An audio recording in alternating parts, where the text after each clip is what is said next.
Hi, welcome back guys. This is your friend, Parallel Deku, back with another fanfiction. This is the series of What If Deku Met the Dream SMP in UA Academy. Now before starting, please give this video a like. And subscribe to the channel if you want more videos like this. Now let's get into the fanfic. Techno, a 26-year-old with long pink hair that cascades just below his waist, often displays icy blue eyes that turn a striking blood red during intense moments. Though he appears human, his legs resemble those of a pig, hinting at his unique heritage as a human piglin. Phil, known as Pilzaminecraft, is a 200-year-old bird god with majestic black wings. He remains ageless, embodying the essence of his divine nature. Tubbo, a 17-year-old human ram, stands at 6 feet 3 inches. His hair often obscures his eyes, and he shares a close, platonic bond with Ranbu. Tommy, at 16 years old and also 6 feet 3 inches, possesses an immunity to most mental attacks, showcasing his resilience in challenging situations.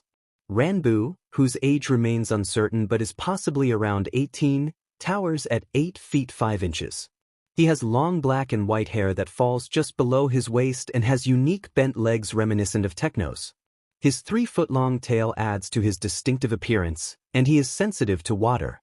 Despite his height, he often slouches, making him appear shorter. Dream, a 30-year-old human god, is known for never removing his mask, maintaining an air of mystery around him. Bad Boy Hello, or Bad, is a demon whose age is estimated to be around. He stands at an impressive 9 feet 6 inches and conceals his wings beneath his cape. Fundy, a 21-year-old human fox, stands at 6 feet 3 inches but has little to share about himself. Wilbur, also known as Ghostbur, is a 40-year-old human ghost. He always appears with a hint of blue and has a sorrowful expression, as if he is perpetually crying. George, at 28 years old and 5 feet 9 inches, has little information available about him. Skeppy, a 21-year-old human diamond creature, is notably small at just 2 feet 2 inches. Despite his half-human nature, he can grow to 6 feet tall but prefers his tiny stature, especially when Bad carries him. His size does not hinder him in battle, where he often surprises opponents. Sapnap, a 20-year-old human blaze, stands at 6 feet 2 inches. His horns, usually hidden beneath his fluffy hair, grow larger when he becomes excited. He possesses the ability to throw fireballs and summon fire swords for protection, though these swords break after a limited time. Quackity, a 21-year-old human, stands at 5 feet 8 inches. He always carries a deck of cards, ready to use them in various situations without resorting to combat. Charlie, whose age is unknown but possibly spans centuries, is a 5 feet 4 inches slime. He enjoys warm, damp environments and can flatten his body to fit into tight spaces. However, he struggles to maintain his human form when wet and becomes immobile in extreme heat. Carl, a 24-year-old time traveler, stands at 5 feet 11 inches but has little information available about him. Foolish, whose age is also unknown, can vary in height from 4 feet 3 inches to an impressive 23 feet 3 inches, though he typically maintains a height of 6 feet 3 inches. As a shark totem demigod, he can create storms and summon lightning.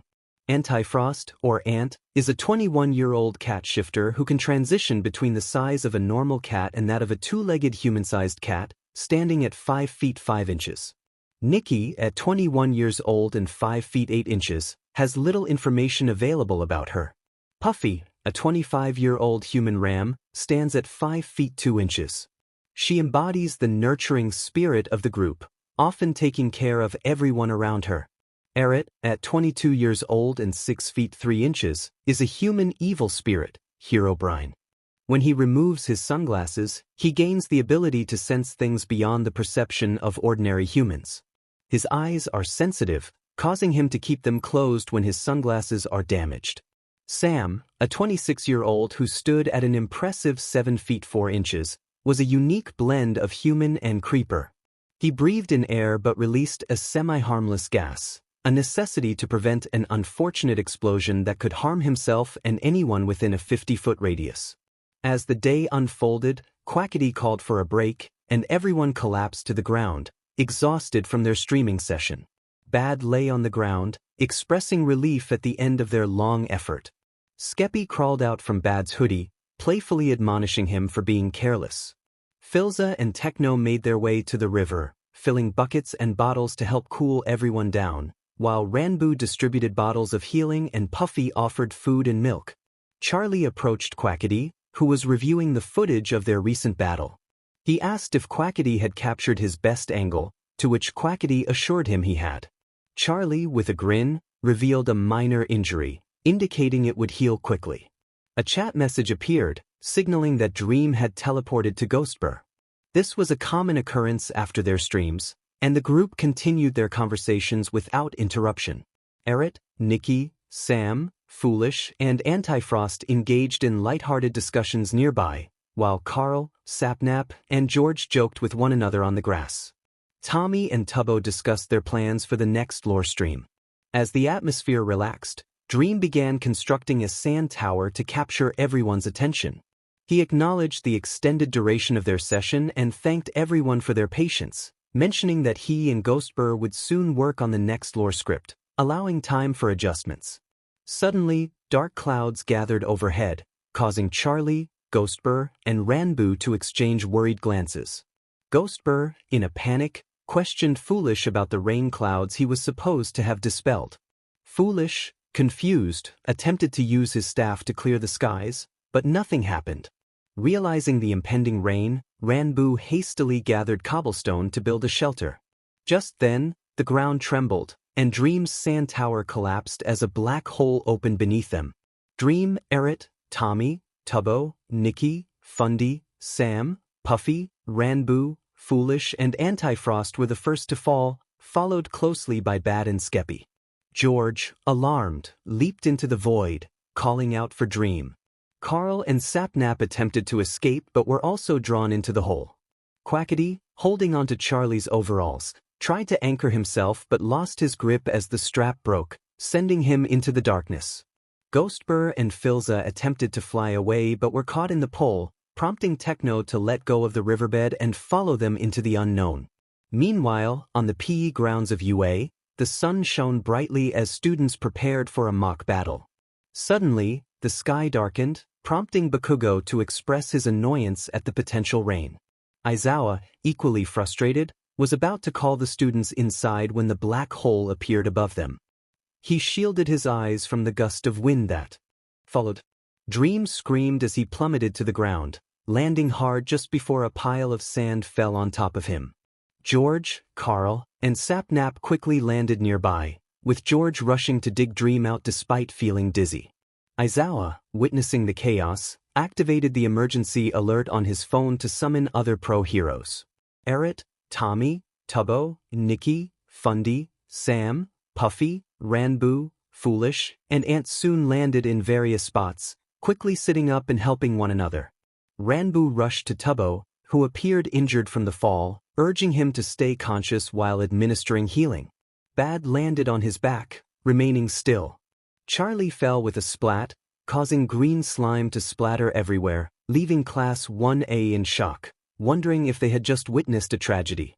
Quackity, undeterred, rushed to the pile of slime and clothing, calling out for Charlie.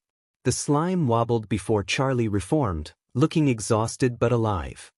He greeted Quackity with a tired smile, prompting a chuckle from him. Ghostbur and Filza emerged from the portal, while Techno landed face first. Filza checked on Techno, who humorously remarked about his new appearance.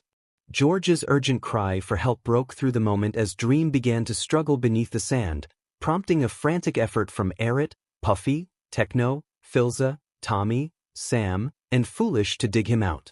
Fundy was occupied helping Nikki, who had landed awkwardly. After giving her a potion, he decided to join the others in rescuing Dream. Just as the portal closed and the clouds cleared, the group managed to free Dream, who began to cough and sputter. Techno, thinking quickly, tossed a bucket of water on him, prompting Dream to exclaim in surprise. Techno calmly reminded him that he was still alive, while George joyfully leaped onto Dream, relieved to see him safe. Ranboo held Tubbo in his arms, filled with worry, but Tubbo's eyes opened, and he smiled, reassuring his friend. Tubbo mumbled a greeting to Ranboo, who sighed in relief and responded warmly. However, the moment was short-lived as Bad sat up, checking his hoodie and pockets for Skeppy. He quickly stood and scanned the ground, panic rising within him as he realized his little buddy was missing. Bad called out for Skeppy, his voice filled with concern.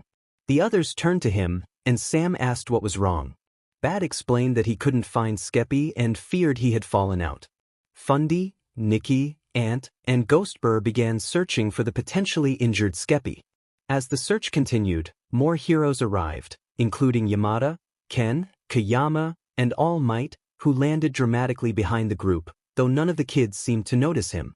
Aizawa sighed, questioning whether All Might could go a day without making a scene. All Might, noticing the lack of attention, asked Aizawa what was happening. Aizawa explained that the kids had seemingly fallen from the sky and were searching for someone named Skeppy.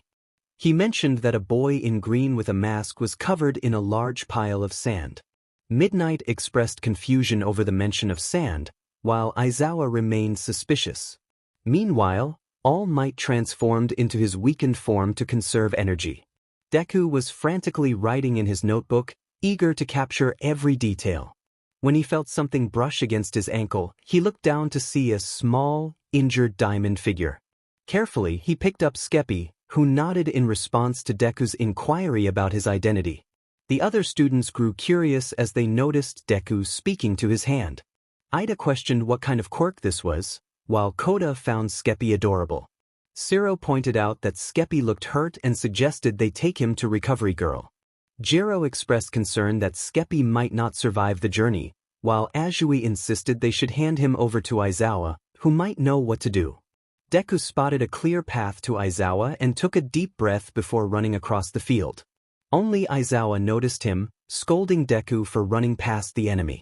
Deku nervously apologized, explaining the importance of the situation. All Might asked what was happening, and Deku revealed the curled-up Skeppy in his palm. Mike leaned in closer, intrigued, while All Might remarked that he had never seen anything like it but noted Skeppy looked seriously injured. Midnight suggested they could use Skeppy as leverage for information, but Vlad countered that he had already lost too much blood and someone should rush him to Recovery Girl.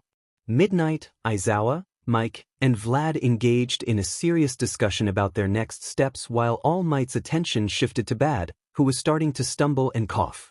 All Might instructed Deku to take Skeppy to Bad, emphasizing the urgency of the situation.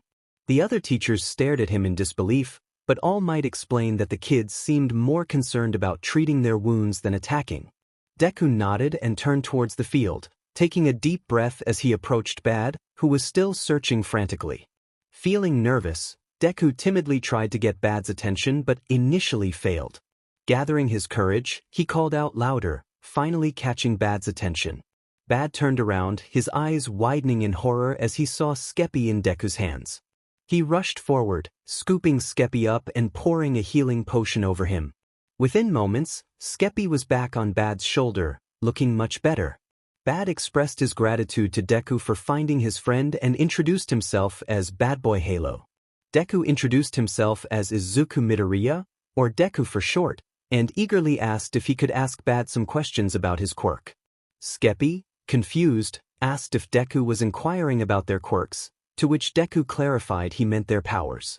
Realizing they were in an unfamiliar place, Bad checked his inventory for a map but found none. He called out to Ant, who also discovered his map was blank. The group fell silent as they pulled out their own maps, only to find the same result. Phil's compass spun wildly, heightening the tension among them. As the members prepared for any potential threats, Bad readied his shield and axe, causing Deku to step back cautiously. They formed a protective circle around Dream, who was already surrounded by a crowd seeking guidance. Tommy, confused, asked why the maps weren't working, while Dream panicked, unsure of the situation. Ranbu suggested it was likely due to the black hole that had brought them there, prompting Quackity to express his annoyance. Bad reassured everyone that he didn't think they were in danger, explaining that Deku had brought Skeppy to him, which indicated a level of trust. Skeppy, perched on Bad's sleeve, agreed that the teachers seemed okay. They wanted to use him as a bargaining chip, but All Might had other intentions. Skeppy explained the situation, expressing his discomfort with the idea of being used in such a way. Techno shared his concerns, agreeing that it was not a favorable plan. Filza added that he preferred a peaceful resolution over any conflict. Ghostbur suggested lowering their defenses to communicate, but Sam quickly dismissed the idea, fearing it would leave them vulnerable. Puffy pointed out that moving as a group might appear threatening to their opponents. Tubbo, still being supported by Ranboo, proposed sending their fastest member to negotiate. Nikki liked the idea but questioned who among them was the fastest and best at speaking. Foolish pointed out that Sam was a fast runner and good at explaining things. Sam, however, worried that his height and gas mask might intimidate their potential allies. Quackity countered that he didn't want to risk Charlie, who had been injured, and suggested Techno instead, noting his talent for speeches. Techno asked whether they should use their role-playing personas or act as themselves, prompting everyone to look at Dream for guidance. Dream advised that they should stick to their personas until they understood the situation better. Techno then expressed his reluctance, stating that his character often discussed war. Ranboo chimed in, reminding Techno that his character was supposed to avoid violence. Techno chuckled, acknowledging that violence was the only language his character understood. He then suggested Filza, who appeared normal and had the experience of being around for centuries. Filza reluctantly agreed, despite his dislike of the truth behind the suggestion. Sapnap proposed that they should end their huddle with a mock argument to break up the group. Wilbur suggested that Quackity and Tommy should argue over who should greet their visitors, with Filza stepping in to declare himself the greeter. Everyone agreed to the plan, and Dream initiated the countdown. The pro-heroes and students stood at the barrier of shields, waiting for something to happen. Mike inquired about the time, and Aizawa noted that nearly 2 minutes had passed. Vlade suggested that someone should intervene, and the others looked to All Might for direction. He sighed and took a few steps forward, but was interrupted by a loud commotion from the group. Tommy shouted at Quackity, insisting that Tubbo was the better speaker, while Quackity argued back, pointing out Tubbo's current state. The argument escalated, with both sides growing increasingly loud. Filza intervened, demanding silence and declaring that he would go instead. Quackity protested, insisting that Filza should not spread his anarchist views. Filza, asserting his age and experience, insisted he would take on the task. Foolish, who was older, was called out, but he calmly stated he did not want to participate. Quackity questioned whose side Foolish was on, but ultimately, Filza declared he would handle the situation, prompting a quiet agreement among the group. Filza took a deep breath and approached the green-haired boy, introducing himself. The boy, Izuku Midoriya, pointed out that his teachers were nearby. Filza thanked him and offered an apple, which Midoriya accepted, albeit confused. Filza ruffled his hair before walking away, and soon he and All Might greeted each other warmly. All Might asked why they were there, and Filza explained that they came from the Dream SMP, where they had been caught in a battle before being SCK'd into a black hole. All Might admitted he had never heard of the Dream SMP, and Filza described it as a place divided into factions constantly at war. As they spoke, the others quietly conversed among themselves, occasionally making comments for All Might to hear. All Might remarked that he was not surprised by the situation. Filza continued, noting that the constant stealing, griefing, and battles led to a tense environment, with only 2 people permanently lost. When Vlade inquired further, Filza clarified that everyone lived in fear and was always planning for the next conflict. All Might sought clarification on the mention of permanent deaths, and Filza explained that they could respawn unless it was one of their canon lives. The 2 heroes exchanged confused looks, prompting more questions from All Might. Meanwhile, Ghostbur noticed the students looking bored and approached Ranboo, who was resting. Ranboo declined to join him, so Ghostbur floated over to the kids, unnoticed at first. When he greeted them cheerfully, the girls screamed in fright, and Bakugo angrily demanded to know what Ghostbur was.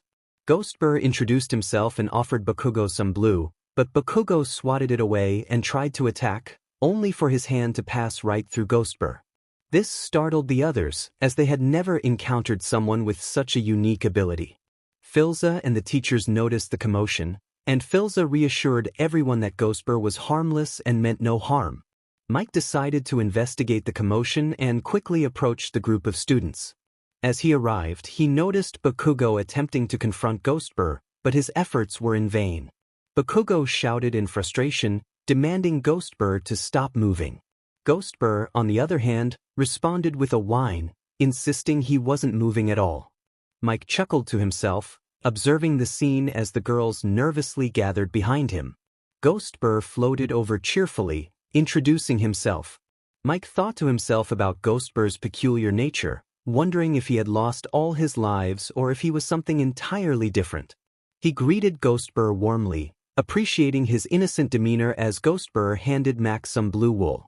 Mike smiled at the gesture, feeling reassured that Ghostbur meant no harm. He encouraged the others to relax, confident that Ghostbur wouldn't pose any threat.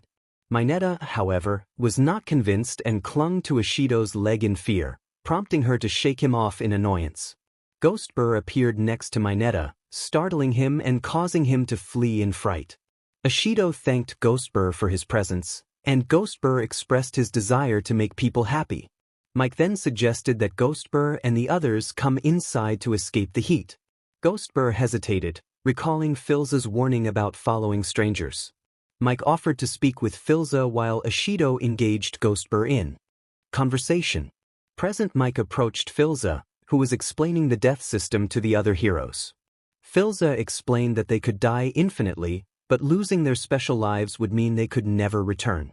Mike proposed moving the discussion indoors, and the others quickly agreed, realizing that staying outside was unproductive. Philza called for everyone to head inside, but the group hesitated until Techno picked up an anvil and led the way. The others followed suit, maintaining their respective groups. As they reached the door, Ranbu, Sam, and Bad paused, staring at the entrance, all towering above 6 feet tall. All Might commented on the need for taller doors, while Ranbu nervously clarified that they could manage to get through.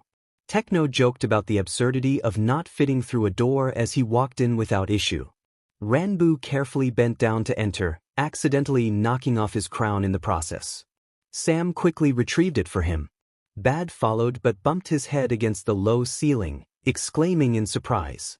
All Might checked on him and Bad asked about the low ceilings. All Might explained that they had never had anyone so tall before. Bad shrugged it off and continued inside, now hunched over. Ranbu noticed how close his horns were to the ceiling and resolved to be more cautious. They were led to the cafeteria, where the ceiling was high enough for everyone to stand comfortably. Bad complained about his back as Quackity placed Charlie in a chair, who was still too weak to sit up straight. Charlie quietly mentioned his need for food, prompting Quackity to rush to Foolish for assistance. Foolish handed Quackity a bunch of steaks, which he brought back to Charlie, encouraging him to eat. As everyone settled into their groups, Present Mike, Aizawa, and Vlade King observed the interactions. Ms. Midnight went to fetch Principal Nizu while All Might took care of Class 1A.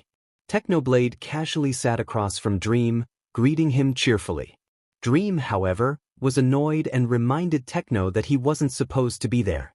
Techno insisted they were friends, but Dream pointed out that no one else knew that. The playful banter continued, with Techno teasing Dream about his hidden house. Dream grew frustrated, raising his voice as he insisted he had a house. Techno couldn't help but giggle, questioning why no one had seen it. Aizawa, noticing the escalating argument, intervened, urging them to quiet down. Philza called for Techno to join him at the table, and Techno complied, sitting with Philza, Ranbu, and Tubbo. Ranbu gently petted Tubbo, who was still recovering. He pulled out his book and began jotting down everything that had happened recently, reflecting on the chaotic events that had led them to this moment. Philza placed a reassuring hand on Ranbu's wrist, offering a comforting smile without direct eye contact, which helped calm Ranbu's nerves. Just then, All Might returned with Principal Nizu, who greeted the diverse group.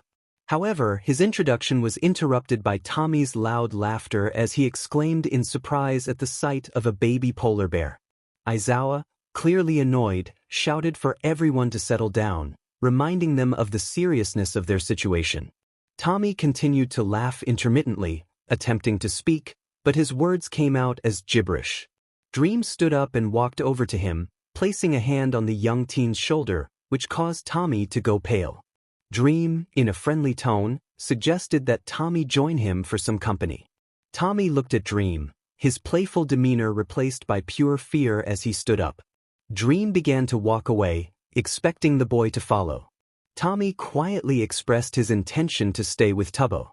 The silence of the room was broken by the squeak of Dream's sneakers as he spun around and approached Tommy, towering over him. Dream asked what Tommy had said, unable to hear him. Tommy gulped, trembling as tears formed in his eyes. Aizawa noticed but refrained from intervening. Dream wrapped his arm around the frightened boy and led him to the back table. Ranbu stood up, breaking the silence, which caused Dream to turn and look at him. This made Ranbu nervous, prompting him to sit back down. The room remained in awkward silence until Nizu spoke up. Nizu joyfully commented on the interesting display of friendship and introduced himself as Principal Nizu, explaining that they were at UA Academy. He mentioned that he would ask a few general questions before moving on to private interviews and inquired if there were any questions before he began. The room fell silent. Nizu then requested a show of hands for those who were 18 or under. Several people raised their hands, including Ranbu, who raised both his and Tubbo's hands, while Tommy sheepishly raised his. All Might took note of the names and ages. He then asked who was over 18, and Techno, Filza, Dream, Fundy, Ghostbur, George, Skeppy, Bad, Sapnap, Quackity, and Charlie raised their hands, along with Carl, Antifrost, Nikki, Puffy, Eret, Sam, and Foolish. All Might recorded their names and ages. After counting the names, All Might nodded to Nizu, confirming they were good to proceed. Nizu then moved on to the second question, asking about everyone's quirks. Confusion spread across the room, except for Bad and Skeppy, who were familiar with the concept from Deku. Bad calmly pointed out that no one knew what that was, which puzzled the heroes as they exchanged glances. Mike questioned if they were joking, while Aizawa noted that he had seen them fall through a black hole. Vlade speculated about the possibility of them coming from a different universe. Nizu acknowledged the intriguing possibility and suggested they continue with individual interviews to learn more. All Might expressed his desire to talk to Tommy, noting the boy's fearful reaction when Dream touched him. Mike agreed, concerned for Tommy's well-being. Aizawa intervened, reminding them that Filza had mentioned everyone had been at war with each other for years. He advised caution, suggesting they act as mediators without getting directly involved. Aizawa emphasized the importance of talking to Tommy without forcing anything. Nizu chuckled, agreeing that they had a complex situation on their hands. He proposed starting the individual interviews, stating they didn't need to speak to everyone, just a few. All Might mention wanting to talk to Tommy and suggested that the tall guy with the ring on his horn, Ranbu, might also have valuable information. Aizawa expressed his wish to speak with Filza, and Nizu happily agreed to join him. Vlade decided to stay and watch over the others. They all agreed to keep each other informed of any interesting developments. Nizu stepped forward, announcing that they would be selecting individuals for interviews and instructed those called to come forward. Present Mike called for Tommy, who quickly stood and moved towards him, but Dream snuck up behind, throwing an arm over Tommy's shoulders. Dream playfully remarked that Tommy should slow down, as he almost couldn't catch up. Mike apologized, explaining that only one person could accompany Tommy at a time. Dream questioned if Mike intended for Tommy to go off alone, suggesting that Tommy might not be comfortable with that. Tommy nodded, avoiding eye contact. All Might stepped in to take control of the situation, assuring Tommy that he would not be alone and promising that no harm would come to him. He then asked Tommy if he wanted to go with them alone or with Dream. Dream, though angered, maintained a calm demeanor, encouraging Tommy to make his choice without any hard feelings. Tommy quietly expressed his desire to go alone. Dream turned his back on Tommy, loudly lamenting being abandoned, just like Tubbo had done. A look of terror crossed Tommy's face, prompting All Might to quickly escort him out of the cafeteria with Mike following closely. Aizawa then called for Filza to join him, and Filza stood up, following Aizawa and Nizu out of the cafeteria. In the empty classroom, All Might and Present Mike sat across from Tommy, who took a seat at a desk. Mike immediately inquired if Tommy was okay and if Dream was hurting him. Tommy, surprised, insisted that Dream was his best friend and would never do anything like that. All Might and Mike exchanged glances before All Might reassured Tommy that he was safe and that Dream couldn't hear him, encouraging him to speak freely. Tommy reiterated that Dream was his best friend, even better than Tubbo, and mentioned that Dream had been the only one to visit him during his exile. He acknowledged that Dream had prevented him from seeing his friends and had blown up his belongings, but he still considered him a friend. It seemed as if Tommy was trying to convince himself of this.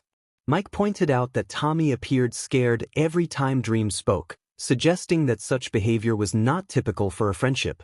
Tommy explained that Dream could be a bit dominant in conversations and often spoke for him, but he believed Dream knew what was best for him. He acknowledged Dream's imperfections and promised to discuss it with him if it bothered Mike. Present Mike leaned over to All Might, whispering his concern that Tommy might be too far gone in his loyalty to Dream. All Might nodded in agreement. All Might turned to Tommy, indicating that he wouldn't press further about his friendship with Tubbo. He wanted Tommy to know that the school had plenty of resources available if he ever felt unsafe or needed someone to talk to. Tommy responded with a faint smile. Present Mike, while All Might took a sip of water, mentioned Tubbo, asking if he was the one Ranboo had been holding.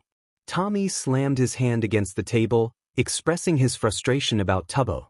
He described Tubbo as someone who betrayed his friends and suggested that he might even betray his husband. All Might was taken aback, surprised by Tommy's words. Tommy continued, revealing that Ranboo and Tubbo were married, a fact that sometimes made him feel nauseous. Present Mike leaned closer to All Might, inquiring about Tubbo's age.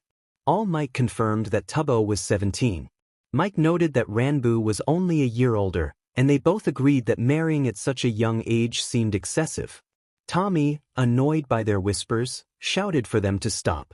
He explained that in his world, relationships were normal, mentioning that Dream had almost married George at one point. When asked about the nature of Tommy's relationship with Tubbo, Ranboo explained that they had been great friends until Tubbo became president.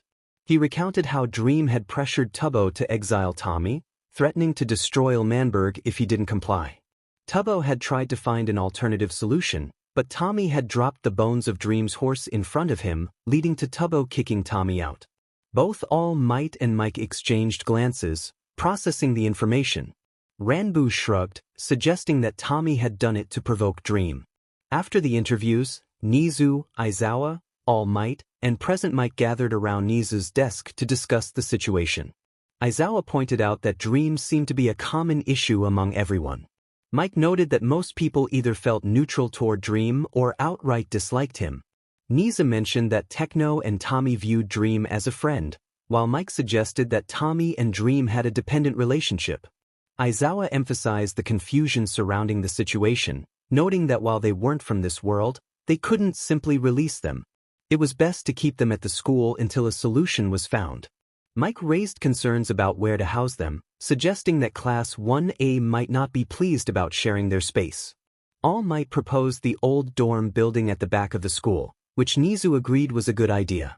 They decided that Aizawa would be their teacher and that they would stay in the old building. Aizawa, feeling annoyed by the task, walked into the cafeteria, which was now busier and louder. He noticed various activities happening around him but chose not to inquire further. Vlade asked if Aizawa was done talking, and upon receiving confirmation, he announced that everyone would be moving to the back dorms. The group quickly packed up their belongings. Aizawa explained that they would be staying on school grounds until a plan was devised.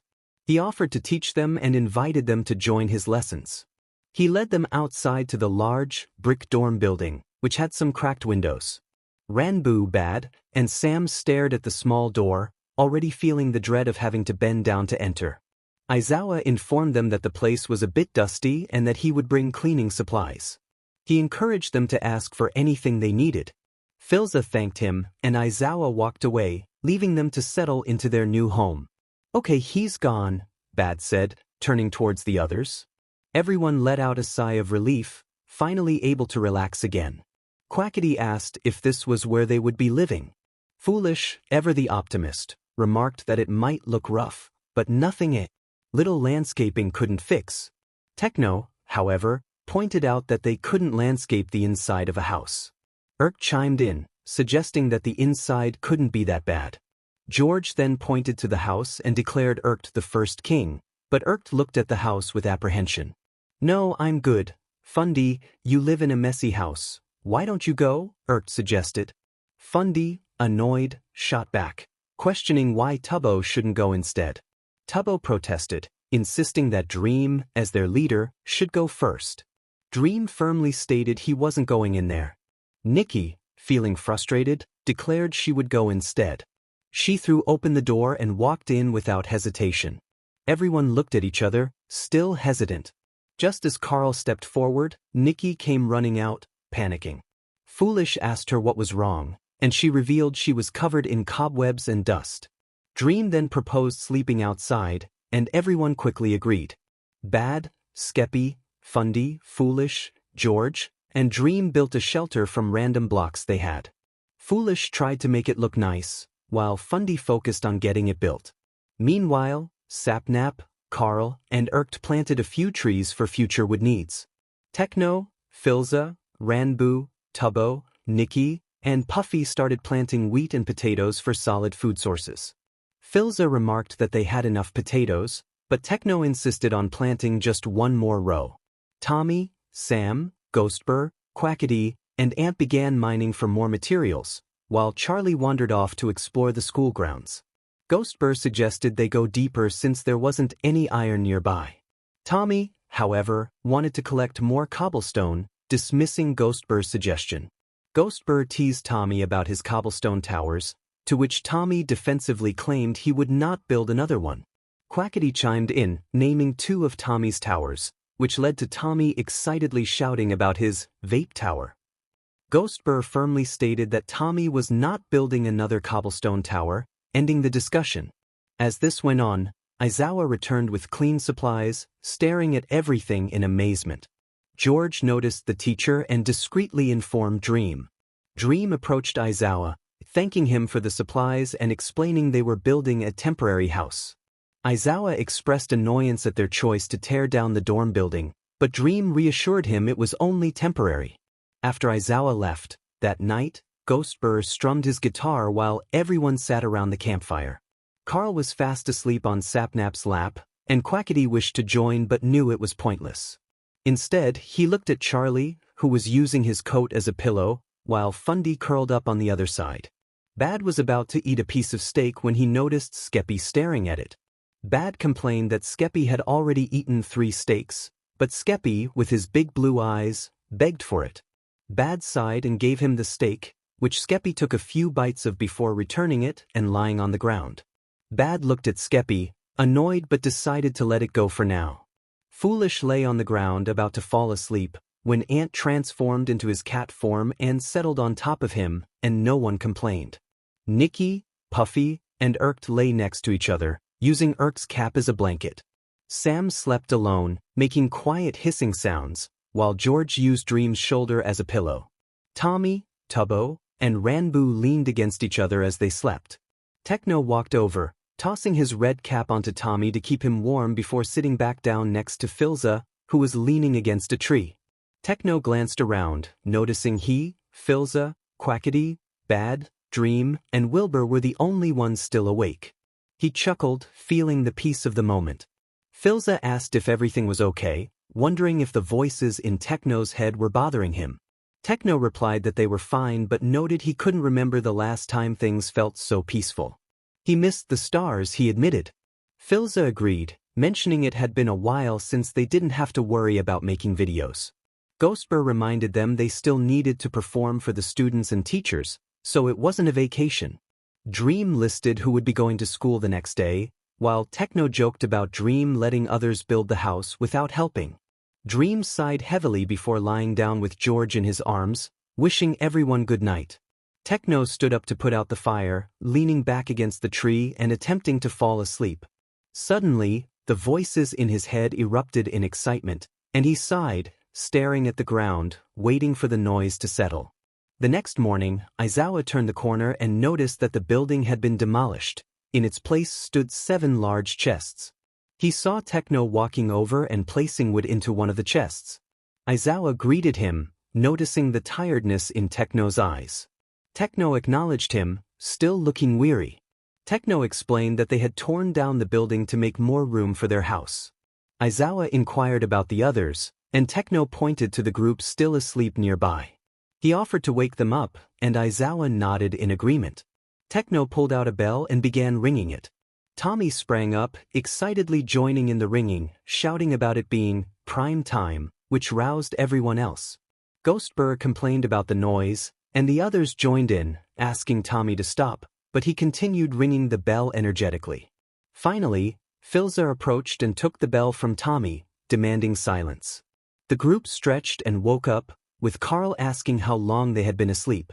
George, not ready to get up, protested, but Dream insisted he get up for class.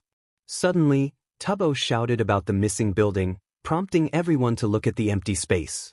After a moment of silence, they turned to Techno, who reminded them that they had already agreed to take it down. Foolish got up and opened one of the chests, discovering it was filled with logs. He expressed his surprise, looking at Techno with concern. Techno calmly explained that they needed wood to build a house. Filza approached Techno, noticing his lack of sleep, and asked how much rest he had gotten. Techno admitted he hadn't slept at all, leaving everyone standing awkwardly. Ghostbur rushed over, suggesting Techno should rest, expressing concern for his brother's well-being. Techno brushed off their worries, insisting he was fine. Filza, however, insisted that if Techno felt off at any point, he should return immediately. Aizawa then announced he was there to gather everyone for class. Filza confirmed who would be attending, listing the names of the group. Charlie cheerfully remarked about being human, which made Aizawa raise an eyebrow in concern. Quackity gently patted Charlie on the head, advising him not to disturb the others. Dream stood over George, waiting for him to wake up. He helped George to his feet, and after a brief moment of swaying, George followed Dream over to Aizawa.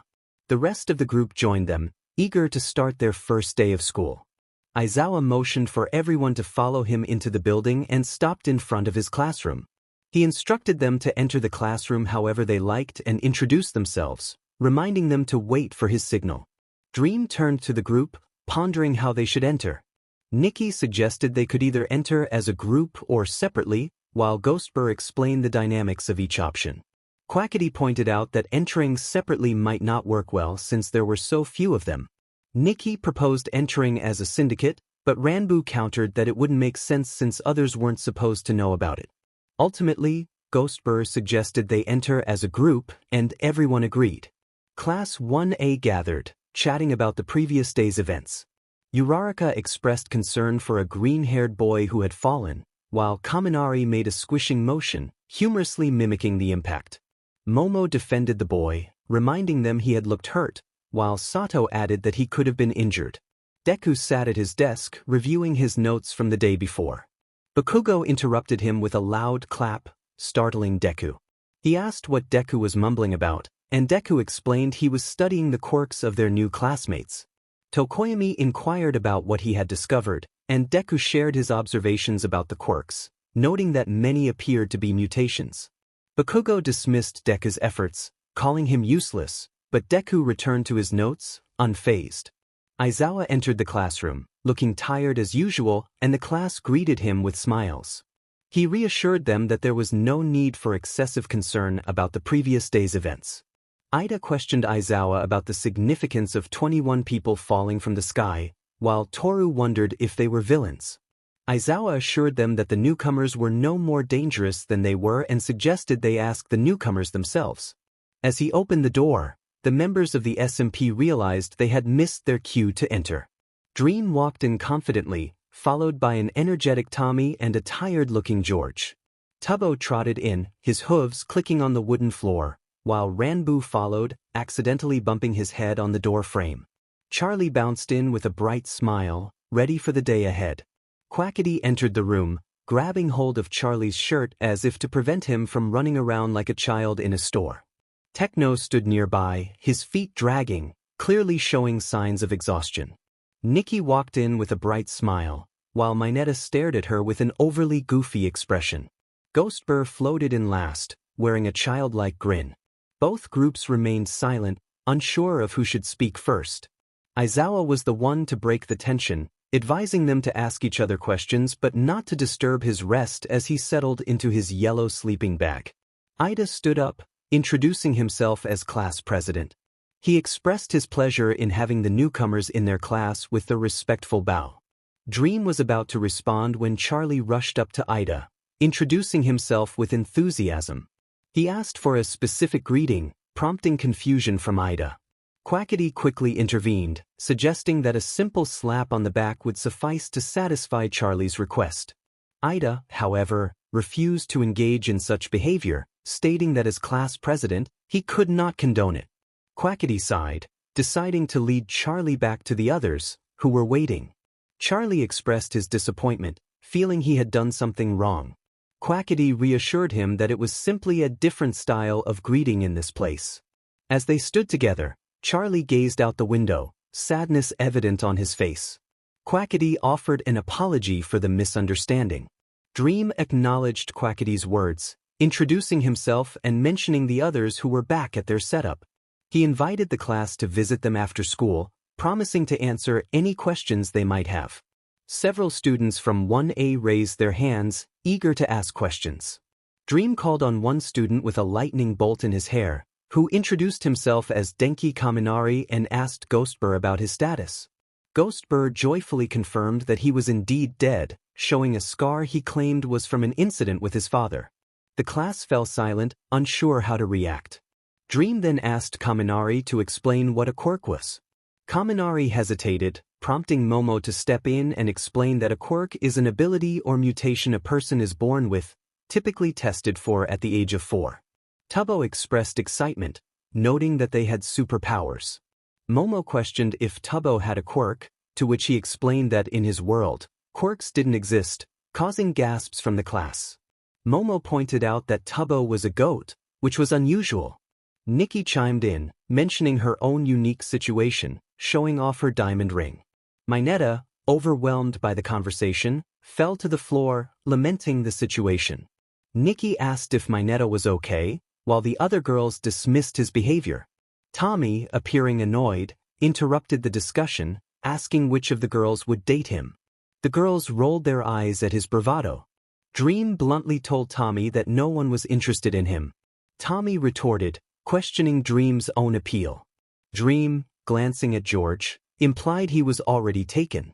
Tommy mocked Dream's masked appearance and his feelings for George, which led to Dream losing his temper and grabbing Tommy by the throat, threatening him. George, now fully awake, intervened, urging everyone to calm down and reminding Tommy to apologize. Tommy complied, rubbing his neck as he quietly apologized. Dream, lightening the mood, assured Tommy that he was only joking and would never truly harm him. The three returned to their positions, with Tommy keeping his head down, resembling a chastised puppy. Once the tension subsided, Aoyama stood up, introducing himself and inquiring about Ranbu's diamond ring, questioning if he was married. Ranbu avoided Aoyama's gaze, muttering that he was married to Tubbo, who chimed in about their ages, surprising the class. They explained their marriage was for tax purposes, which led to a discussion about the implications of their situation. Todoroki asked if Tubbo had run for president, to which Tubbo clarified that he had become president of L'Manberg after Tommy was initially elected. The class sat in stunned silence, trying to comprehend how someone so young could lead a country. Tubbo continued speaking, seemingly unfazed by the astonishment surrounding him. It wasn't easy, and there were a few mistakes, but honestly it was fun. Tommy muttered under his breath, loud enough for everyone to hear, about those mistakes. Tubbo continued speaking, pretending he didn't hear Tommy. He mentioned that he wasn't even the first president of L'Manberg, that title belonged to Schult. Then, he paused, and the mention of November 16th seemed to draw the SMP members into deep thought. Tommy sighed heavily and remarked that they fought for freedom, yet they lost everything, directing his frustration at Tubbo. Tubbo quietly defended his actions, stating he had to do it for the nation. Tommy challenged him, questioning which nation he meant, the one they fought for together or the one he let fall apart like Schlatt had. Tubbo clenched his fist, insisting he was nothing like Schlatt. Tommy agreed but added that at least Schlatt could lead, while Tubbo seemed to follow anyone's commands. Tubbo, frustrated, shouted that he had already apologized countless times and questioned how many more apologies Tommy wanted. Tommy stepped closer to Tubbo, demanding he admit he was the worst president Ulmanberg ever had. Tubbo reluctantly agreed, turning his back to the class and addressing the other SMP members. He declared that he, Tubbo, ex-president of Ulmanberg, was far worse than Schlatt but was willing to admit his mistakes instead of blaming others. Urarika suggested they intervene, noting the tension between Tommy and Tubbo. Ciro, however, thought it was more entertaining than asking questions. Tommy approached Tubbo with his axe in hand, and the class braced for a confrontation as Tubbo also drew his axe. Dream quickly stepped in, grabbing Tommy's arm and advising him that Tubbo wasn't worth it. Tommy sighed again and left the classroom, with Dream following behind. Once Tommy was gone, everyone turned their attention to Tubbo, who appeared shaken, either from adrenaline or fear of fighting his friend. He sheathed his axe and sat on the floor next to Ranbu, burying his face in his knees. Ghostbur offered Tubbo a lump of blue wool, apologizing for Tommy's outburst. Urarika then asked where they were from, and Ghostbur explained that they came from a distant island called the SMP. Deku introduced himself, curious about the scars on the SMP members and whether they fought against Schlatt. Although his question was innocent, it struck a chord with the SMP members, who exchanged glances. Ghostbur mentioned he didn't remember much from his time as Wilbur but knew he cared about Ulmanberg, despite losing his way. Techno, despite his fatigue, spoke with a commanding presence, addressing Deku directly. He explained that they had all gone to war with each other and betrayed one another at some point, leaving the class in silence, hesitant to ask more questions. Techno then turned to his fellow SMP members, asking if anyone had questions. Nikki asked what they did around there, and Ida stood up to explain their weekly schedule. She detailed the subjects, from homeroom to history, home economics, lunch, hero training or PE, and finally math. The SMP members groaned at the thought of such a boring schedule. Just then, Tommy and Dream returned, with Tommy's shirt soaking wet. Ghostbur whispered to Tommy that he had missed Ida's explanation of the schedule but would fill him in later. Tommy thanked Ghostbur and accepted some blue wool, smiling as he did so. Suddenly, the bell rang, causing a panic among the members. Ranbu and Charlie covered their ears, overwhelmed by the noise, while the others readied their weapons. George asked if there was a raid, but Azui reassured them that it was just the bell for the next party. Tommy, disappointed, expressed his readiness to fight. Aizawa stood up, urging everyone to sit quietly in the back. The members moved to the back of the room, forming small groups, with an air of tension lingering. No one in Class 1A dared to mention the earlier conflict for the rest of the morning. During lunch, the members sat in the cafeteria, maintaining a distance between groups. Techno yawned, removing his crown and resting his head. Dream sat with George and Tommy, discussing earlier events. George asked Tommy where he had gone, and Tommy explained he went to get water because Dream had made his throat sore. He turned to Dream, suggesting he should apologize. Dream shrugged, feigning innocence, but Tommy playfully punched him, insisting he stop being difficult. Dream finally relented, admitting he was sorry for grabbing Tommy too hard, but he had been annoyed by the mask comment. As they spoke, Deku approached, nervously holding his notebook. He greeted Tommy and asked about his friendship with Tubbo, quickly realizing his mistake when he saw the angry look on Tommy's face. Tommy sighed and reflected on the past. He and Tubbo had fought alongside Wilbur to gain freedom from Dream. Looking up at Dream, who stared back at him through his mask, Tommy felt a sense of defeat wash over him. He expressed that it all seemed pointless in the end, as if nothing mattered anymore. Deku, eager to understand, quickly took notes. He questioned why Tommy would still associate with Dream if he was the one preventing their freedom. Dream interjected, explaining that he was the only one who truly cared about Tommy. He recalled visiting Tommy during his exile, stating that Tubbo had not been there for him. Dream claimed he had saved Tommy when he was at his lowest, prompting a quiet acknowledgement from Tommy about a painful memory involving lava. Dream insisted that Tommy didn't need Tubbo or anyone else, just him. Deku observed the tension between them and decided to step away, continuing to jot down his thoughts. He noted the severe falling out between Tommy and Tubbo, which had led to Tommy's exile. It seemed Tommy was now in a troubling friendship with Dream, the very person who had hindered their freedom. Deku resolved to talk with Tubbo, sensing there was more to uncover. Meanwhile, Tubbo and Ranbu were happily chatting while Techno spoke. With Ilza, Deku approached them, asking Tubbo about his thoughts on UA. Tubbo enthusiastically shared his enjoyment of a sewing class, while Ranbu lamented not being able to see the sheep due to a lack of proper wool color. Deku clarified that the materials came from overseas and then inquired about the reason behind Tubbo exiling Tommy. Tubbo's demeanor shifted as he bent his fork, taking a deep breath before requesting a different topic. Deku quickly apologized, sensing he had upset Tubbo.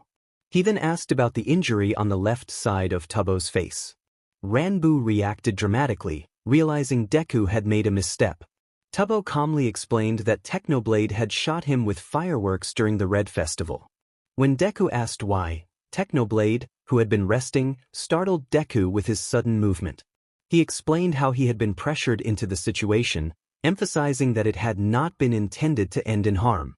Just as Deku was about to ask for more details, the bell rang, signaling the end of lunch and the start of P. Class 1A headed to the locker rooms while the SMP members made their way outside to the dirt field where they had fallen the previous day. They gathered around, sharpening and cleaning their tools for the upcoming fight, speculating on who would face whom. Aizawa observed them, secretly worried for his students as he noted the presence of various weapons. Other Class 1A students emerged from the changing rooms, shocked by the sight before them. Kaminari pointed out the sharpening axes, while Ida protested that such items should not be allowed on school grounds. Tokoyami questioned where they had hidden the weapons, and Momo noted the unusual purple glow of some of them. Mineta, in a panic, expressed fear for their safety, while Bakugo eagerly anticipated the chance to fight, declaring he was ready for anything. Deku, intrigued by the situation, began writing in his notebook. Uraraka, noticing his concentration, approached him cautiously. Just as she reached out, a flaming arrow landed near them, causing everyone to jump back. Nikki, holding a bow with a broken string, apologized for the accident, but her presence only added to the concern of Aizawa and the other students. Finally, All Might emerged from the building carrying 2 buckets labeled for Class 1A and the new kids. He chuckled, explaining he had been caught up in a movie. Aizawa sighed, taking the Class 1A bucket and calling for everyone's attention. He outlined the rules for the upcoming matches, instructing students to enter the square when their names were called and to fight until someone left the area or could no longer continue. George raised his hand to clarify if it was a free-for-all, to which Aizawa nonchalantly agreed. Tommy, excitedly brandishing his axe, proclaimed his eagerness to fight, but All Might quickly intervened, reminding everyone that this was training and no one would be harmed. Dream added that they were children and that violence was not the answer. Tommy, feeling frustrated about the restrictions, pouted but ultimately complied, much to the relief of Class 1A. "Let's get things moving," Aizawa said as he reached into the bucket and pulled out a name. Uraraka. She felt a rush of surprise when her name was called. "Don't worry, you'll do great," Mina encouraged her friend. Taking a deep breath, Uraraka walked onto the field with her head held high. All Might then reached into his bucket and pulled out a name. "Charlie!" Quackity jumped up, expressing concern. He exclaimed that Charlie couldn't fight, but before he could say more, Charlie grabbed his hand and looked him in the eyes. He assured Quackity that he would make him proud and then dashed onto the field before anyone could object. Once on the field, Charlie pulled out a shovel and quickly dug a square hole. The entire Class 1A and the teachers watched in shock as he jumped in. "Dab me up," Charlie said with his usual childish grin. Uraraka stared down at him, unsure of what to do as he repeated, "Dab me up." Quackity shouted an explanation that it was Charlie's way of greeting people, advising Uraraka to just smack him to make him stop. She bent down and gave Charlie a light smack. As her hand made contact, he became slimmer and left a strange green slime on her hand. She pulled back, startled by the unexpected texture. Don't worry, it's just pieces of my human flesh, Charlie said, trying to stifle his laughter at her reaction. Don't say that, it's disgusting, she replied.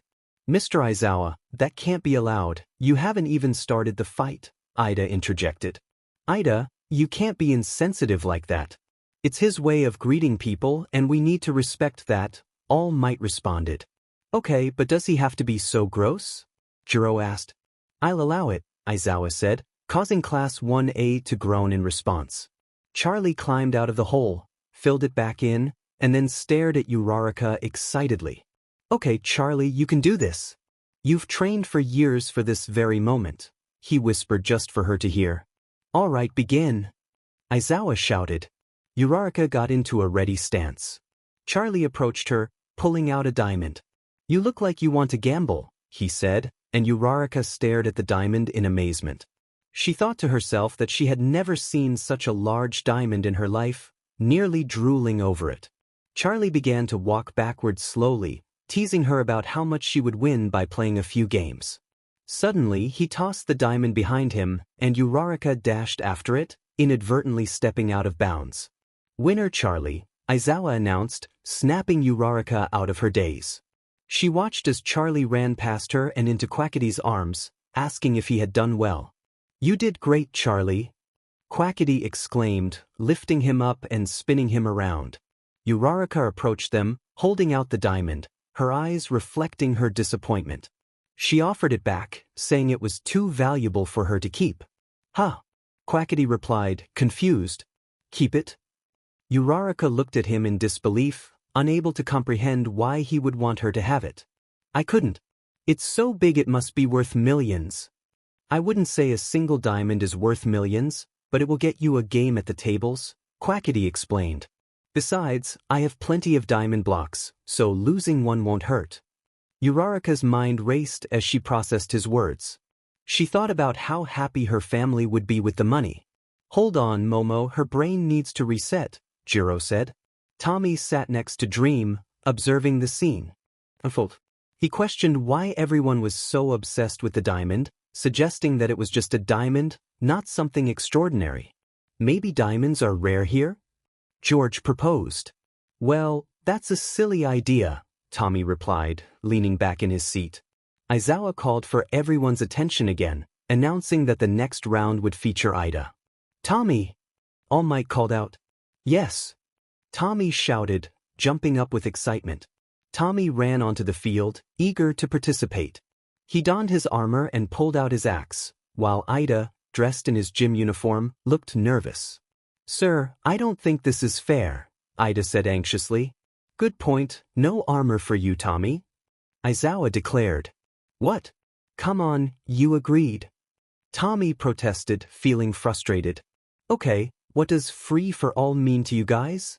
Ida asked. Ghostbur chimed in happily, explaining that it meant they could fight with anything, including weapons, armor, and potions. He added that it sometimes even meant they could eliminate their opponent.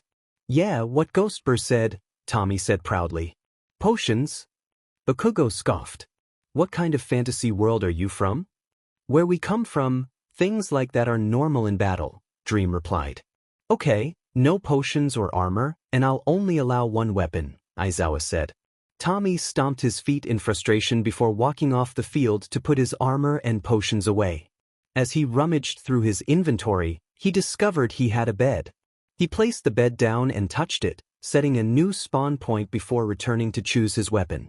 Class 1A watched in disbelief as he pulled out a twin-sized bed. Man, how deep are their pockets? Kaminari wondered aloud. Honestly, I'm starting to think they're not from this planet, Sato remarked. Hey! Mina shouted. No offense, Sato quickly added. Tommy, what's with the bed? Kirishima called out. Setting my spawn point, Tommy replied automatically. Well, did it work? George asked. Of course it did, George. Now be quiet, I'm trying to figure out what weapons to use, Tommy said, still focused. Then an idea struck him. He turned back to the bed and touched it again, confirming his spawn point was set. A giant smile spread across his face. Dream, dream, dream. Tommy exclaimed excitedly as he ran up to him. "What is it, Tommy?" Dream chuckled. "Give me your water bucket and trident," Tommy demanded. Dream handed over his items, unsure of what Tommy was planning. Tommy ran back onto the field, bouncing around happily. He teased his opponent, calling him Four Eyes. Aizawa questioned Tommy's strategy, and Tommy eagerly confirmed his plans to get started. Aizawa signaled for the match to begin. Ida charged at Tommy with full speed, but Tommy dodged the first attack. He threw down water and launched himself into the air, gaining a vantage point over the entire field. The spectators watched in shock and confusion, unsure of what Tommy was planning. All Might expressed concern about Tommy's height, suggesting they might need to intervene. Aizawa assured him that none of his students were in danger, keeping a watchful eye on Tommy's trident. Meanwhile, Ida was determined to catch Tommy, fearing he would fall from over 50 feet and get seriously hurt. As Tommy prepared to execute his plan, the crowd held their breath. Ida dashed toward Tommy's landing spot to save him, but Tommy threw the trident, hitting Ida in the shoulder and causing him to stumble back. All Might rushed to catch Tommy, but it was too late. Tommy missed the water by a few inches and hit the ground, the impact causing a dramatic explosion. The UA members stared in shock and sadness, while the spectators erupted in laughter, even Techno, who struggled to contain himself. Dream gasped in disbelief, and Nikki laughed, imagining Tommy's reaction. Jiro yelled at the others for their lack of concern, while Tubbo reassured everyone that Tommy would be back soon. Ranbu rolled on the ground, claiming his side hurt, and Quackity lamented that others had missed the spectacle. All Might pondered the group's reaction, questioning their friendship. Suddenly, Tommy reappeared on the bed, visibly angry and exclaiming his frustration at missing the target. The UA students cheered in relief at his return. Tommy then had to pick up his scattered belongings, and All Might watched him with a serious expression. When Tommy turned to him, All Might warned him never to attempt such a stunt again. Tommy protested, insisting he hadn't intended to fail, as he had planned to make a cool landing in the water. All Might firmly reiterated his warning, and Tommy promised to be more careful. Recovery Girl arrived and scolded Tommy for his recklessness, reminding him that he could have seriously injured Ida. Tommy muttered under his breath, prompting another reprimand from Recovery Girl. She insisted he respect his elders and directed him to leave so she could heal Ida. Tommy walked back toward Dream and George, who were watching the scene unfold. Recovery Girl chastised All Might and Aizawa for allowing Tommy to take such risks. All Might defended their lack of knowledge about Tommy's intentions, but Recovery Girl was not satisfied with their excuses. She declared her intention to heal Ida and stay nearby to ensure no one else got hurt, leaving the two teachers silent. Later, Aizawa announced the next competitors, Bakugo and Technoblade. Bakugo strode onto the field, eager to demonstrate his heroism, while Techno approached slowly, appearing tired. Bakugo impatiently urged Techno to hurry. Techno pulled out his sword, joking that he would give Bakugo a handicap, which only fueled Bakugo's anger. Before the match could begin, Dream rushed onto the field, concerned for Techno's well-being. He urged Techno to return to Phil, fearing he wasn't fit to fight. Techno reassured Dream that he would be gentle, but Dream remained worried about the potential consequences. Despite his concerns, Dream chose to stay close to the UA students, ready to protect them if necessary. The students sensed something was off, even with Dream's mask hiding his expression. Recovery Girl voiced her concerns to Aizawa, suggesting he stop the fight due to Techno's condition. Aizawa insisted that Techno was just tired and that the match would end before anyone got hurt. With that, he declared the match to begin. The fight started normally, with Bakugo attacking Techno, but it quickly became clear that Bakugo's explosions were ineffective against the pig hybrid. Deku watched anxiously, noticing Dream's tense demeanor. Approached Dream, seeking answers about Techno's behavior. Dream explained that Techno could become violent if he lost control, having unintentionally harmed others in the past. This revelation alarmed Deku.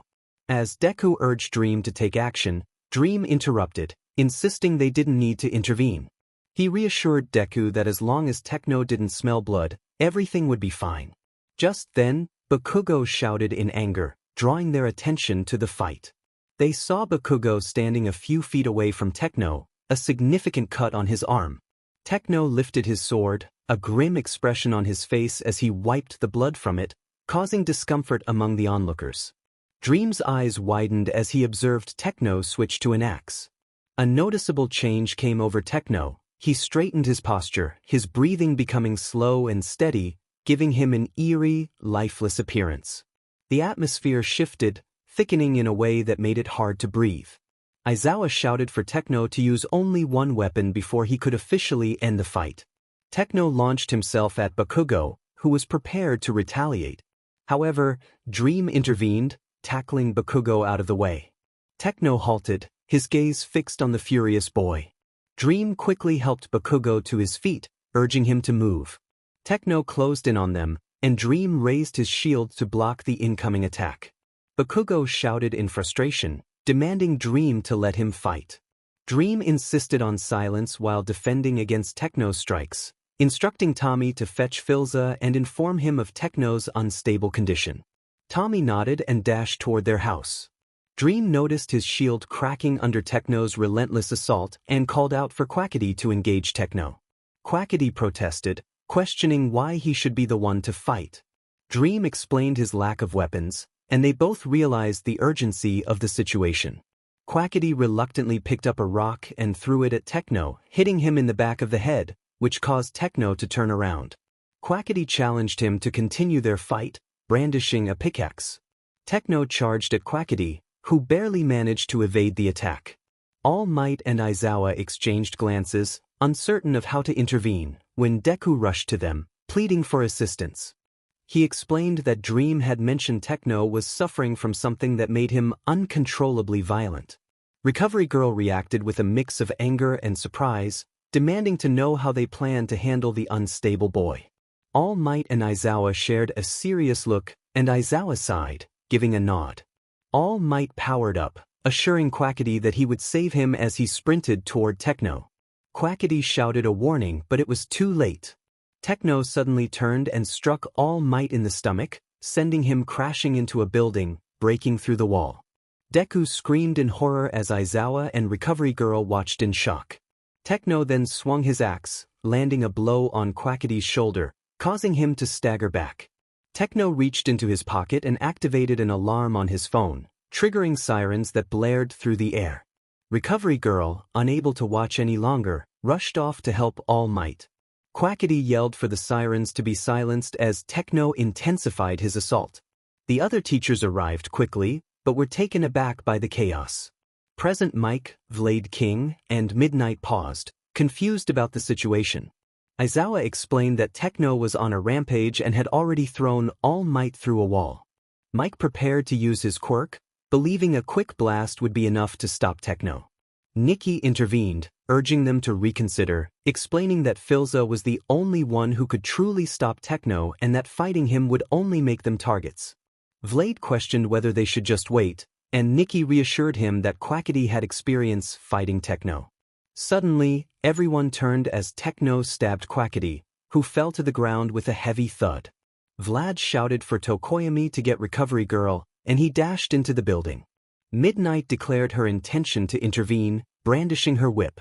She attempted to ensnare Techno, but he broke free and hurled her over a fence, causing her to land a short distance away. Present Mike commented on the situation, and Aizawa expressed relief that he hadn't used his scarf.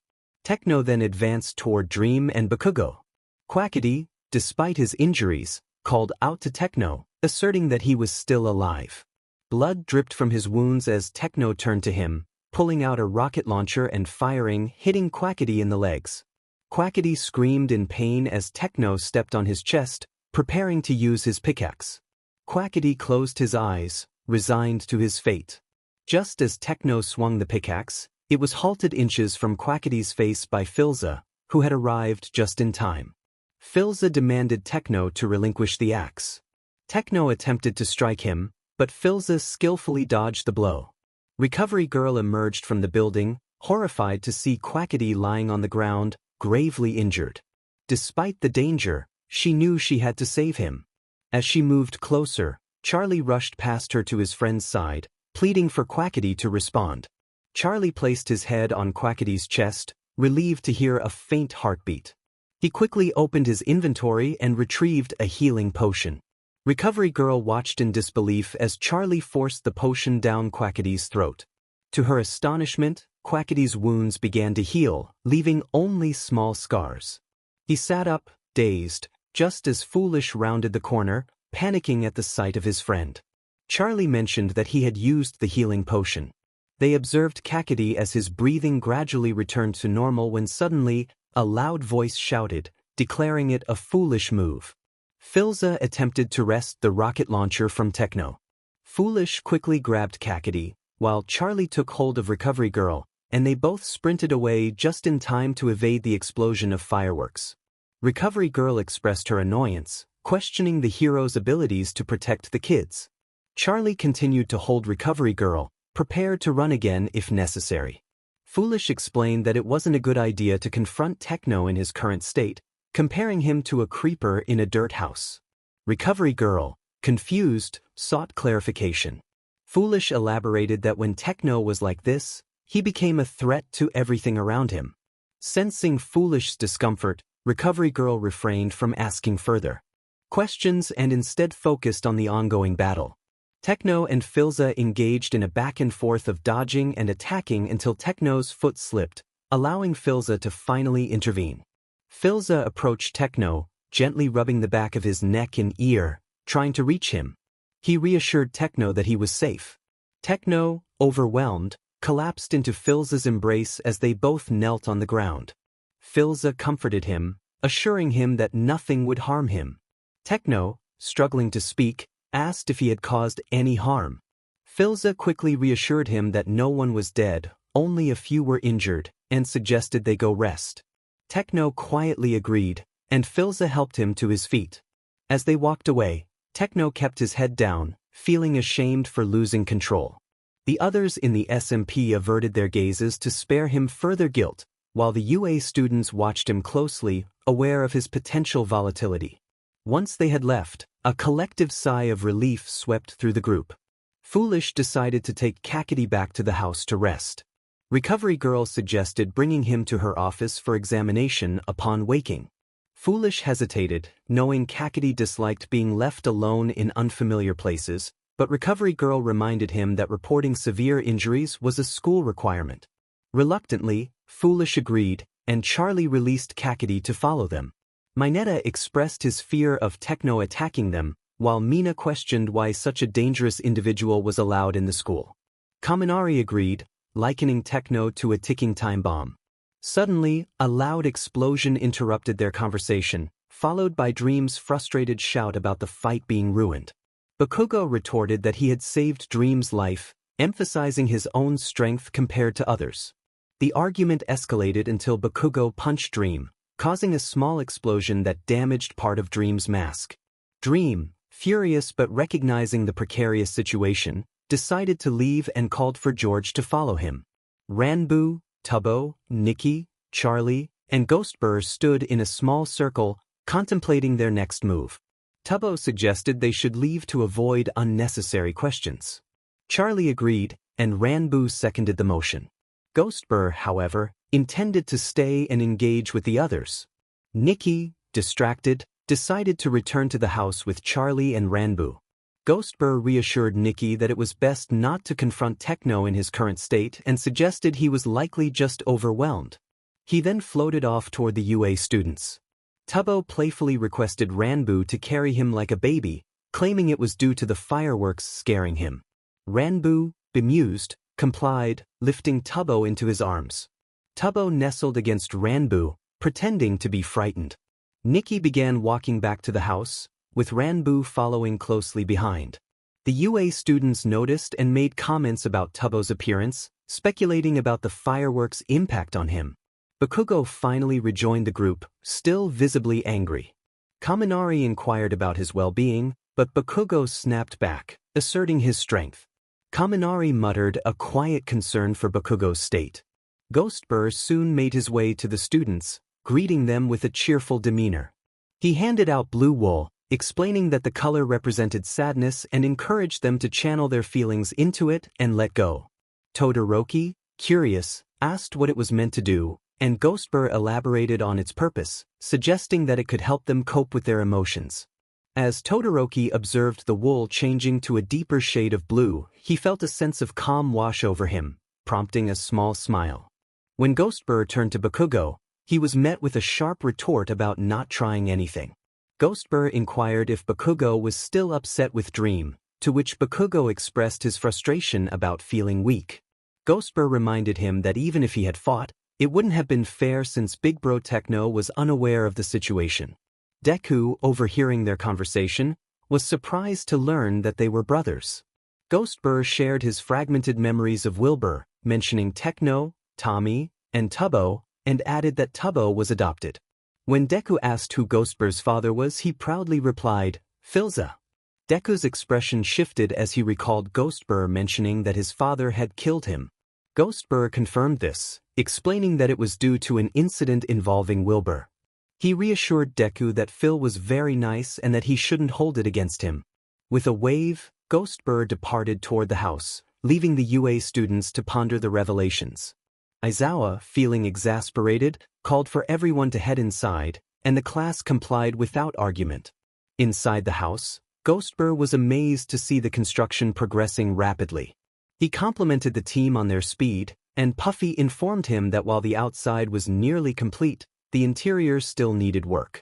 She mentioned that Fundy, Sapnap, Carl, George, and Dream were currently building Techno a room. Eager to help, Ghostbur joined in, and they spent the afternoon working together, chopping trees and finishing the roof. As the sun set, Bad set up a campfire outside with chairs for everyone to relax. Exhausted, Carl collapsed into a chair, while Tommy expressed his fatigue from the day's events. Sam, preparing food over the fire, asked what they had been discussing. Tommy recounted their talk about past events related to the war and Tubbo's presidency, while Tubbo added that he had been embarrassed in front of the class. Puffy scolded Tommy for nearly attacking Tubbo during class, to which Tommy defended himself by claiming he was doing it for the lore. Ranboo, with a mischievous grin, teased that karma had caught up with Tommy. As the group laughed, George shared a story about how Tommy had missed the water during a jump, prompting more laughter.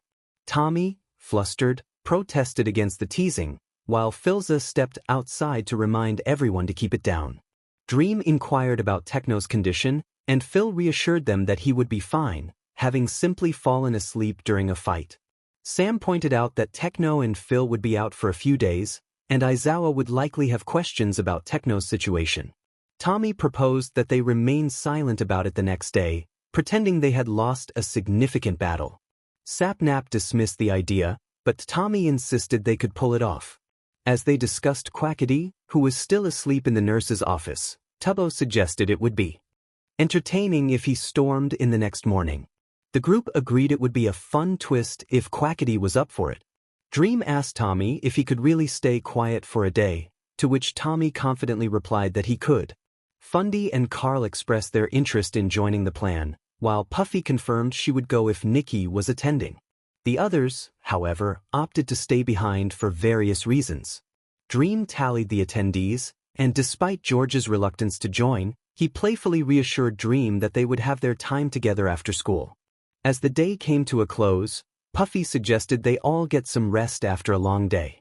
The group settled down outside, ensuring they wouldn't disturb Techno, and drifted off to sleep under the stars. Wilbur had always been a complex character, filled with ambition and a desire for connection. However, beneath his charming exterior lay a darker side that few ever witnessed. He had developed an obsession that consumed him, leading him to act in ways that were both unsettling and intense. As he navigated his relationships, Wilbur's feelings for his closest friend deepened into an all-encompassing fixation. He would go to great lengths to ensure that no one else could come between them. His mind raced with thoughts of protecting what he believed was his, and he often found himself lost in a whirlwind of emotions. One day, as they spent time together, Wilbur's demeanor shifted. He became overly attentive, his gaze lingering just a moment too long. He would smile, but there was an intensity in his eyes that hinted at his inner turmoil. He was determined to keep his friend close, even if it meant resorting to drastic measures to eliminate any perceived threats. In the shadows, he plotted, his thoughts swirling with dark fantasies of what he would do to anyone who dared to come too close. He envisioned scenarios where he would confront those who posed a risk, imagining their surprised faces as he made his intentions clear. Yet, despite the chaos in his mind, he maintained a calm exterior, masking his true feelings behind a facade of friendship. As time went on, the tension between his affection and his obsession grew. He found himself torn between wanting to protect his friend and the fear of losing them to someone else. This internal conflict only fueled his determination, pushing him further down a path from which there would be no return. Wilbur's story was one of passion and peril, a journey through the complexities of love and the darkness that can accompany it. He was a character shaped by his desires, forever walking the fine line between devotion and madness. The next morning, Dream, Tommy, Tubbo, Ranboo, Charlie, Nikki, Puffy, Eret, Fundy, Ghostbur, Carl, and Sapnap entered the classroom quietly, heads down, except for Charlie, who maintained his cheerful and innocent demeanor. Class 1A sensed the sadness emanating from the group. Aizawa observed as they slowly made their way to the back of the class and quickly instructed them to introduce themselves before taking their seats. Puffy, Eret, Fundy, Carl, and Sapnap approached the front of the class. They stood there momentarily, struggling to break the silence as they wanted to maintain their somber act. Puffy was the first to step forward, speaking confidently. She introduced herself as Captain Puffy and expressed her pleasure in meeting everyone. Noticing Minta staring at her with a big grin, she greeted him, extending her hand for a shake. However, Minta unexpectedly jumped toward her, causing a stir among the girls of 1A, along with Eret and Nikki. Puffy quickly regained her composure, gently pushing Minta away. She addressed him firmly, explaining that while she understood he was a teenager, his behavior was inappropriate. She admitted she didn't even know his name. Mina chimed in, revealing that his name was Mineta and warned that he often acted this way. Puffy responded that she believed in giving second chances, emphasizing that she wouldn't resort to violence over a mistake. Mineta, attempting to show gratitude, tried to hug Puffy again, but she blocked him, asserting her boundaries. She returned to the front of the class, where Eret complimented her kindness, admitting he had been ready to throw Mineta out of the window. Puffy thanked Eret for trusting her to handle the situation, referring to him as her king. The class reacted with surprise, and Carminari questioned if she had indeed called him king. Eret confirmed his title as King Eret of the Dream SMP, expressing his happiness to meet everyone. The girls, except for Uraraka and Jiro, leaned forward in their seats, captivated by Eret's charm, especially with his sunglasses indoors. Eret noticed their admiration and waved, expressing gratitude for being in their class, which nearly caused the girls to swoon. Hagakura exclaimed how attractive he was, while Mina added that he seemed protective. Eret then introduced Fundy, who was shyly hiding behind him, as his adoptive son. The class was taken aback by the revelation, noting the age difference between them. Fundy, embarrassed, covered his face, prompting Eret to let him retreat back behind him, which only endeared Fundy further to the girls. Ghostbur interjected, adding a touch of drama by questioning Eret about his adoption of Fundy. Eret clarified that it wasn't official yet since they hadn't signed the papers. Ghostbur inquired if Phil was aware, to which Fundy assured them that they had discussed it and that Phil was fine with it. Ghostbur expressed his trust in Fundy's decision, affectionately calling him his little fox. The emotional exchange brought tears to some of the girls, creating a heartfelt moment in the classroom. Suddenly, a loud thud interrupted the atmosphere, as if someone had attempted to kick the door down. The door swung open, and Quackity stormed in, shouting for Dream. Dream calmly approached Quackity, asking what was wrong. Quackity, filled with frustration, accused Dream of abandoning him. Their argument escalated, and Quackity punched Dream in the stomach, causing him to kneel in pain. Quackity began to stomp near Dream's head, continuing his tirade. Sapnap, Carl, Fundy, and Puffy rushed in to intervene, but Quackity accidentally punched Sapnap in the face during the scuffle. Sapnap exclaimed in surprise, stepping back. Quackity immediately turned to him, expressing concern and apology. Carl, still in character, pushed Quackity away, demanding he leave Sapnap alone. He asked if anyone had a healing potion, but no one responded. Shoji stood up, offering to guide them to the recovery girl, and Carl and Sapnap followed him out. Ida admonished the class, reminding them that fighting in the classroom was unacceptable. Quackity, frustrated, punched a hole in the wall before sitting down next to Charlie. The classroom fell into silence as everyone processed the chaotic events. Deku mumbled to himself, trying to recall everything that had just happened. Seizing the moment, Charlie broke the tension by commenting on the absurdity of the situation. Tommy bit his hand to suppress laughter, while Tubbo buried his face in Rambo's back, also trying not to laugh. Dream returned to his seat beside Tommy, acknowledging the wild turn of events. Aoyama agreed, noting that it had indeed been quite a roller coaster. Puffy, adjusting her jacket, suggested they answer some questions. Todoroki raised his hand, and Puffy called on him. He introduced himself and asked if she and Tubbo were related. Tommy bit down harder on his hand, bracing for Puffy's response. She clarified that she and Tubbo were not related but mentioned having 2 adopted sons, Dream and Foolish. Kirishima inquired if Foolish was the tall green-eyed guy who had helped Quackity the previous day, to which Puffy confirmed. Mineta then raised his hand, asking if she would apologize for earlier. Eret intervened, but Mineta shifted the topic, recalling that Nikki was married to a sheep. Puffy confirmed that Nikki was indeed her wife and that they were happily married. Mineta dramatically fell to the floor, crying once more, prompting Nikki to approach him with her axe, playfully asserting their happiness. And if anyone dared to harm her again, there would be consequences. Mina cheered, encouraging her friend. Momo, however, felt the tension and wanted to defuse the situation. As class president, Ida insisted that such remarks could not go unaddressed. Nikki, standing her ground, withdrew her axe from Mineta, asserting her stance. The sudden ringing of the bell startled the new members, prompting them to draw their swords. Puffy questioned the noise, and Azui reassured them that it was merely the bell signaling the next PRD. Fundy and Eret relaxed, having been startled. Aizawa, weary of the chaos, instructed everyone to take their seats and remain quiet. Class 1A sat through their classes, unable to shake off the events that had just unfolded, unsure if it had all been staged or if it was simply chaotic reality. A few hours later, Philza was outside chopping wood when he noticed Mr. Aizawa, All Might, Recovery Girl, and Nizu approaching the house. He set down his axe and walked over, greeting them. Nizu explained that they needed to speak with Techno regarding the previous day's incident.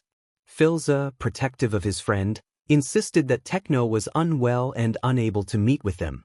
All Might suggested that Recovery Girl might help him feel better, but Philza insisted that Techno just needed rest and would return to class soon. The heroes, however, sensed that Philza was concealing something. Recovery Girl expressed concern, stating that they had been informed of Techno's instability and potential for violence. It was their duty to protect the students, and they needed to understand what had caused his outburst. Philza sighed and invited them inside, offering to make tea. As they entered, they were greeted by a grand entrance featuring a chandelier still under construction. All Might inquired about where to place their shoes, to which Philza replied that they could keep them on for now. He then called to Foolish, asking him to show the guests to the living room while he spoke with Techno. Foolish led the way through the house, showcasing the expansive living room connected to the kitchen, filled with large windows and a spacious couch. He offered tea to the guests, and while Aizawa declined, Nizu and All Might accepted. As Foolish prepared the tea, All Might marveled at the craftsmanship of the house, asking if they had built it themselves. Foolish confirmed that having a team made the process easier. Aizawa questioned how they supported the roof without pillars, to which Foolish explained that they hadn't mapped that out yet. Recovery Girl pointed out the necessity of pillars for structural integrity, to which Foolish expressed surprise, mentioning that in their world, floating islands were a reality. Niza found the concept intriguing and asked Aizawa to remind him to contact the city code inspector later. Philza entered the room quickly, startling everyone. Foolish commented on the wisdom of making the hallways wide, and Philza agreed. After serving tea, the group settled in, and Niza brought up the previous day's events. Philza confirmed that he had heard about Techno's violent outburst, which had been interrupted by Dream and Quackity. Recovery Girl added that All Might had nearly been harmed as well.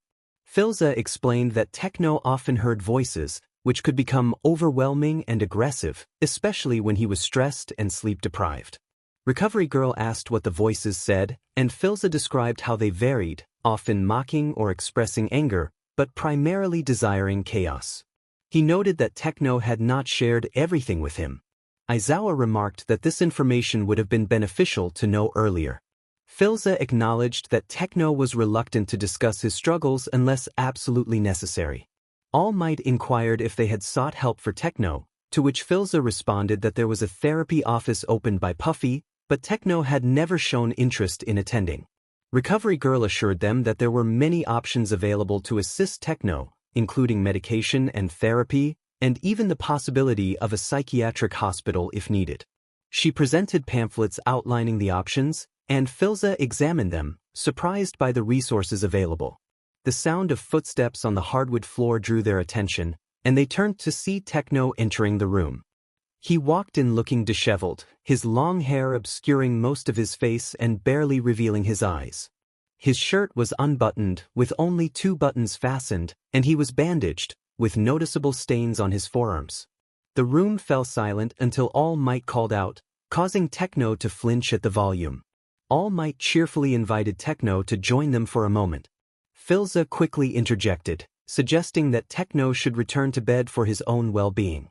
Techno set down a bottle of cold water and brushed his hair aside, appearing exhausted yet smiling as he picked the bottle back up. He mentioned needing a few minutes of human interaction and made his way over to the group. All Might pointed to a pamphlet, saying they had been discussing Techno's options. Techno took a seat and began examining the pamphlet for a psychiatric hospital, noting the accommodations and rules. He read aloud about being placed in a padded room if he became violent and asked what that meant. Recovery Girl explained that it was a room lined with soft material to prevent self-harm. Techno responded with enthusiasm, joking about being able to bang his head against the wall without Phil stopping him. Philza reminded Techno that he was trying to prevent brain damage. Techno shrugged off the concern, playfully questioning the significance of a little brain damage. He stood up and walked over to a wall, lightly tapping his head against it, leaving a small mark. Philza approached him, placing a hand on his shoulder and speaking softly to check on him. Techno quietly mentioned that the noise was bothering him. Phil assured him that he could return to bed and would join him once he was finished. After Techno left, Phil turned to All Might, apologizing for the situation but assuring him that Techno would be fine in a few hours. All Might expressed concern about Techno's behavior, emphasizing the dangers of mental illness leading to crime. Philza firmly stated that Techno was an adult capable of making his own choices and needed rest at that moment. Recovery Girl agreed to be informed if Techno decided on any options. Once they departed, Phil flew up to Techno's room, where Techno lay on his stomach, waiting for him. Phil sat down and began to massage the back of Techno's neck, who relaxed under the touch. Phil asked if Techno would consider trying any of the treatments, already anticipating the answer. Techno, feeling drowsy, replied that he preferred the company. The members of the SMP stood in awe of the massive metal jungle before them as Class 1A arrived in their hero outfits. Tommy burst into laughter, prompting the others to join in. Bakugo shouted at them, demanding to know what was so funny. Quackity pointed out that they looked ridiculous. Aizawa, All Might, and Recovery Girl approached, explaining that each hero costume was designed to enhance their quirks. Tubbo innocently pointed out Hagicure's invisibility, leading to more laughter from Tommy and Tubbo, who quickly covered their faces in embarrassment. ASU defended Hagicure, explaining that her invisibility meant there was nothing to see. After a moment of awkwardness, Tubbo apologized, while Tommy remained silent, his face slightly flushed. Dream nudged Tommy, who still refused to speak, prompting Dream to playfully smack him on the back of the head. Tommy yelped in surprise before standing up and apologizing. Aizawa announced that they would be participating in a Villains vs. Heroes challenge, explaining the rules and objectives. The villains would protect a beacon while the heroes attempted to turn it off, with the freedom to engage in combat as long as no one was seriously harmed. Kirishima asked how they would differentiate between heroes and villains, to which Aizawa replied that Class 1A would be the villains and the new students would be the heroes. Tommy expressed disappointment at not being a villain, but Eret reassured him that it would still be enjoyable. All Might reminded everyone that this was a training exercise to assess their abilities, noting that the SMP members were accustomed to open spaces, giving Class 1A a potential advantage. Aizawa then announced the team assignments, emphasizing that he would only say it once.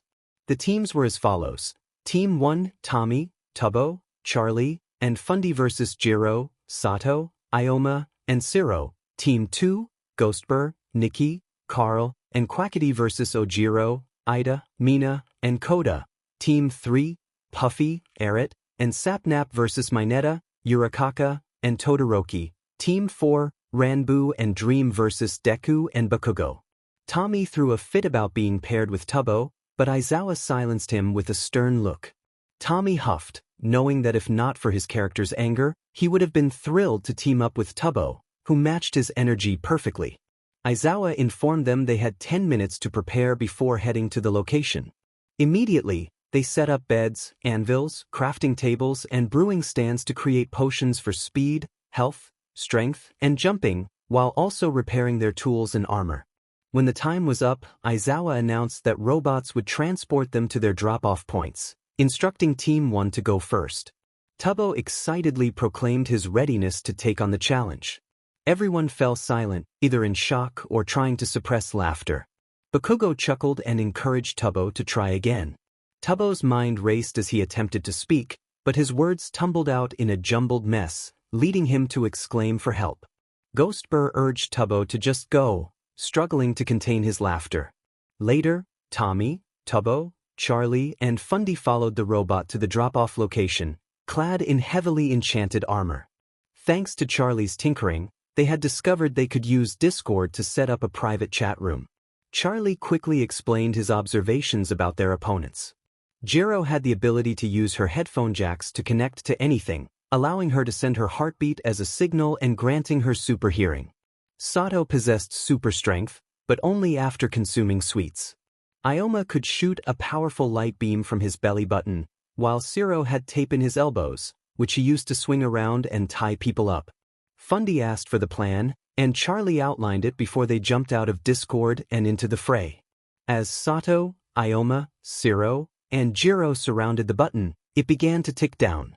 Tommy, Tubbo, and Fundy stealthily moved through the shadows, but Tommy's clumsiness led him to bump into a pipe, creating a loud noise. Jiro quickly stabbed her headphone jacks into the ground, and suddenly, chaos erupted as Tubbo accidentally set off multiple pieces of TNT. Jiro screamed in surprise as debris began to fall, but Sato quickly downed a tin of sugar and saved his teammates from being crushed. The trio dashed out of the shadows, charging toward the villain team.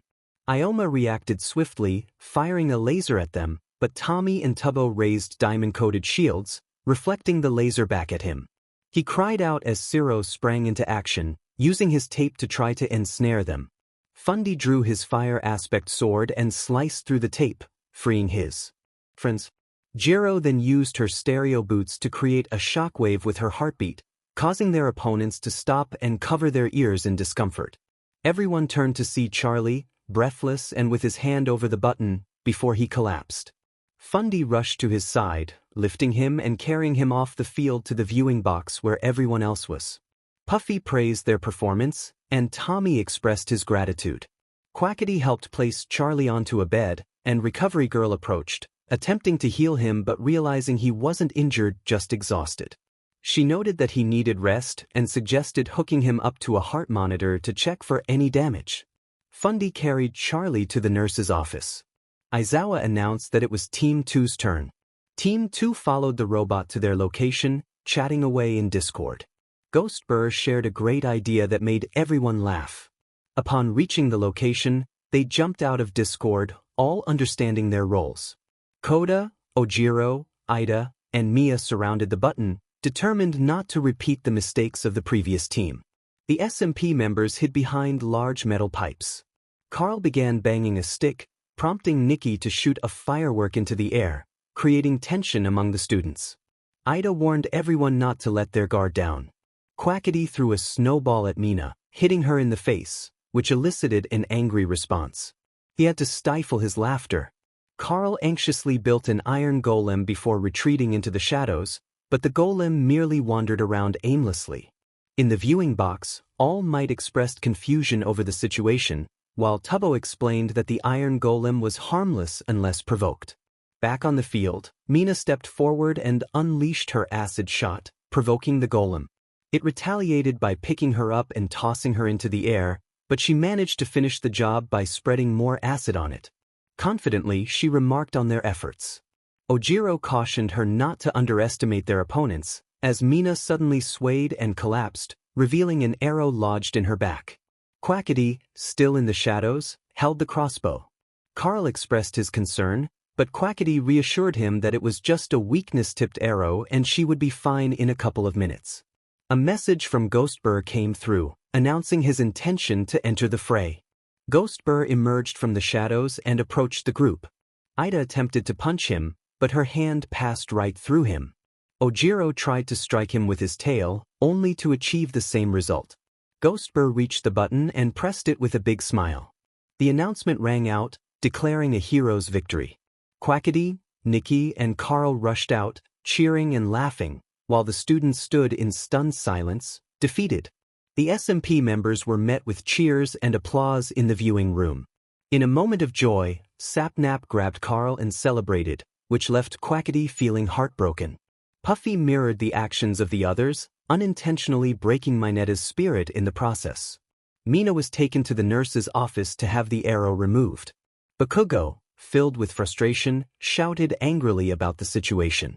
Kirishima attempted to calm him down, explaining that a ghost had been sent out and no one could touch it. Although this quieted Bakugo, it did not alleviate his anger. Aizawa sighed, recognizing the pattern that was emerging with the new students. He instructed Team 3 to proceed, already weary of the unfolding events. Puffy, Eret, and Sapnap followed their robot companion before jumping into a Discord call. Sapnap expressed his excitement about being able to communicate without others overhearing. Eret then pondered how they could outshine the other teams. He suggested that they should actually engage in a fight to demonstrate their strength. Puffy pointed out that the other participants were children and not as well trained as they were. Eret, grinning widely, proposed a plan that made both Sapnap and Puffy laugh, especially when imagining Bakugo's reaction. They arrived at the drop-off point and exited the Discord call. The students gathered around the button, ready for anything. After a minute of silence, the atmosphere suddenly changed with a loud buzzing sound announcing the hero's victory. Everyone was taken aback. Was it a glitch? Did something trigger a false win? Silence enveloped the arena before 3 milk buckets materialized out of thin air. After drinking the milk, Puffy, Eret, and Sapnap shared a hearty laugh at the group's bewilderment. Bakugo's voice rang out from the viewing box, incredulous at the turn of events. Todoroki, confused, questioned how they had managed to stay hidden. Puffy explained that they had used potions of invisibility to sneak around.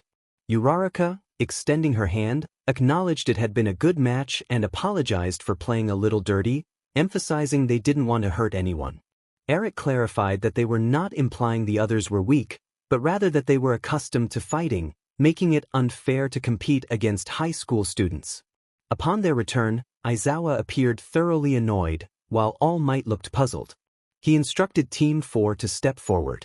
Tubbo, worried for Ranbu, clung to his arm, pleading for him not to be paired with a certain individual. Aizawa, using his scarf, pulled Tubbo away, reiterating that he would not be changing the teams despite Tubbo's attempts to escape. Bakugo, eager to prove himself, expressed his excitement about finally showing the others how it was done. Deku, hesitant, tried to speak up but was pushed aside by Bakugo. Ranbu glanced back at Tubbo, apprehensive as Dream approached the door, whistling and gesturing for Ranbu to follow. He complied, keeping his head down, which left a sense of unease among the onlookers, including the pro-heroes. All Might questioned Aizawa's decision to pair those two together, to which Aizawa responded nonchalantly that it would be over quickly. Chapter end. Bakugo and Deku stood before the button, scanning the area for any sign of movement. Silence filled the arena, but it was soon interrupted by a sound resembling a whistle. Bakugo quickly tracked the source of the sound and launched himself toward it. Expecting to confront two students, he instead triggered a tripwire that set off explosives. He was thrown into a pile of metal pipes, which crashed down around him. Deku rushed over to check on his friend, lifting a large pipe with concern. Bakugo, brushing off the debris, insisted he didn't need Deku's help. Meanwhile, Dream walked across a pipe, hands in his sweater pockets and a small silver whistle hanging around his neck. Before he could speak, Bakugo charged at the masked man, yelling in frustration. Dream dodged the attack, causing Bakugo to hit the ground in anger. He attempted another strike, but Ranbu appeared unexpectedly, wearing a pumpkin on his head.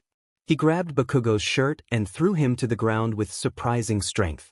In the viewing room, Tubbo slammed his fist against the wall, tears in his eyes as he expressed his frustration about his husband being near Bakugo. All Might tried to reassure him, promising that if the fight became too dangerous, they would intervene. Tubbo, still upset, warned All Might to be careful.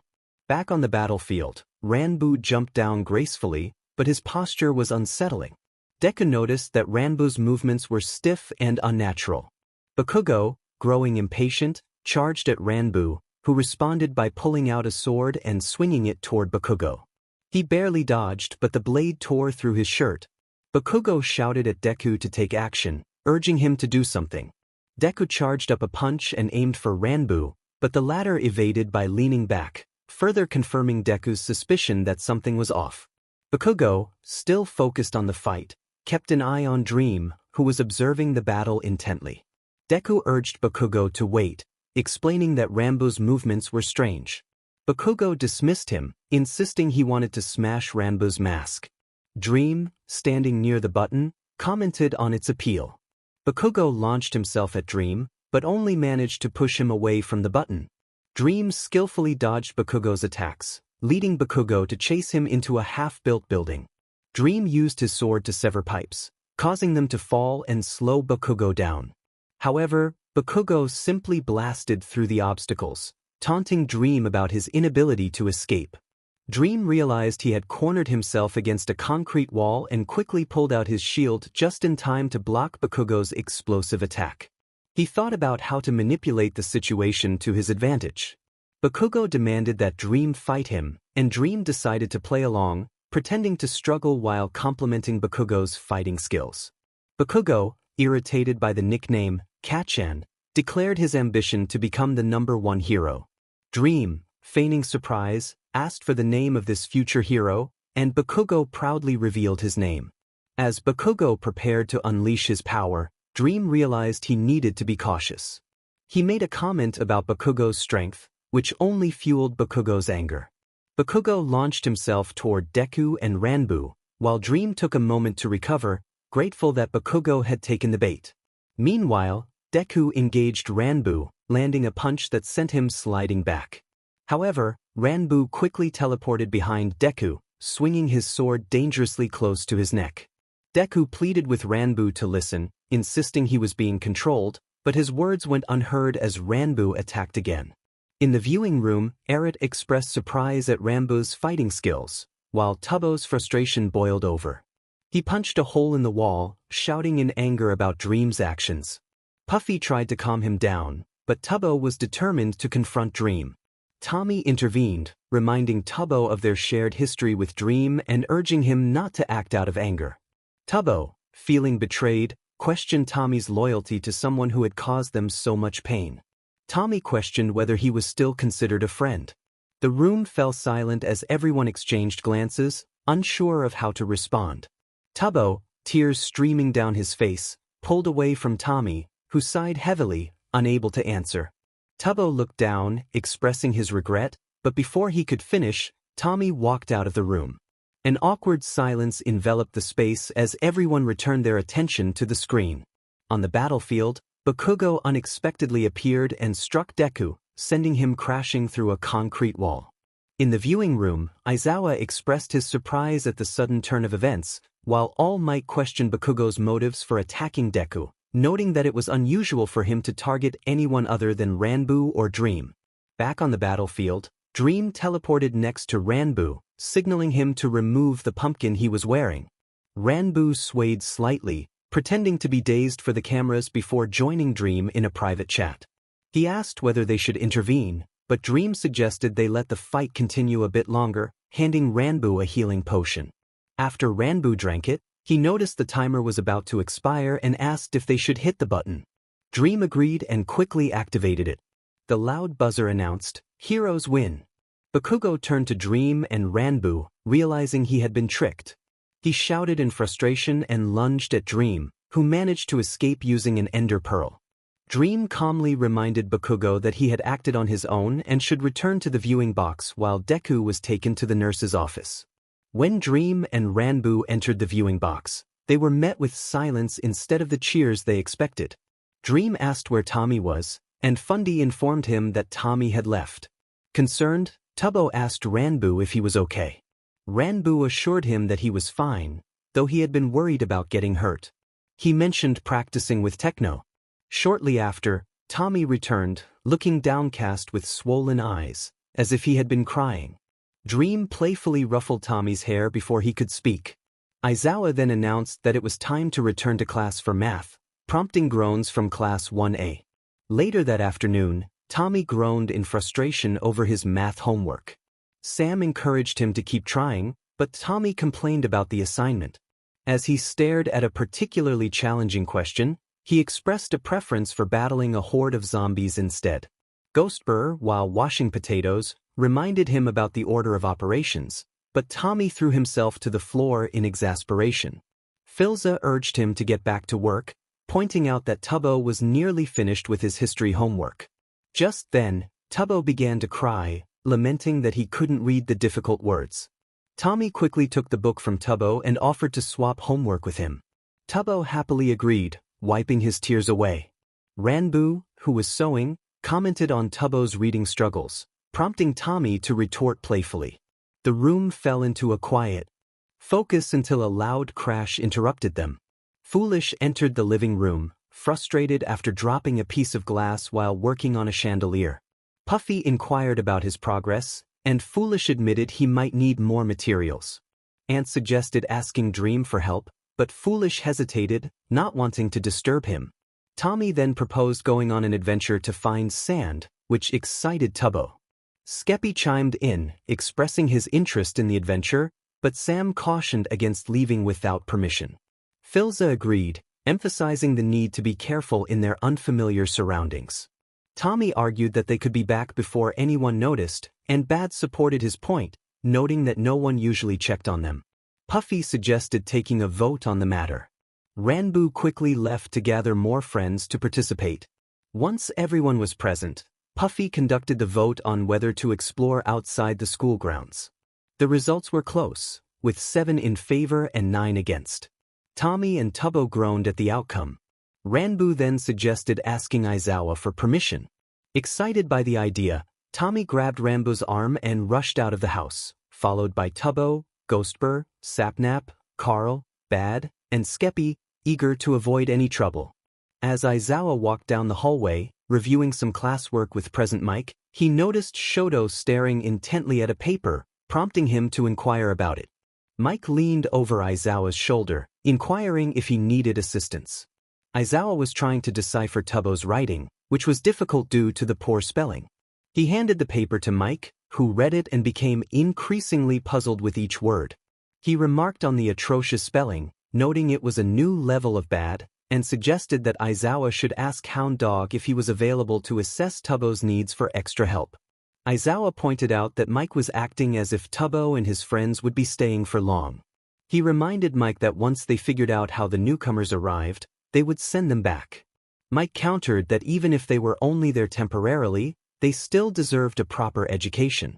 Meanwhile, Ghostbur shouted for Tommy to slow down before he fell. Aizawa and Mike glanced out the window to see Tommy running while pulling Ranbu along. Upon noticing them from the second floor, Tommy came to a halt. Aizawa stated firmly that it was his decision. Mike chimed in, urging Shoto to consider that the kids were likely feeling restless. He questioned what harm could come from taking them for a brief stroll around town.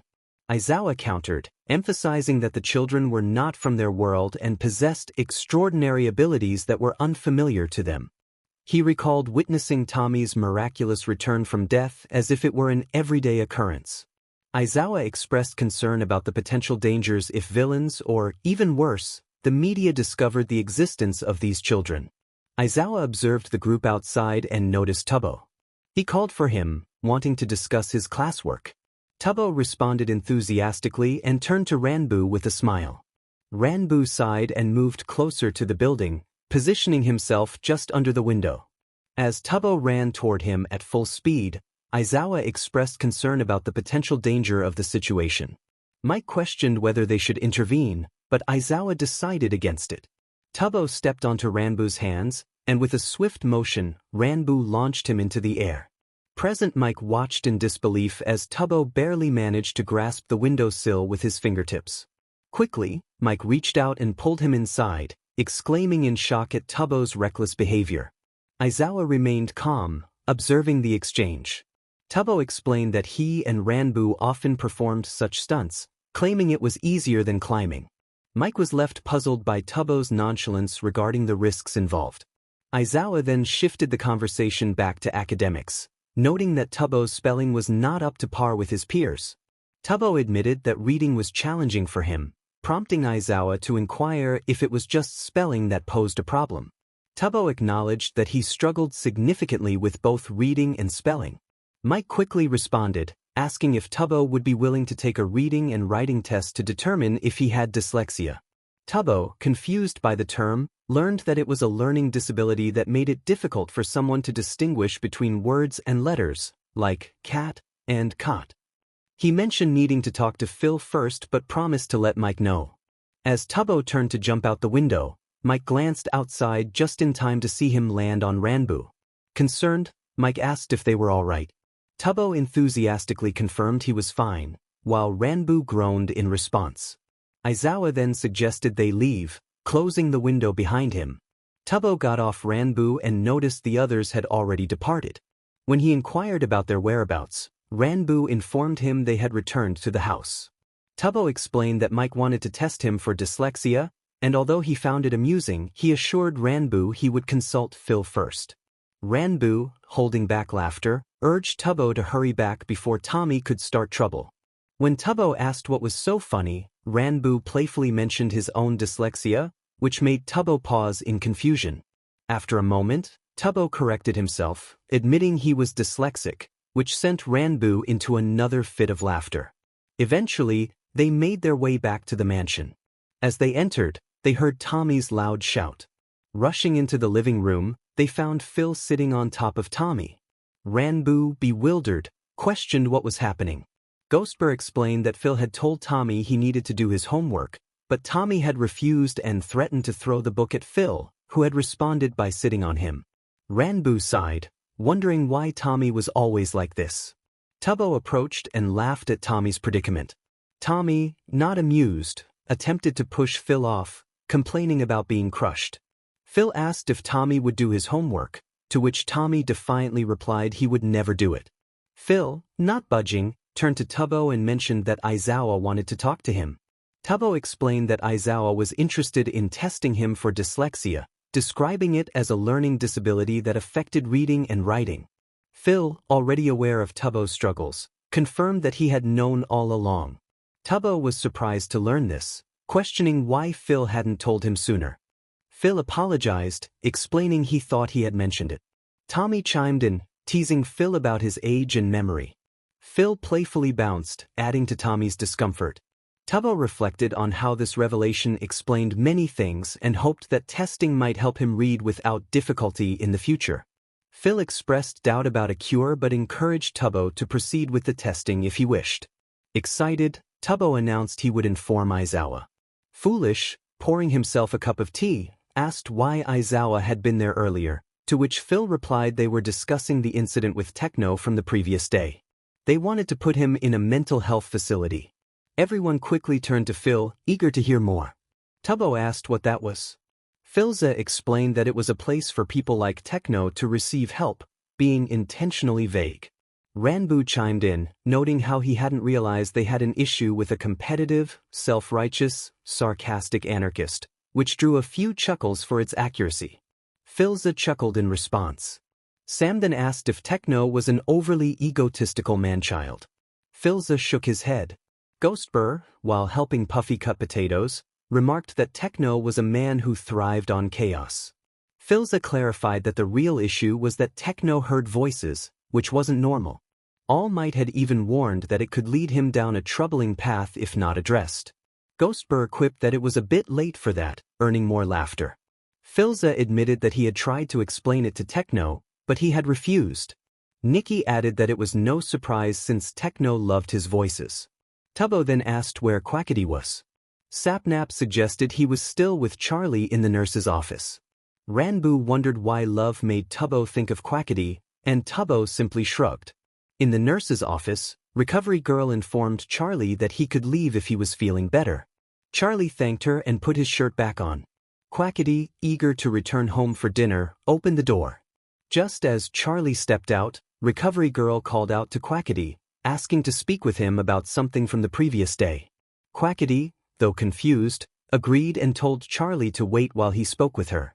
Charlie, being curious, wandered off to explore. As he walked around, Charlie spotted a key on the floor, quickly picking it up and pocketing it just as Principal Nizu approached. Nizu greeted him sweetly and asked if he had seen a key, explaining that he couldn't access his office without it. Charlie, maintaining his playful demeanor, replied that he hadn't seen it.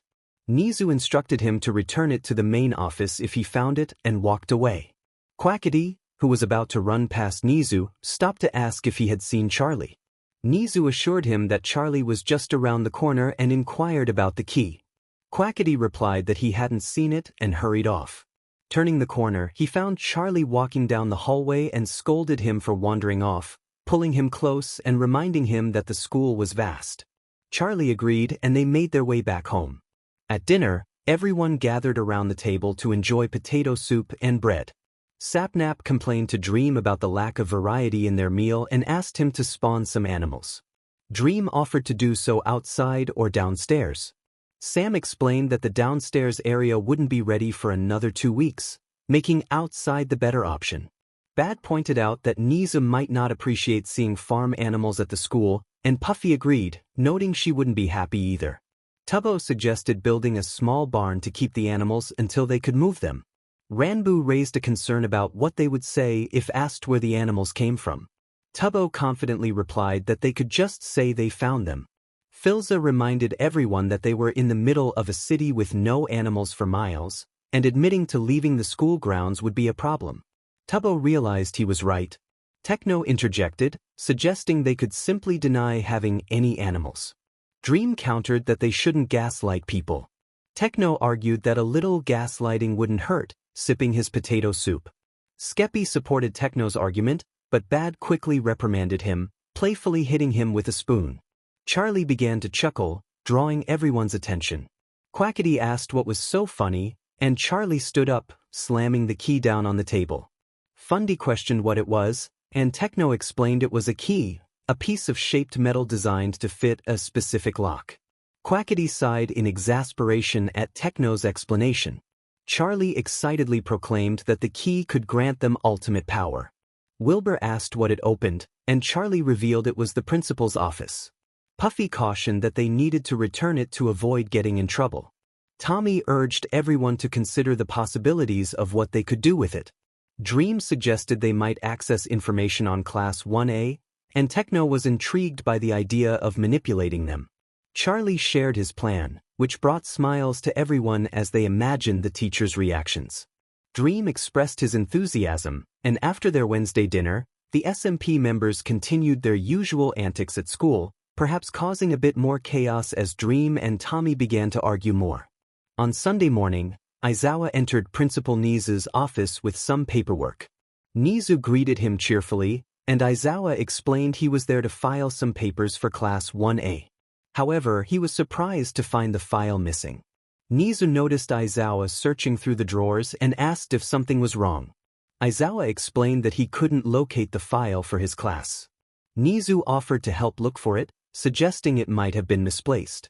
The two men searched the entire office but found nothing. Nizu expressed concern over the missing files, and Aizawa questioned who could have entered the office and why only Class 1's file was taken. Nizu recalled that he had lost the key to his office but had changed the locks the following morning, meaning it must have been someone already on campus. They decided to check the security cameras for answers. They arrived at the office and pulled up the video feed from Wednesday night. The footage showed Charlie moving cautiously down the hallway, as if he had a clear purpose. He approached the principal's office, glanced around, and then entered. Nizu remarked on Charlie's cleverness, noting that he had managed to obtain a key.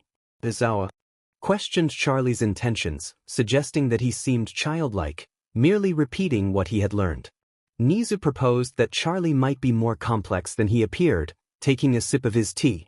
As they continued to observe, Charlie rummaged through several cabinet drawers until he found the file for Class 1A. He quickly pocketed the larger folder and hurried out of the office, locking the door behind him. Nizu stated that they needed to pay another visit to their guest, jumping onto Aizawa's shoulder. Aizawa sighed, suggesting they find All Might in case things went awry, and they exited the room. A few minutes later, Aizawa, Nizu, and All Might made their way to the SMP member's house. Along the way, they noticed a large red barn that seemed to have appeared overnight, the sounds of various animals filling the air. All Might inquired about the cows he heard, and Nizu suggested they investigate. As they approached the barn, they were taken aback to see Tubbo covered in animal blood while tending to a pen filled with more pigs than seemed appropriate. Nizu felt a wave of nausea at the sight, especially when he saw Tubbo dispatch several animals with a swift motion. The smell of cooked meat wafted through the barn, intensifying their discomfort. Tubbo noticed the teachers and greeted them cheerfully, jumping over the fence, blood dripping from his clothes. Aizawa quickly told him to stay back, covering his mouth. Tubbo, confused, asked what was wrong, and Aizawa demanded to know what he was doing. Tubbo explained that he was preparing meat for dinner and assured them that the animals were only temporary until the basement was ready. All Might questioned the sanitation of the situation, while Nizu expressed his concern. Tubbo simply shrugged, stating that the animals wouldn't be around for long and that he was using a special sword that cooked the meat instantly. Aizawa and All Might both felt queasy at the thought. Nizu decided it was best to leave and asked Tubbo if he had seen Charlie. Tubbo, thinking for a moment, replied that he hadn't seen him but suggested they ask Quackity. The three thanked Tubbo and left, still disturbed by the scene they had witnessed. Nizu reminded Aizawa to arrange a meeting to educate their guest on proper food handling and animal care. Aizawa agreed. All Might then wondered how Tubbo had acquired so many animals, to which Aizawa responded that he didn't want to know. Upon arriving at the house, Nizu noticed Dream watching them from a window, but he kept this observation to himself. All Might knocked on the door and was greeted by Foolish's voice, who invited them in. When they entered, they found Foolish atop a tall stack of oak logs, working on a chandelier. All Might inquired about Charlie's whereabouts, and Foolish suggested they check the game room, directing them down the left hallway. As they approached, they were met with Tommy's loud exclamation of frustration, followed by another voice reprimanding him. Quackity, sitting at a table with Sapnap and George, invited them to join a game of blackjack, but Nizu reminded them that gambling was not permitted on school property.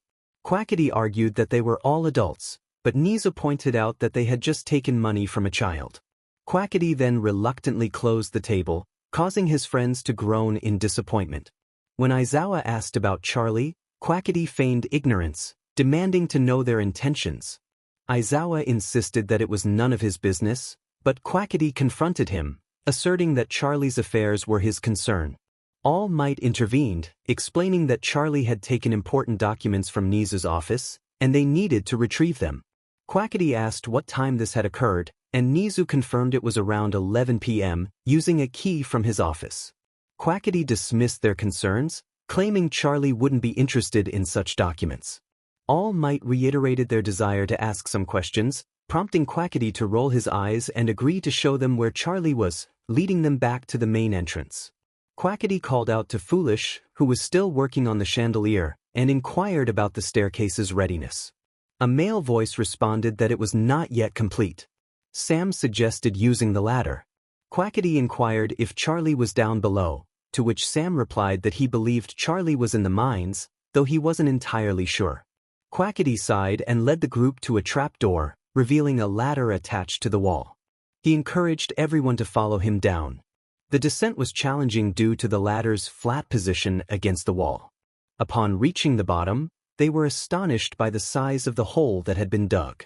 They observed several individuals working diligently, chipping away at the walls, while others began to set down wooden supports. Nearby, Sam was focused on a red stone. All Might expressed his amazement at the structural integrity of the site, questioning how it hadn't collapsed. Nizu remarked on the impressive efforts of the workers. Quackity urged everyone to hurry as he navigated a precarious staircase, leading them to another level filled with dust, chests, and remnants of mined rock. Aizawa voiced his concern about the potential security risks posed by the exposed materials. Nizu acknowledged the concern but noted their surprise at the progress made in just a week. Quackity began calling for Charlie until he finally received a response. Charlie, covered in dirt and coal dust, appeared, excitedly mentioning he had found the best damp hole.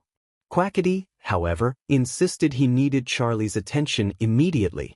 Charlie approached them cheerfully, but Aizawa cut to the chase, accusing him of stealing documents. Charlie feigned innocence, claiming it must have been another charming individual. Aizawa's patience wore thin as he confronted Charlie, ultimately raising his voice in frustration, declaring he was done with the games and that Charlie would face serious consequences if he didn't return the documents. Tears streamed down Charlie's face as he mumbled something and dashed down the hallway. Quackity, filled with determination, confronted the teachers, insisting they leave.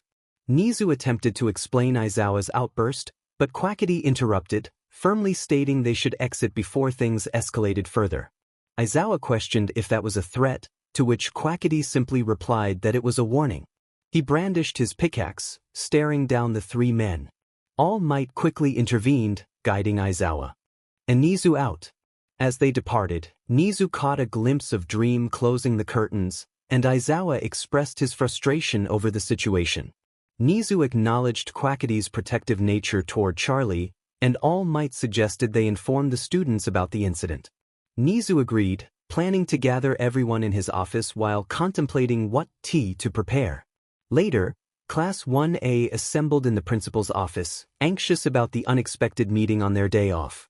Ida confirmed that everyone was present, and Nizu explained that a break-in had occurred, resulting in the theft of their class file.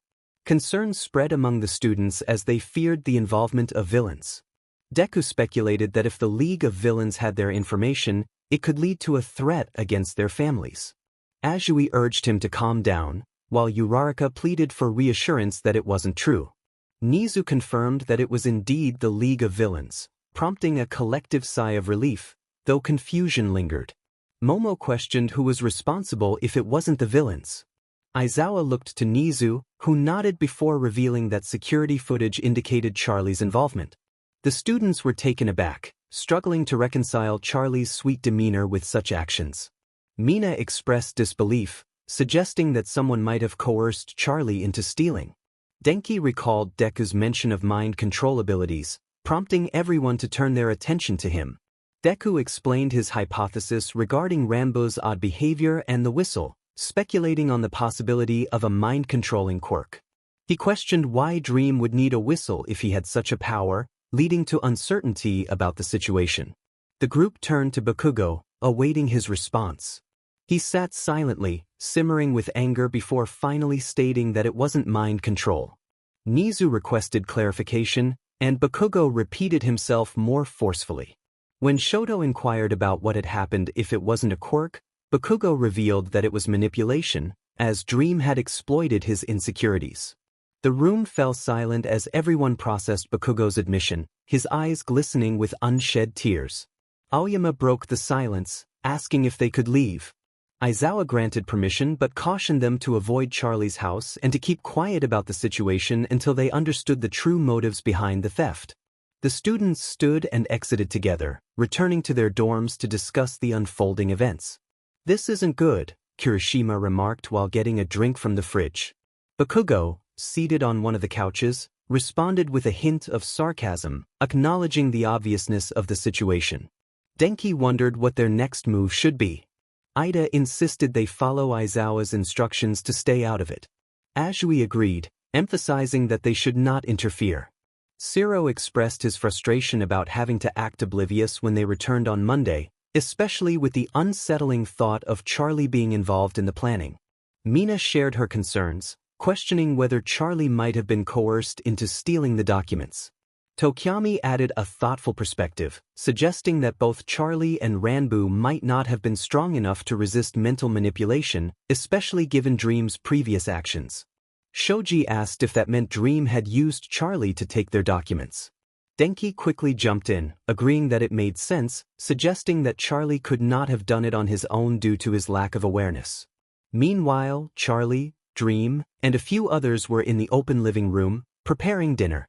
Charlie sneezed unexpectedly, causing a slimy substance to fly across the room. Dream followed suit with his own sneeze.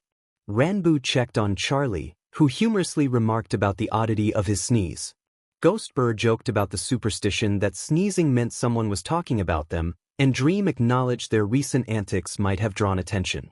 Charlie decided it was time to return the papers they had taken. Jiro pointed out that even if they knew who had taken the documents, there was little they could do. Uraraka suggested they could retrieve the papers themselves. Sato proposed sending Hagakure to sneak in, but Mina quickly dismissed the idea, fearing for her safety if Dream caught her.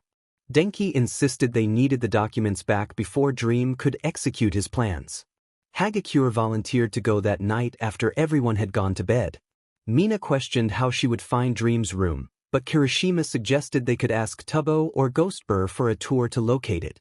Deku agreed that it was a solid plan, and they set off toward the SMP member's house.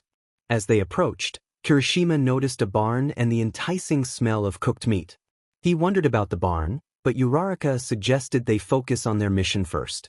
They arrived at the house, impressed by its size and construction. Tubbo was outside, washing his clothes, and greeted them warmly. Curious about what he was doing, Kirishima learned that Tubbo had been busy after a day of work. Tubbo offered them steak, and they seized the opportunity to enter the house. Inside, they were greeted by Dream, who coldly questioned their presence. Uraraka explained their visit, but Dream reprimanded Tubbo for bringing them in without permission, returning to his task with an air of indifference. Feeling slighted, Uraraka noted Dream's dismissive attitude. Tubbo continued preparing food, while Tommy asked for a steak, only to be denied by Dream, who criticized him for overeating. Tommy, visibly affected, returned to his work quietly, prompting concern from the others about Dream's treatment of him. Tubbo handed Kirishima a piece of meat, and Kirishima complimented the house, asking for a tour. Dream's angry refusal startled everyone, but Ghostbur suggested throwing a party instead, which Tommy reluctantly agreed to, despite his lack of enthusiasm. Ghostbur then invited the others to the party, and they expressed their excitement. Dream announced the date, giving them 3 weeks to prepare. Grateful for their hospitality, Kirishima thanked Tubbo as they left. The group left feeling upset about their failed mission, believing they should have pushed harder on the issue. Inside the house, Tubbo announced that they were gone. Tommy turned to Dream, insisting that he was not overweight. Dream laughed as Tommy playfully poked at his stomach, and after a brief struggle, Dream managed to get Tommy to stop. Ranbu asked if they were actually going to have a party, to which Dream replied that he saw no reason not to. Ghostbur then left to inform the others. Later, with Class 1A, Denki exclaimed that the steaks were amazing. Bakugo angrily shouted that he couldn't believe their extras had failed something so simple. Kirishima tried to calm him down, explaining that Dream had the final say, and the others didn't want to go against him. Ida lamented that their plans were ruined and that they had to follow Aizawa's instructions. Hagakure insisted that she could still do it if she was careful, but as class president, Ida firmly stated that he couldn't allow her to take such risks. That night, the mansion was silent, with nothing stirring, not even Tommy. The torches had been extinguished, and armor was carefully hung by the door in hopes of needing it the following day. Everyone was nestled in their beds, dreaming of adventures. Suddenly, the front door swung open, and a girl stealthily entered, intent on a mischief-filled plan to steal a folder from a man who was reluctant to part with it. She hurried up the stairs, determined to complete her task before dawn. As she moved from door to door, she sighed, wishing for a guide. The first door she approached seemed untouched. She hesitated, then opened it with a soft creak, revealing a ghost deeply asleep, a jar of sand resting under his hand. She rummaged through his belongings but found nothing of interest. In a rush, she moved to the second room, where she discovered a young couple, Ranbu and Tubbo, sleeping peacefully. She tiptoed around them, hoping not to wake them, but found only bees and trees among their belongings, leaving her disappointed. The third door filled her with dread. The creaking sound sent shivers down her spine as she entered a chaotic room littered with books. She stumbled back, startled by the sight of a man speaking of battles, his words a jumbled mess. She quickly retreated, feeling a sense of urgency. The man, sensing an intruder, grabbed his sword and rushed out of the room, his mind racing with thoughts of what he might find. The hall was empty, but the voices in his head urged him to act. He called out, warning anyone who might be there to leave before he took action. In the midst of this tension, a winged figure appeared, questioning the man's loudness and sanity. The old man dismissed his friend's concerns, insisting that no one was there but family. Meanwhile, the girl remained silent, praying he wouldn't sense her fear. As the door closed behind the winged man, she seized the opportunity to escape, rushing into the dorms where her friends awaited. They turned in surprise at her sudden arrival, filled with concern. Hagakure, breathless, struggled to explain her harrowing experience. A pink girl expressed sorrow, while a mischievous boy angrily questioned her. With a final breath, she began recounting her tale, but Bakugo interrupted, demanding she stop with the rhyming. The argument escalated, with Bakugo insisting he didn't care about the story, while others tried to maintain order. Deku cautioned Bakugo not to argue with the storyteller, fearing the consequences could be dire. Finally, the author declared there would be no more rhyming, but the chapter remained unfinished, leaving everyone in a state of anticipation.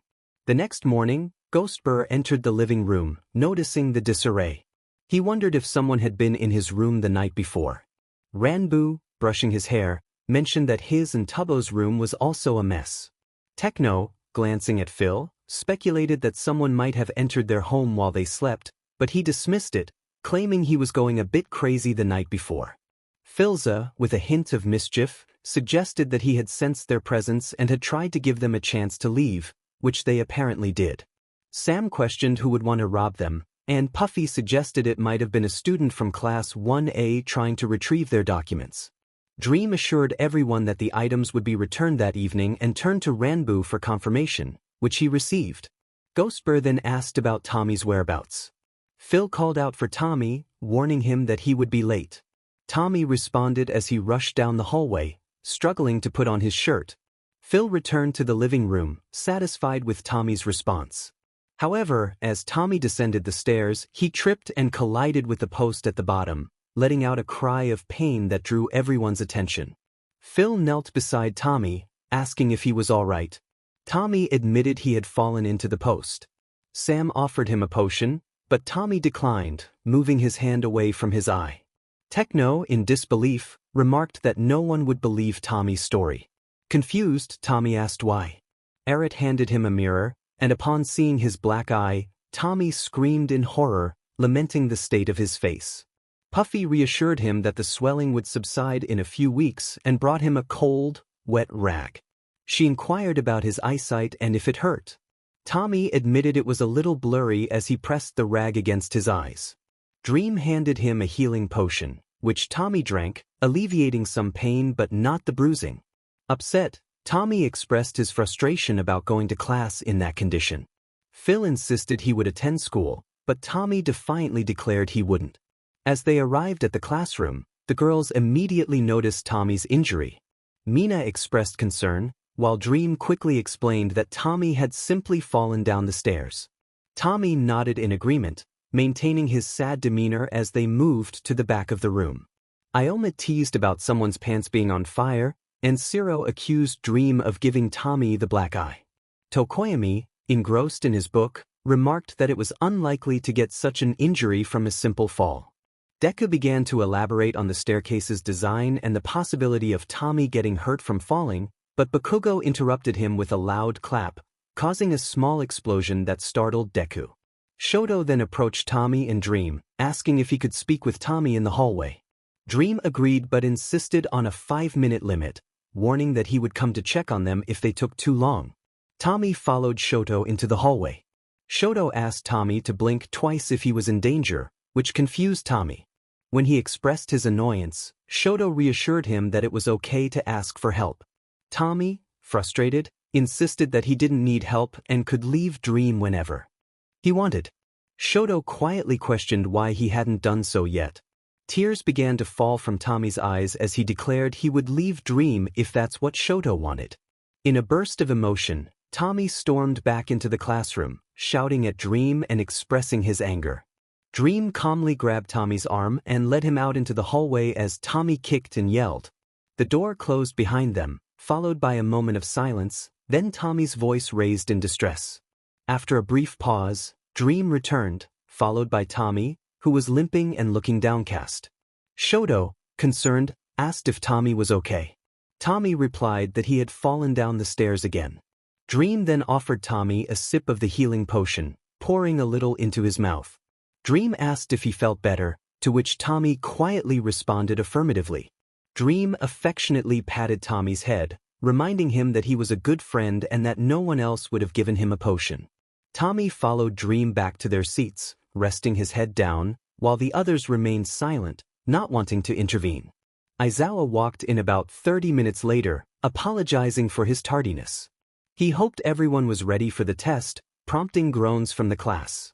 After running to the dorms to grab her swimsuit, Mina hurried back to the changing room. As she rushed, she spotted Sapnap pinning Quackity against a tree. Mina quickly hid behind a wall to listen to their conversation. Sapnap held Quackity's hands above his head while his other arm wrapped around Quackity's lower back, drawing him closer. He leaned in, expressing how long it had been since they had privacy. Quackity responded that it had been quite a while since they had this moment together. Suddenly, Sapnap leaned in for a passionate kiss. Mina's eyes widened in surprise as she pulled out her phone, thinking she needed to show Carl that Sapnap was being unfaithful. However, she forgot her flash was on, causing Sapnap to jump back when he noticed the light.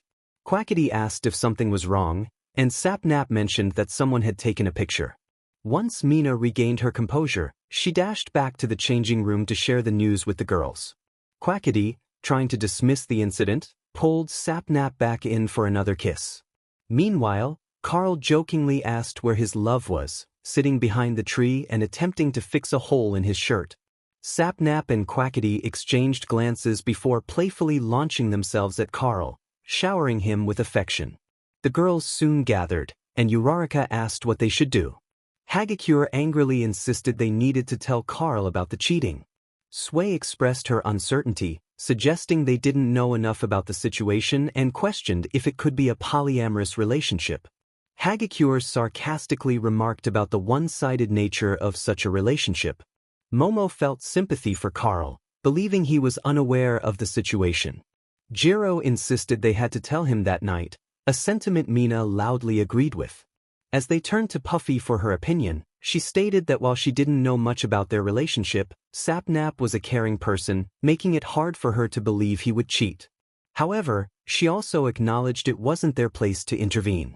Meanwhile, Denki pointed out that the girls were louder than usual, and Deku wondered what they were discussing as he finished changing into his swimsuit. Eret entered and playfully smacked Mineta on the back of the head, advising him to rethink his words. Mineta quickly fell silent, not wanting to provoke Eret further. Techno, Tommy, Tubbo, Fundy, and Dream soon joined, all shirtless and wearing swimming trunks, showcasing their toned physiques and various scars. Denki complimented Tubbo on his scar, and Tubbo blushed in response. Kirishima asked about their workout routines, to which Techno explained that hours of farming potatoes had built his strength. Tubbo added that lifting wood while rebuilding his house and living in a war zone contributed to his physique. Tommy boasted about his natural strength. Ioma noticed Fundy covering his chest and inquired about the scar he was hiding. Fundy panicked, insisting there was nothing to see. Denki, eager to see, wrestled with Fundy until they managed to lift his arms, revealing a long scar.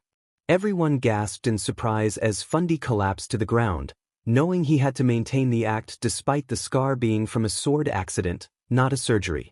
Kirishima innocently asked how Fundy got such a scar, while Shiro noted its straight and clean appearance. Fundy whimpered that he didn't want to be there anymore, prompting Eret to rush over and cover him with his cape, scolding the others for invading Fundy's privacy. Aizawa then entered, demanding to know what was happening. Techno responded dryly that they were just traumatizing a young adult. Aizawa, uninterested in dealing with the situation, ordered everyone outside. They all rushed out to the pool area, including Fundy, despite his protests. The girls arrived, surprised to see the scars on the SMP members. Mina noticed Fundy's scar and approached him sweetly, asking how he got it.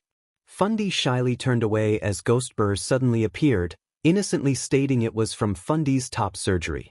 Fundy felt horrified as Ghostbur had outed him loudly, drawing the attention of the other girls, who rushed over, intrigued and shocked. Mina scolded Ghostbur for his comment, while Ghostbur insisted there was no reason for Fundy to feel ashamed and expressed pride in his son. Jiro expressed her frustration with Ghostbur, emphasizing that it wasn't right to disclose such information. Ghostbur, noticing Fundy's distress, apologized and attempted to touch his shoulder, but Fundy pushed him away. Feeling remorseful, Ghostbur loudly declared that he had given birth to Fundy, ensuring that everyone was now paying attention. Denki whispered to Mineta about what Ghostbur had said, while Mineta dismissed it, claiming men couldn't give birth. Denki clarified that he was referring to Fundy's top surgery, prompting Mineta to speculate about Fundy's past.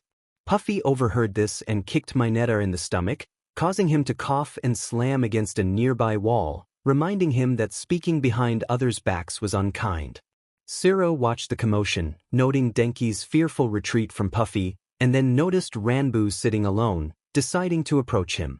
"Hey there, Ranbu, why aren't you dressed for the pool?" someone asked. Ranbu hesitated, unsure of how to respond. He finally admitted that he didn't know how to swim. "Well, Sway is a great swimmer. Maybe she can teach you," another suggested. Ranbu appreciated the offer but expressed his reluctance to even approach the water. At that moment, Tubbo, already in the pool, called out to Ranbu, asking him to retrieve his ring. As Ranbu stood up to help, Shiro saw an opportunity to play a prank and rushed up behind him. Suddenly, Ranbu found himself splashing into the water, letting out a startled scream as he hit the surface. The water seemed to react, sending steam rising as everyone covered their ears. Tubbo quickly dove beneath the surface, and as Ranbu began to sink, Puffy, Techno, and Dream jumped in to save him. Just as Tubbo reached for Ranbu, he vanished from sight. Tubbo's heart raced as he screamed, his voice muffled by the water. Techno emerged, furious, demanding to know who had pushed Ranbu in.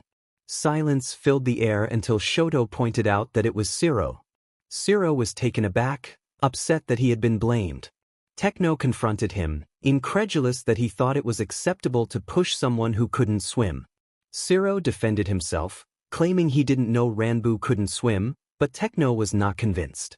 Techno warned Shiro that his actions had serious consequences and that he should prepare for the fallout.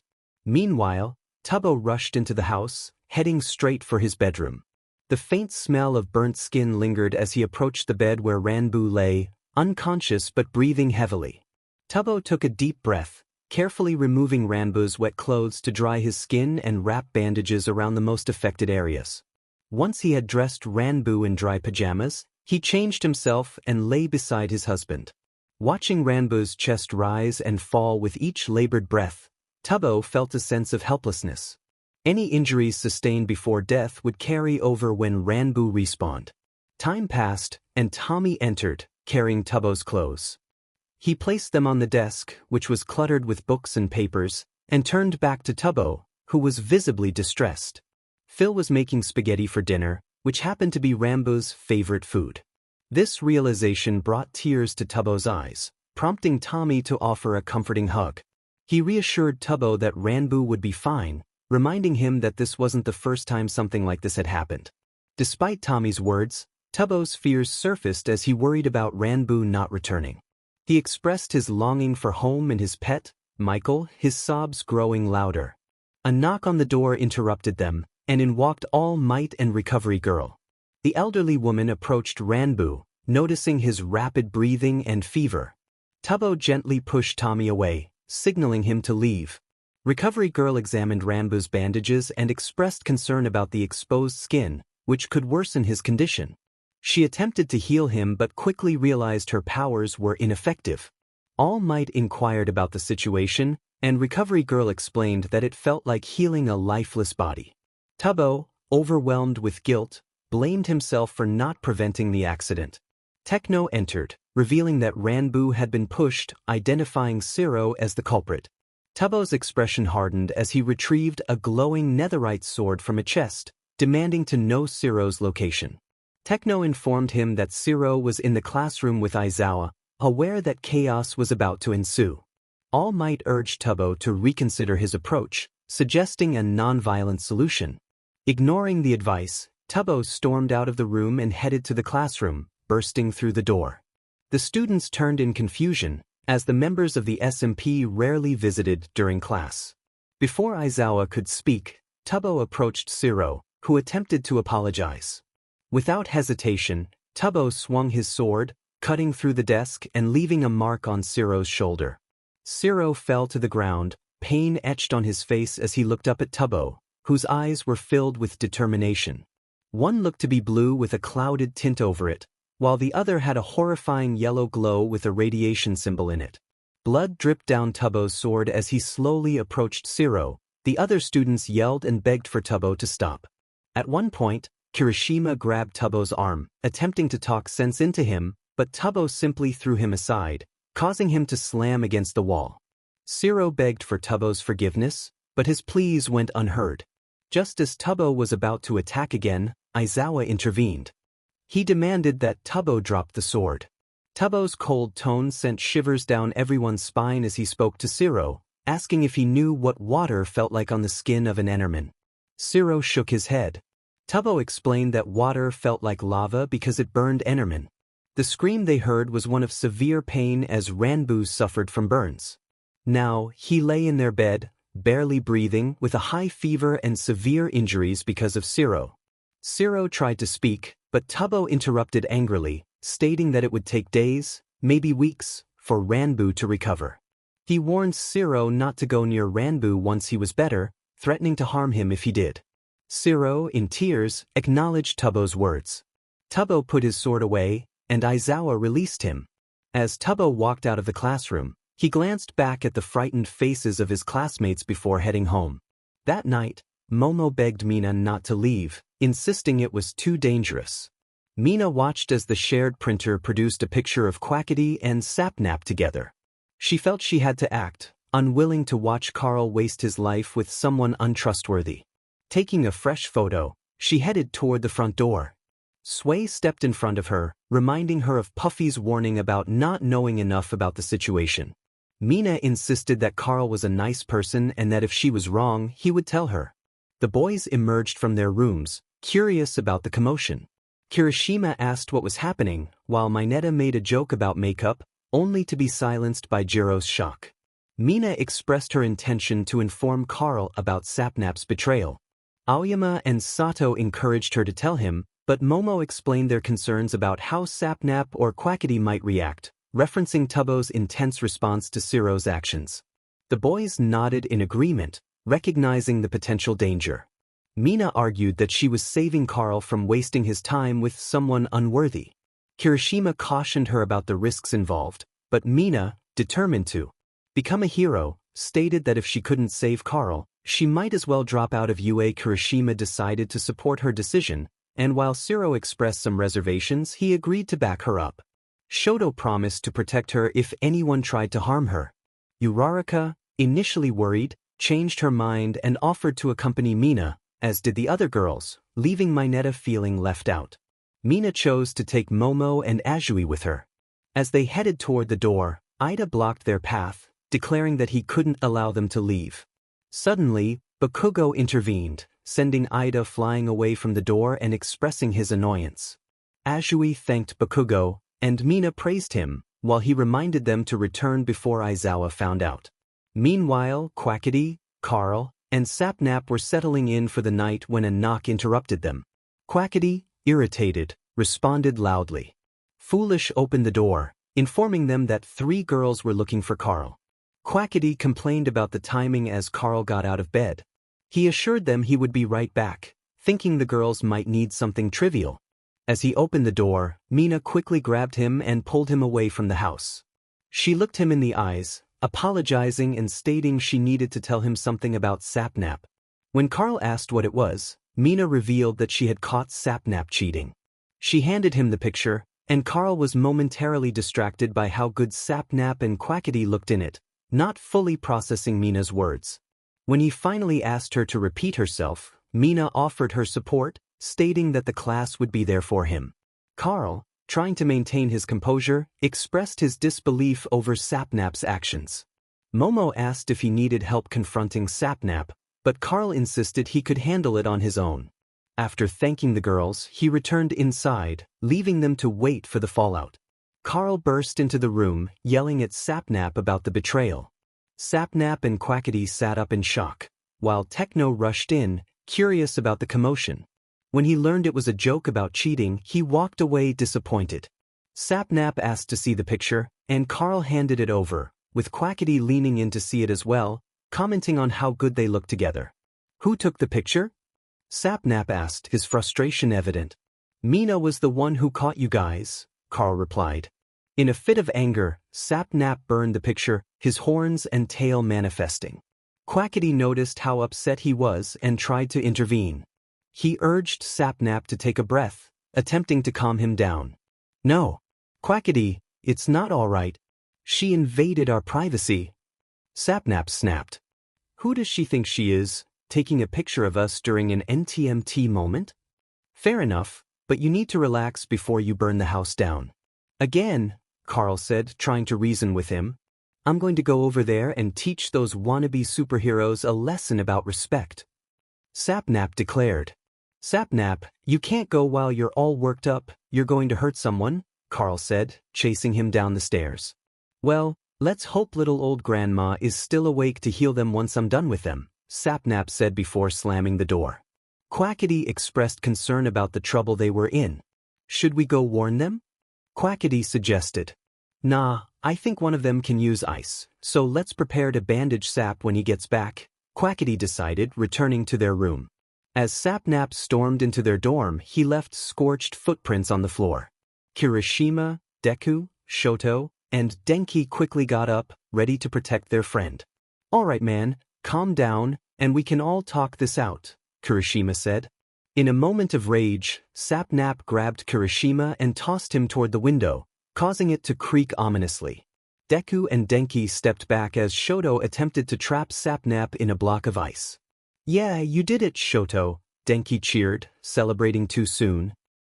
"Guys," Deku pointed out, noticing the ice melting at an alarming rate.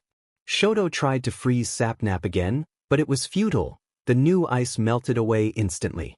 Sapnap stood up, water dripping from him, feeling pain all over, which only fueled his anger further. "That hurt," he shouted, black smoke escaping his mouth.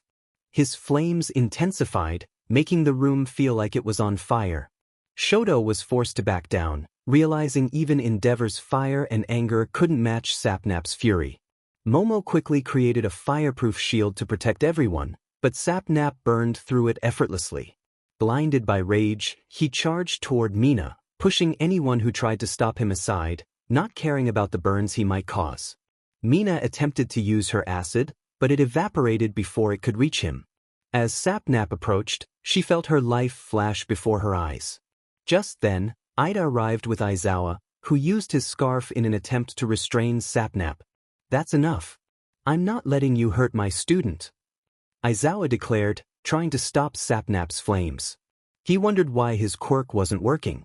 "Stay out of this," Sapnap retorted, burning through Aizawa's scarf, causing it to drop as the flames consumed it. He pressed his hand against the wall beside Mina's head, trapping her. Listen here, you pink alien, stay out of my relationship. Understand? He said in a surprisingly calm tone. Carl needed to know you were cheating on him, Mina replied, trying to justify her actions. You see these 2 rings on my fingers?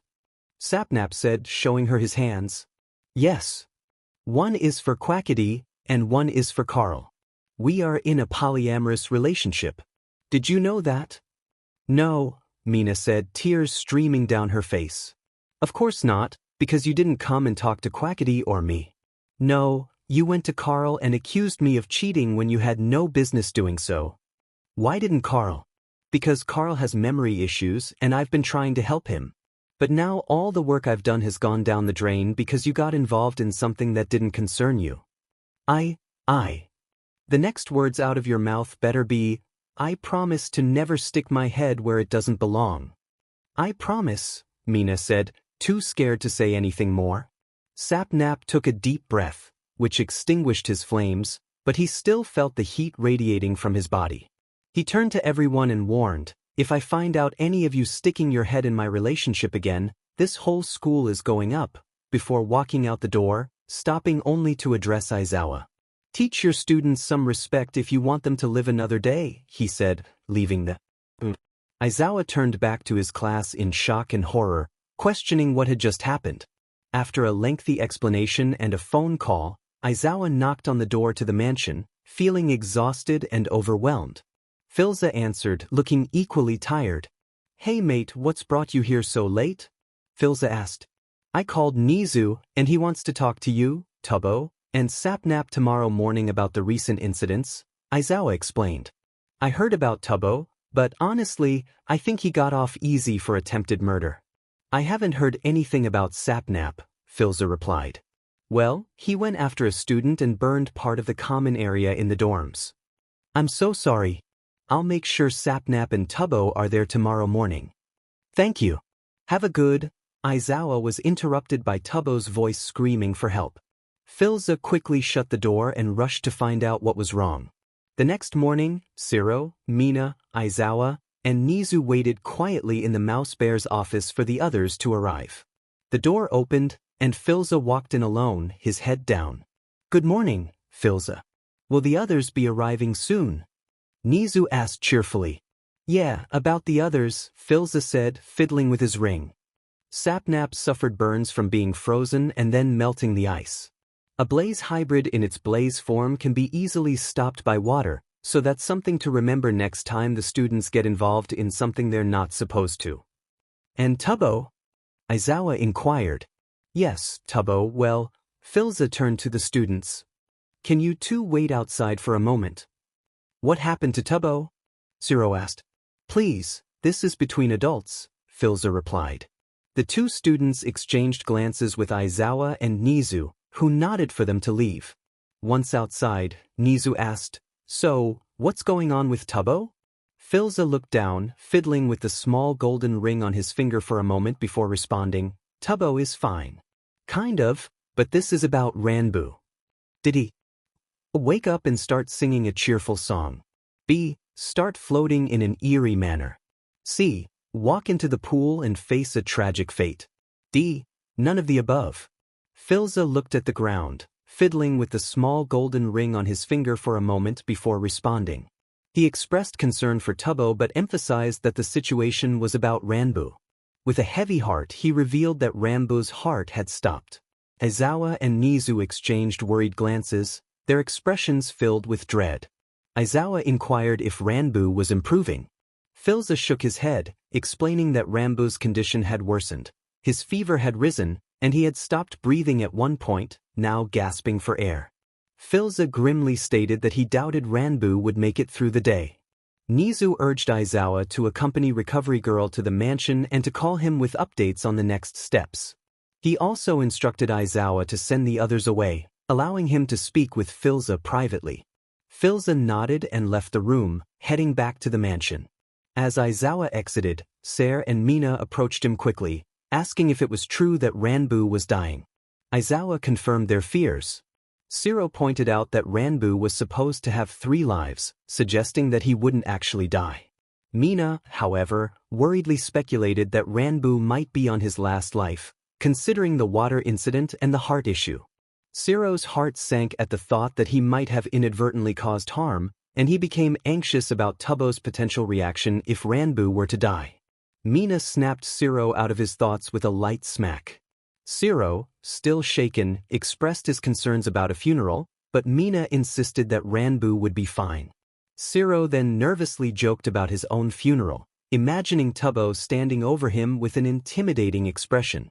Mina rolled her eyes and pulled Siro along to the classroom.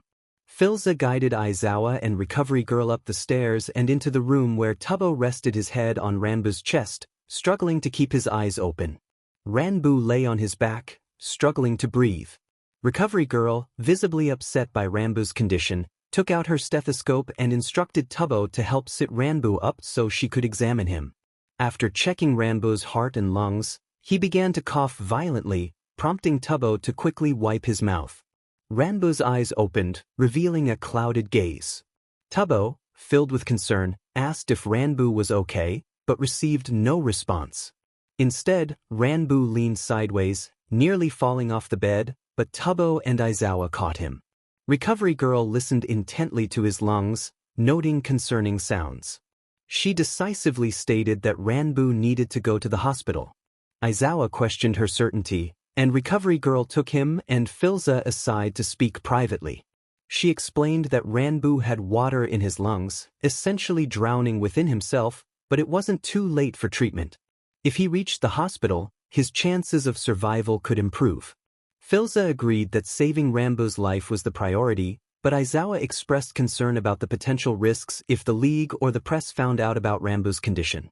Recovery Girl challenged Aizawa's perspective, emphasizing that they couldn't let Ranbu die simply to protect others who had already faced danger.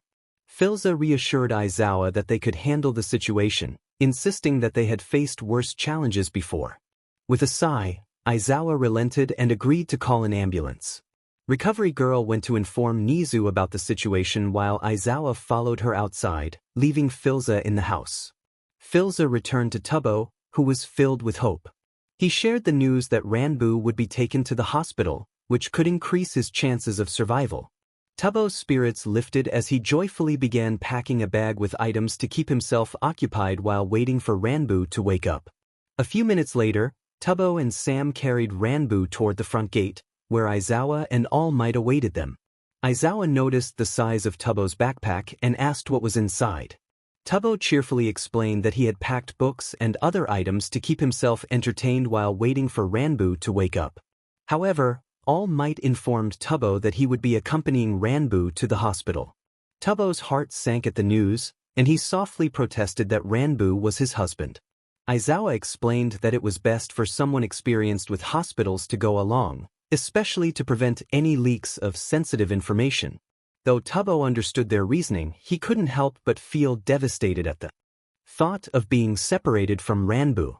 He took a deep breath and composed himself, asking to be informed as soon as Ranbu woke up. All Might assured him that he would be the first to know and then asked if Ranbu had a quirk. Tubbo and Sam exchanged glances, recalling their earlier conversations. Sam pointed out that they had already mentioned that no one had a quirk on their first day. All Might countered that some of their friends had abilities, but Sam clarified that those were hybrids, and what Tommy could do was something anyone could achieve. Aizawa inquired about Ranbu's abilities, and Tubbo speculated that he might have teleportation, though he had never witnessed it. Aizawa accepted this explanation just as an ambulance arrived. Sam placed Ranbu on the stretcher while All Might climbed in. The paramedic asked which hospital they were headed to, and All Might replied with the name of the facility as they closed the doors and drove off. Tubbo watched, heartbroken, as the ambulance departed. He attempted to run after it, but Aizawa quickly wrapped him up and pulled him back onto campus while Tubbo struggled against him. Wilbur stood at the edge of the cliff, the wind tousling his hair as he gazed out at the vast expanse of the ocean below. The sun dipped low on the horizon, casting a warm glow over the water, but his mind was clouded with thoughts of the past. Memories of laughter and friendship mingled with shadows of betrayal and loss. He recalled the moments spent with his brother, the adventures they had shared, and the dreams they had built together. Yet, Those dreams felt distant now, overshadowed by the weight of their choices. Wilbur's heart ached as he thought of the rift that had formed between them, a chasm that seemed impossible to bridge. As he stood there, a figure approached from behind. It was Tommy, his loyal friend, who had always been there through thick and thin. Tommy's presence brought a flicker of hope to Wilbur's troubled heart. He turned to face him, and the two shared a moment of silence, understanding passing between them without the need for words. Tommy's eyes were filled with determination. He believed in the possibility of redemption, in the chance to mend what had been broken. Wilbur felt a spark of that same hope igniting within him. Together, they could confront the challenges ahead and strive to heal the wounds that had festered for too long. With a deep breath, Wilbur stepped away from the edge, ready to face the future. He knew it wouldn't be easy, but with Tommy by his side, he felt a renewed sense of purpose. They would navigate the stormy seas of their past and work towards a brighter tomorrow, one step at a time. "Are you sure that's what you heard?" Deku asked. Zero confirmed that he had indeed heard it and pointed out the ambulance they had seen earlier. Bakugo, engrossed in a book, warned that if the giant creature died, there would be serious consequences for Zero. Zero took a moment to process this before pulling out his notebook to write his will. As he did so, the SMP members entered the room, but this time their demeanor was different. Instead of their usual playful banter, there was a palpable tension, as if something ominous loomed ahead. Carl walked in, visibly upset, followed by Sapnap, whose bandaged body revealed he had been through a rough time. Mina wanted to approach Carl, but the intensity of Sapnap's gaze made her hesitate, and she chose to remain silent. Tubbo entered shortly after, dragging his feet as he made his way to his desk. Once seated, he struggled to keep his eyes open, prompting Momo to create a pillow for him. She handed it to Tubbo, who gratefully accepted it and rested his head down. He noticed her bandaged hand and asked what had happened. Sapnap coldly replied that she had touched a hot furnace, to which Momo nervously agreed. Tubbo advised her to be more careful next time, and Momo nodded before returning to her seat. Aizawa arrived 10 minutes late, and class proceeded without incident until around 10 a.m. when Techno sensed a shift in the atmosphere. He stood up and gazed out the window, prompting Aizawa to tell him to sit down, insisting that the lesson was more important than whatever was happening outside. As Techno continued to watch, he noticed the sky darkening and remarked that the clouds seemed ready to unleash something. The other SMP members quickly joined him at the window. Quackity exclaimed in surprise, and Tommy shouted in excitement, urging everyone to head outside. Tubbo, however, insisted he wouldn't leave without Ranbu, causing frustration among the others. Puffy pointed out that they couldn't abandon Tubbo, but Filza, determined to move forward, picked Tubbo up and carried him outside despite his protests. The SMP members rushed out, while Class 1A remained inside to avoid any potential chaos. As they stepped outside, lightning crackled in the sky, and a portal opened, leading everyone to prepare for what was to come. Instead of being Isiin, an old man in a suit with goat horns fell from the sky, landing with a loud thud and a string of curses. A young man in a white sweater with blonde hair landed face first next to him, an axe landing nearby. Another young man with long blonde hair and a purple-tipped tail managed to catch himself just in time, exclaiming how close he had come to disaster. A zombie pigman child and a shark child landed on the goat-horned man, causing him to curse again. Filza dropped Tubbo, who rushed over to the goat man and scooped up the zombie pigman child, joyfully calling out his name. Foolish followed suit, picking up the shark baby with delight. The goat-horned man, frustrated, called out for help, but Foolish quickly distanced himself while Tubbo stared at him in shock before running away.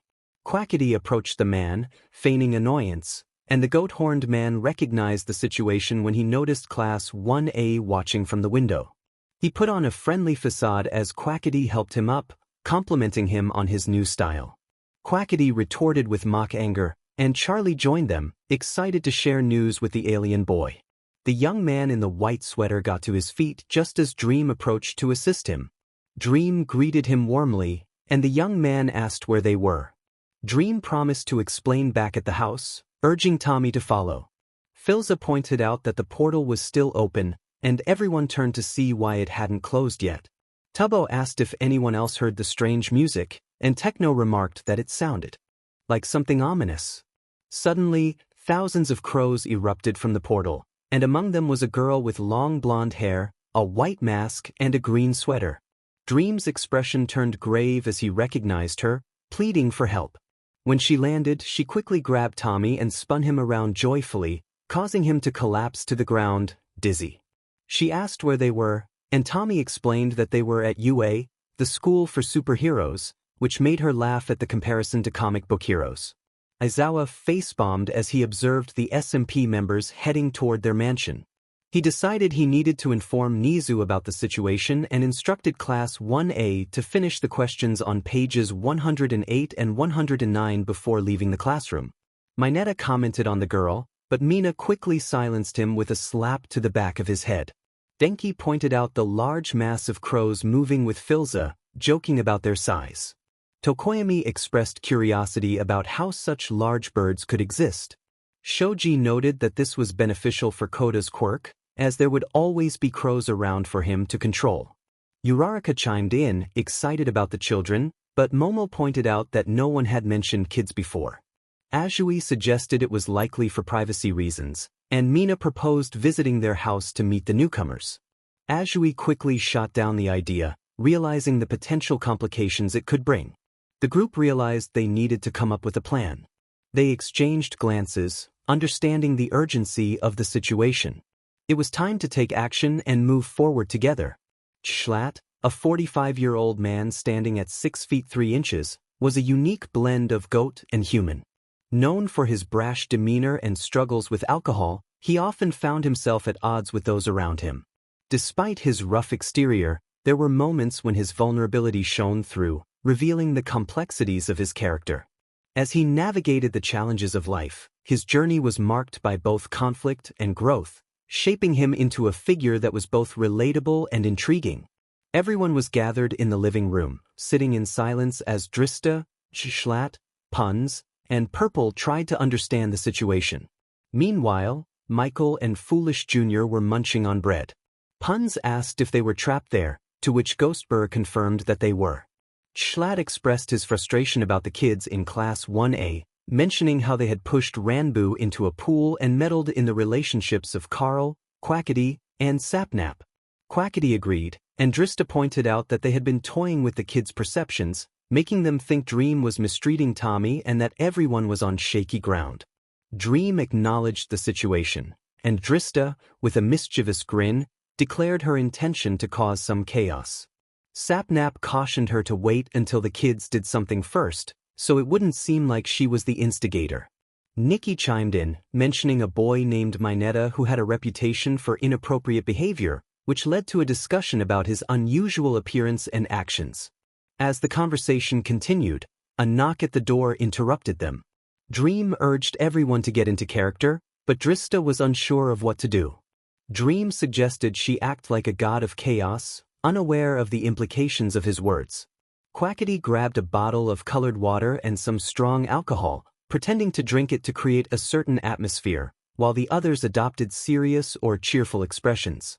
Techno opened the door to reveal Midnight, Aizawa, and Nizu. He greeted them casually, and Nizu introduced himself, prompting Techno to let them in. They settled on the large L-shaped couch, and Schlatt, feeling bold, made a comment about Nizu talking, which led to Aizawa reminding him that alcohol wasn't permitted on school grounds. Schlatt, unfazed, retorted defiantly, while Midnight was ready to intervene until Aizawa signaled her to hold back. Aizawa requested their names, and Schlatt introduced himself as the president of Manbirch, which surprised Aizawa, who had thought he was dead. Quackity, from the kitchen, interrupted, informing Schlatt that Tubbo had taken over as president after his demise, which left Schlatt bewildered. Quackity's frustration escalated as he questioned Schlatt's memory of his own death, raising the tension in the room.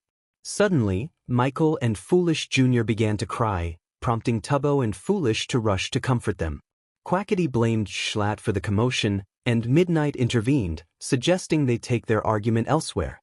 As the chaos settled, Michael approached Midnight, who picked him up and commented on his appearance with a hint of concern. Michael nestled against her, finding comfort in her embrace. Aizawa then noticed Foolish Jr. tugging at his pants, and upon picking him up, Jr. began to play with Nizu's tail, which Nizu allowed with a smile. Nizu inquired about the parents of the two children. Foolish introduced Jr., while Tubbo explained that Michael was his and Rambo's adopted son. Midnight expressed her concern about their age and responsibility, to which Tubbo defended their decision, explaining how they found Michael abandoned in the Nether. Aizawa questioned the ethics of their actions, prompting Phil to explain the harsh realities of their world, where children were often left behind in hopes of a better life. Midnight, already aware of the grim possibilities, pressed for the outcome of such situations, leading Phil to reveal the tragic fate that awaited those abandoned. That's actually how Tommy and Tubbo came into his life.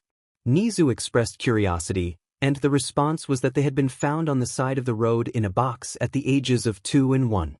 Nizu then asked if Midnight would be okay with going to the store later to buy some supplies when suddenly, a commotion erupted. Junior had managed to grab Nizu's tail and bit into it, prompting everyone to look on in surprise. Foolish rushed over, tapping his son on the nose to make him let go of Nizu's tail. He quickly took his son away from Aizawa, holding him tightly. Foolish apologized, unaware that Junior's first set of teeth had come in. Nizu held his now injured tail and asked Foolish if he had a first aid kit. A female voice chimed in, and a box filled with rags, bandages, and alcohol appeared next to Nizu. He wasted no time cleaning and wrapping his tail, relieved that it didn't feel broken. Nizu remarked about how animals should know better than to let babies play with their tails, and everyone looked up to see Drista sitting on a ceiling beam. She floated down and introduced herself, and Nizu thanked her for the bandages before she disappeared. Midnight then turned to the two men who had been quietly observing. She asked for their names while Michael snuggled closer to her. Puns introduced himself, followed by Purple, who explained that he was an alien who had crashed in the SMP a couple of years back and couldn't return home. This revelation raised a few eyebrows due to his human-like appearance. Nizu inquired if either of them had any powers. Puns replied no, while Purple demonstrated his ability to control gravity by making an apple float effortlessly above the table. Midnight was impressed, noting that he didn't even need to touch it. However, the apple suddenly flew towards Tommy, creating a hole in the wall next to his head. Purple remarked that he hoped Tommy was reconsidering his actions, to which Tommy quietly muttered that he hadn't intended to do anything. He then left the room. Aizawa quickly took notes, but the silence was broken when Philza entered, frustrated after a mishap with crows. He had opened the window to yell at them, only for the crows to fly inside and chatter away, ignoring his commands. Philza sighed and closed the windows, explaining that while the crows had their own free will, they viewed him as their father. As a few crows landed on Aizawa and began to play with his hair, he tried to push them away, but they returned to their antics. Aizawa suggested it was time to leave, and Nizu agreed, stating they had gathered all the necessary information. Midnight placed Michael on the floor, and he immediately began to cry, wanting to be held again. Tubbo picked up his son, noting that it was time for a nap. Midnight offered to deliver baby supplies that evening, asking if they needed anything specific. Foolish requested bottles, toys, and diapers, while Tubbo mentioned wanting an extra crib for the classroom. Aizawa protested, stating that the presence of babies would distract from his teaching, a sentiment Midnight echoed. Tubbo expressed concern for Michael's safety without him nearby. Before he could elaborate, a loud crash interrupted them, followed by a door slamming and heavy footsteps. Quackity entered, his clothes drenched in alcohol, the smell quickly filling the room. Errett covered his nose and asked what had happened. Quackity explained that someone had spilled a drink on him before passing out, ruining his shirt. Ghostbur mentioned that Quackity had been preparing for their party, and Quackity lamented that the glow berries used for fermentation would be wasted with the current situation. Nizu and Midnight exchanged glances, considering that it was never too early for children to start learning as long as they remained quiet. Aizawa groaned, realizing there was no arguing against it. The next morning, Tubbo emerged from the bathroom, drying his hair and dressed in fresh clothes. He noticed his son still asleep and chuckled as he approached the bed. Gently shaking Michael, he encouraged him to wake up, but Michael rolled over, clinging to the blanket. Tubbo playfully expressed his own desire to stay in bed but reminded Michael that they had class. After changing Michael's diaper and dressing him in a cute yellow shirt with blue overalls, Tubbo brushed his hair and they headed downstairs for breakfast. Upon arrival, Schlatt greeted Tubbo, commenting on how he looked better. Tubbo felt improved as well but still worried about Ranbu. Tommy reassured him that Ranbu was likely doing well at the hospital. Foolish asked if there was any oatmeal left, and Tommy confirmed that he had made enough for everyone. Michael chimed in enthusiastically, repeating a cheerful chant. Tubbo laughed as he promised to give golden nuggets with the oatmeal. Schlatt chuckled, commenting on the child's expensive taste. As the morning progressed, more of the group filled the living room, enjoying breakfast and discussing their plans as usual. Dream stood up, walking to the front of the room and ringing a bell to gather everyone's attention. Techno jokingly asked why Dream was ringing the bell. Dream cringed at the nickname but chose not to respond. He informed everyone that there were 6 new people but no more rooms available, and they needed to finish the basement for the party next week. He asked who would stay behind. Sam, Bad, Skeppy, Ant, Foolish, George, Fundy, Eret, Nikki, Filza, Quackity, Sapnip, Drista, Purple, Puns, and Schlatt all raised their hands. Dream pointed out Schlatt's reluctance to go and questioned why Purple and Puns were opting out.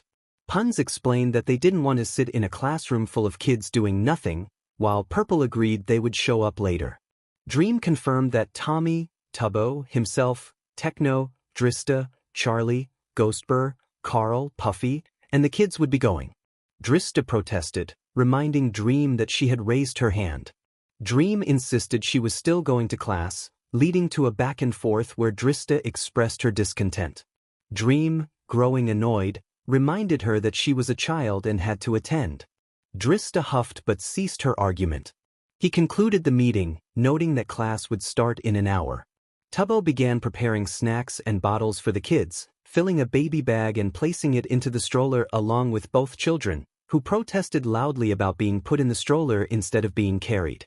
Michael cried out, pulling at the straps. Tubbo bent down to address him, trying to reassure him that it was just a quick walk and that he might enjoy the stroller. However, Michael only cried louder, bouncing in his seat. Tubbo then pulled out a chicken plushie from the bag, waving it in front of the crying child.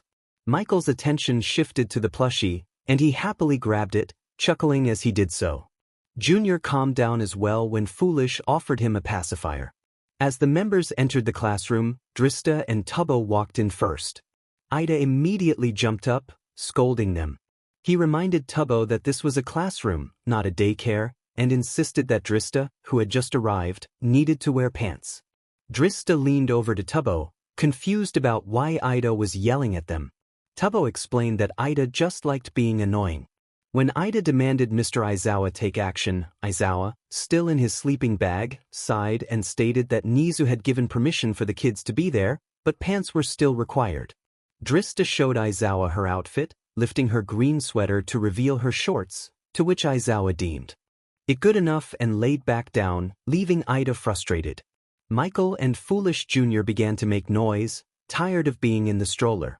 Tubbo decided to let them walk around until the playpen was ready. He carefully placed them on the floor, reminding them to watch their feet. Foolish Jr. quickly crawled toward Ojiro's tail, prompting Ghostbird to warn about the potential bite. Just as Junior reached Ojiro, he grabbed the tail, causing his pacifier to fall. Kirishima quickly intervened, picking up Foolish Jr. before any damage could be done. Junior, unhappy about being restrained, attempted to bite Kirishima, but his hardened skin prevented any harm. Kirishima sweetly commented on Junior's teeth and asked for his name. Tubbo introduced Foolish Jr. and Michael, folding up the stroller. Michael wandered around, happily greeting others and trying to grab items from their bags. When he approached Mina, she picked him up in surprise, nearly dropping him as she exclaimed about his appearance. Everyone gathered to see Michael's face, expressing concern over how it looked. Todoroki, holding back his anger, questioned who had harmed the child. Tubbo, taken aback by the reactions, was unable to respond, prompting Puffy to step in. She held Michael, explaining that he was a baby zombie pigman and that his appearance was normal for his kind. Denki joked about Techno's preferences, while Siro added that Michael had a face only a mother could love. The members of the SMP laughed, and Techno clarified that Michael was not his child, leaving Class 1A confused since he was the only pigman present. Tubbo then explained that he and Ranbu had found Michael when he was just half a year old. ACI politely questioned if Tubbo and Ranbu were too young to raise a baby. Tubbo acknowledged the challenges but expressed their love for Michael, emphasizing the ups and downs of parenthood. He filled the playpen with toys, and Kirishima placed Foolish Jr. inside as well. Drista scanned the classroom and noticed Mineta staring at her, recalling the warnings from Nikki and Puffy. She decided it was time for some fun. She asked Dream if she could boil him, her tone completely serious. Tommy struggled to contain his laughter, while the girls from Class 1A looked at Mineta, knowing he deserved it. Dream, maintaining a serious demeanor, firmly told Drista she could not boil him. Mineta was told not to stare at Drista, who was the sister of one of his classmates. He couldn't help it, she was stunning. Drista, feigning flattery, asked if he thought she was beautiful. Mineta, eager to impress, complimented her voice and hair, likening them to heavenly qualities. Mina, protective of Drista, warned her not to listen to Mineta, calling him a pervert. Drista, intrigued, wanted to hear more about what made her beautiful. Mineta seized the moment, claiming that her well-developed figure was also a highlight. This statement shocked everyone in the room, and if Dream had not been wearing his mask, his eye would have twitched in disbelief.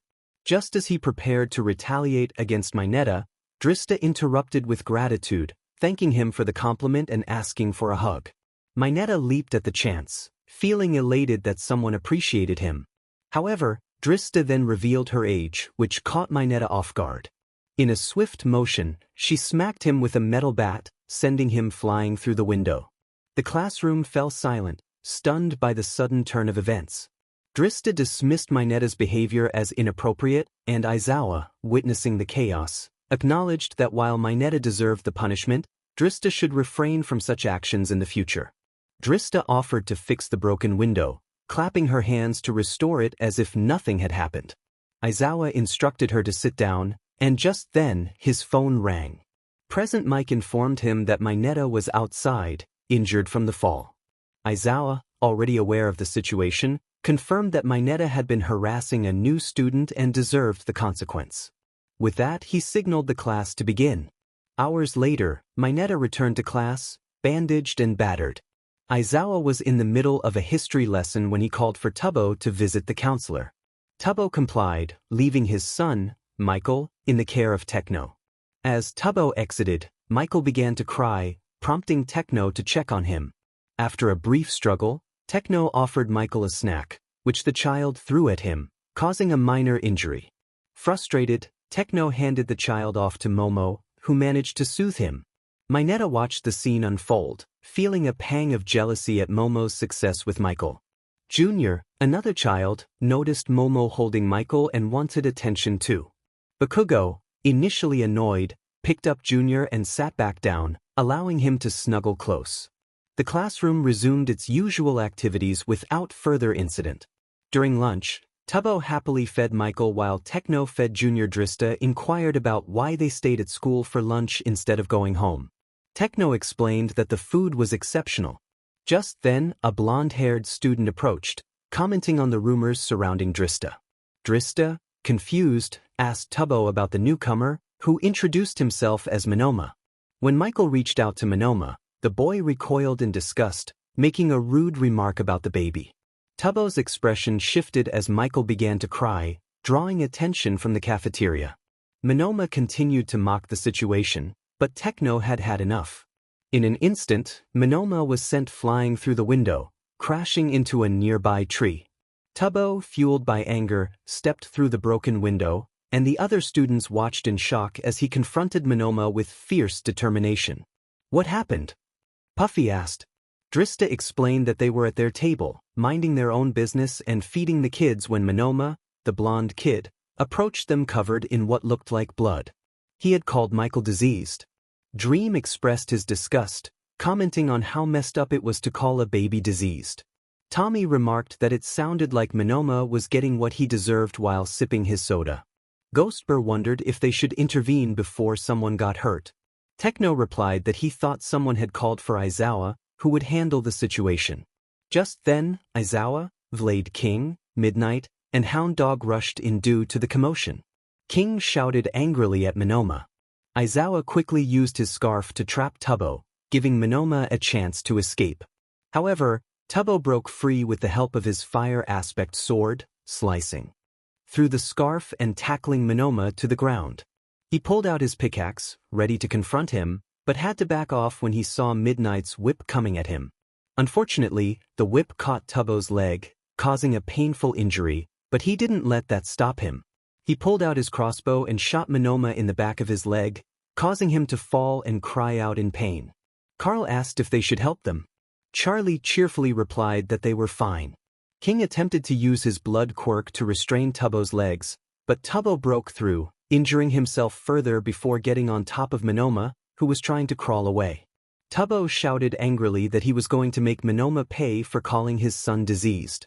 Just as he raised his axe, Midnight struck Tubbo in the back with her whip, causing him to freeze in pain. This gave Hound Dog enough time to grab Tubbo, pinning him to the ground and tossing the axe away.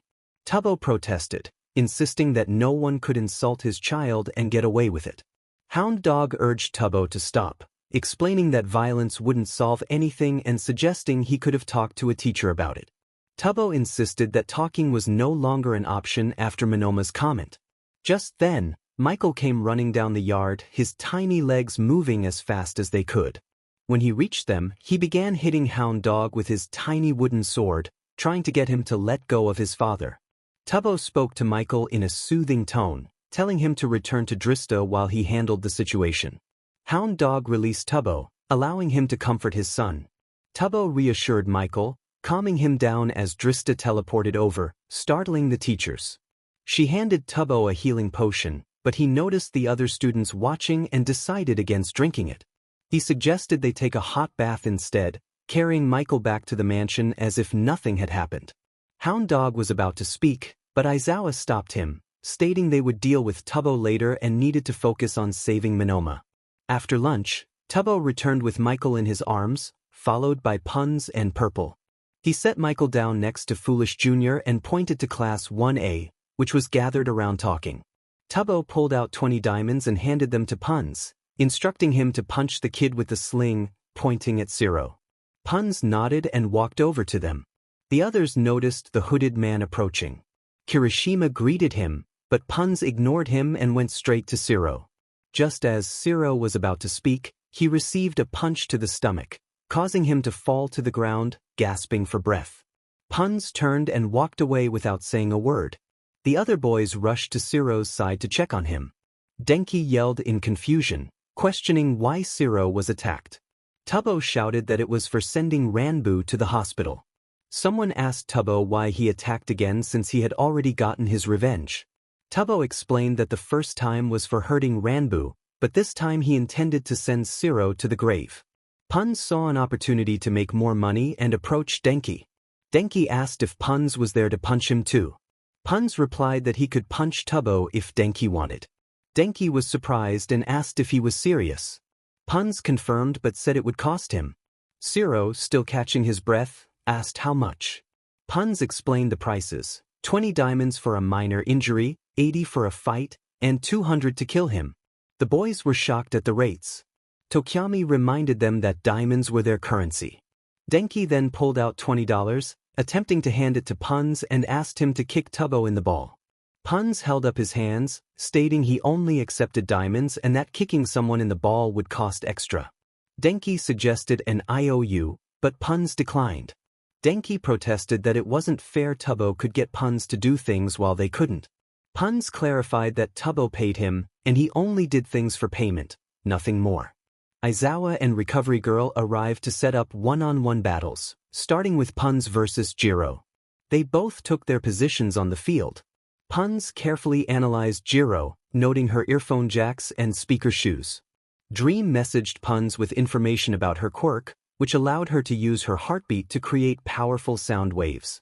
Punz thought it best to get behind her quickly to avoid the blast, secretly stabbing himself with an arrow of swiftness without anyone noticing. Aizawa reminded everyone that this was a training exercise and that they should not attempt to harm anyone. He signaled for the match to begin. Punz charged forward, swiftly getting behind Jiro and holding a sword to her neck. Jiro thought to herself that he was faster than Ida before attempting to stab him with her ear jack. Punz dropped his sword, wrapped his arms around Jiro, and executed a powerful move that knocked her out completely, ending the fight. Just after healing, Recovery Girl rushed over to Punz and struck his knee with her cane, causing him to stumble in pain. She expressed her concern, emphasizing that Jiro could have been seriously harmed. Punz, still holding his knee, shrugged off her worries, claiming he had done it many times before.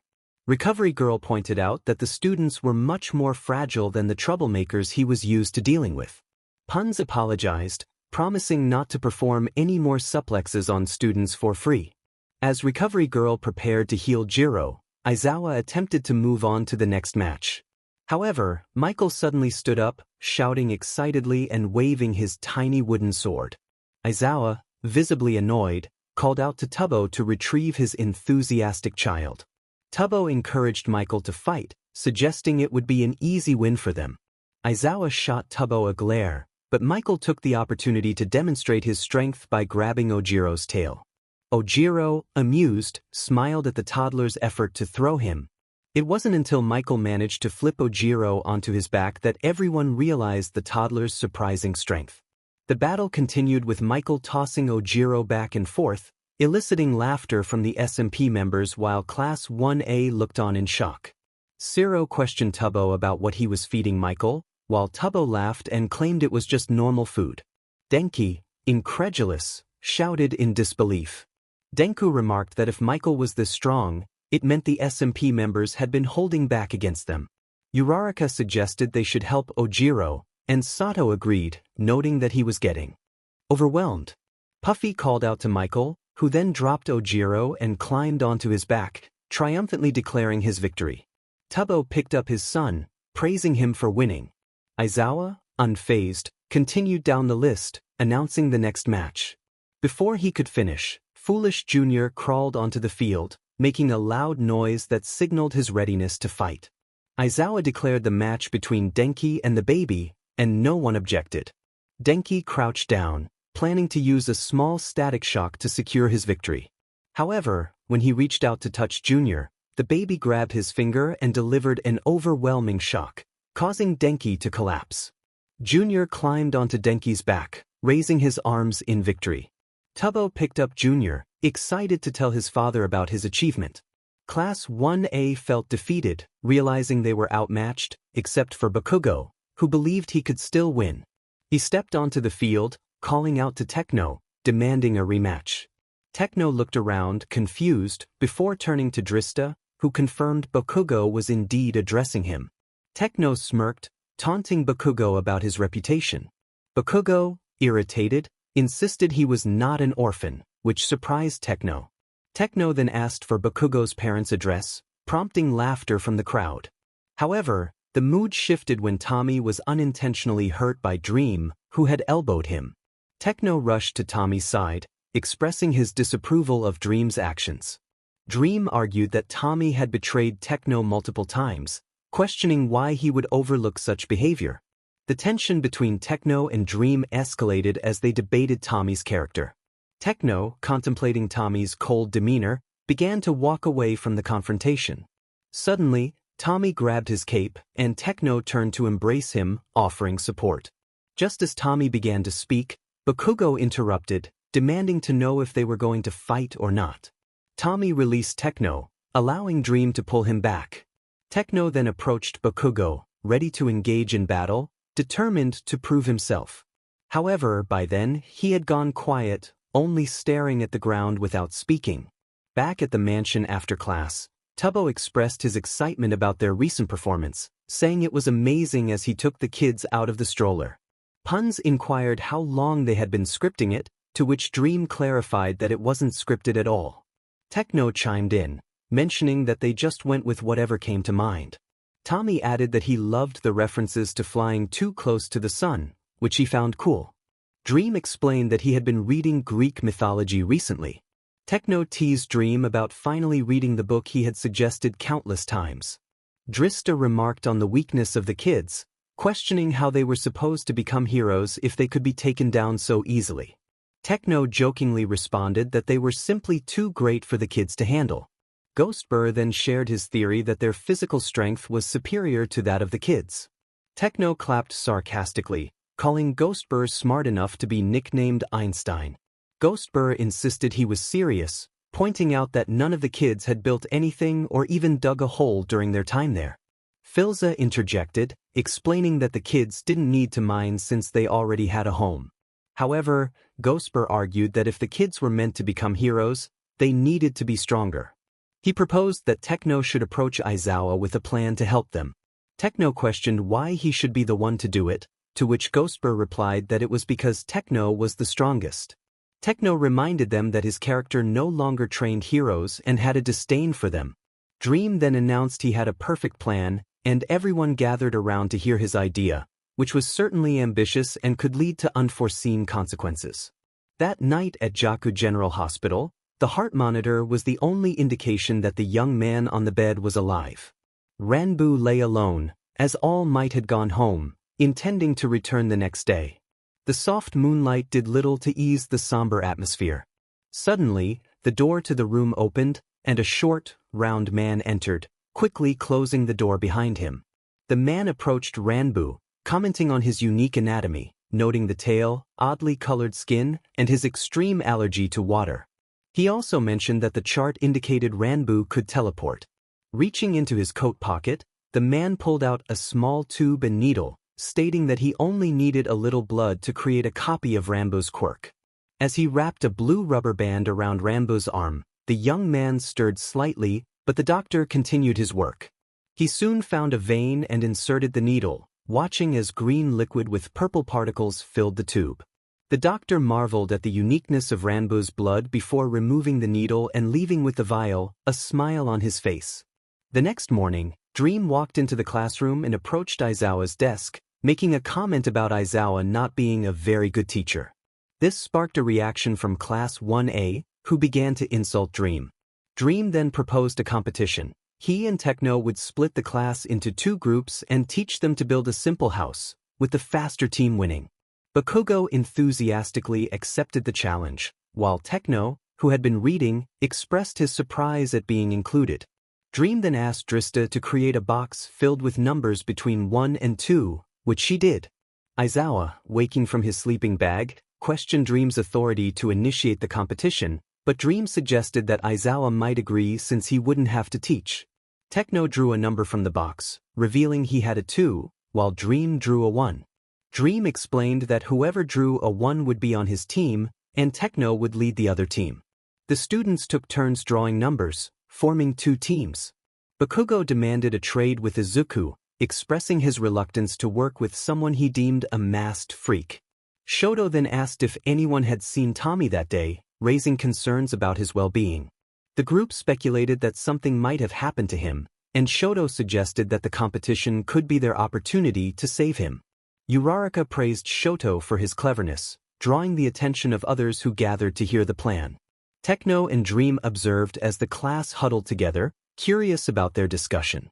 Techno activated his super hearing to listen in, confirming they were indeed plotting to save Tommy. Dream expressed his excitement about the day ahead. Kirishima sought clarification on their plan to lose the competition to rescue Tommy, and Shoto nodded in agreement just as Dream approached. The sudden appearance of Dream startled everyone except Shoto, who remained calm. Dream insisted they head outside, prompting Class 1A to follow him and Techno, along with the other SMP members and Aizawa, who kept a watchful eye to ensure safety. They stepped outside and saw Tommy diligently setting up the arena. He constructed a small mock house and arranged trees and chests filled with basic iron tools for the students. Dream whistled, summoning Tommy over as if he were a pet. Tommy approached, feigning a pathetic demeanor, which was not part of the original plan, but he did it anyway to tease the students. Dream complimented Tommy on his work, stating he could have some food. He handed Tommy a steak, which Tommy gratefully accepted and began to eat. Dream then instructed everyone on his team to gather to the left, while Techno directed his team to the right. Once the groups were formed, Techno explained the rules. He informed them that the chests contained iron axes, crafting tables, oak logs, and other materials, and their task was to replicate the house Tommy had built, which should be manageable. Momo asked what the prize for winning would be. Dream shrugged and replied that he would never speak poorly of their teacher again. Ida insisted that they needed a more substantial prize. When asked what they wanted, Deku boldly declared they wanted Tommy. Dream calmly refused, leading Momo to state that they would not participate without a better prize. Techno interjected, insisting on a fair competition. Deku reiterated their demand for Tommy, to which Techno reluctantly agreed to wager Tommy if they lost. Dream considered this and nodded, proposing that if he won he would get Deku, and if they won he would hand over Tommy. Tommy protested loudly, declaring he was not a prize to be given away. Techno told him to be quiet, as the adults were discussing matters. Tubbo, growing bored, urged everyone to start building, announcing they had 4 hours to complete the house. He set a clock and started the timer. The students eagerly opened the chests, discovering wood and other supplies. Kirishima grabbed an iron axe while Bakugo and the others pulled out logs. Kirishima attempted to shave the bark off the logs, but Dream quickly intervened, explaining the correct way to make planks using the crafting table. The group soon grasped the task and began working, seeking Dream's assistance as needed. In contrast, Techno offered no help, insisting they figure it out themselves. Bakugo noticed how far behind the other team was and yelled in frustration, demanding to know if they were even trying. Waraka complained that Techno was not helping them, prompting Bakugo to confront Techno directly. Techno simply stated he did not assist heroes. This lack of guidance forced Team 1 to think creatively to help their classmates win. Mina had an idea and pulled out a piece of paper, jotting down crafting recipes and details about the house. She discreetly passed it to Hagakure, who then handed it to Momo while Dream was distracted. Momo announced that they had the information they needed, but they quickly realized they had less than an hour and a half to finish their house, which was barely a block high, while Team 1 was already working on the roof.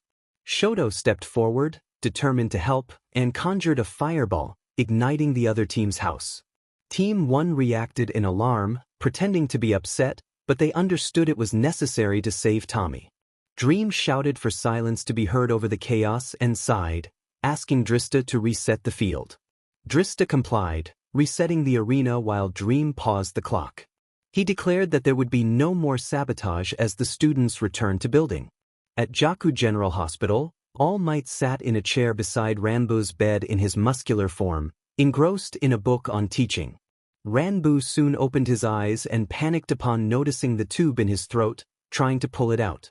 All Might quickly restrained his hands, reassuring him that it was a breathing tube and that he would get someone to remove it.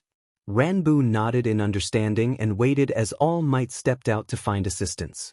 He returned shortly with a nurse who removed the breathing tube and replaced it with a nasal cannula, as Ranbu was still experiencing minor breathing difficulties.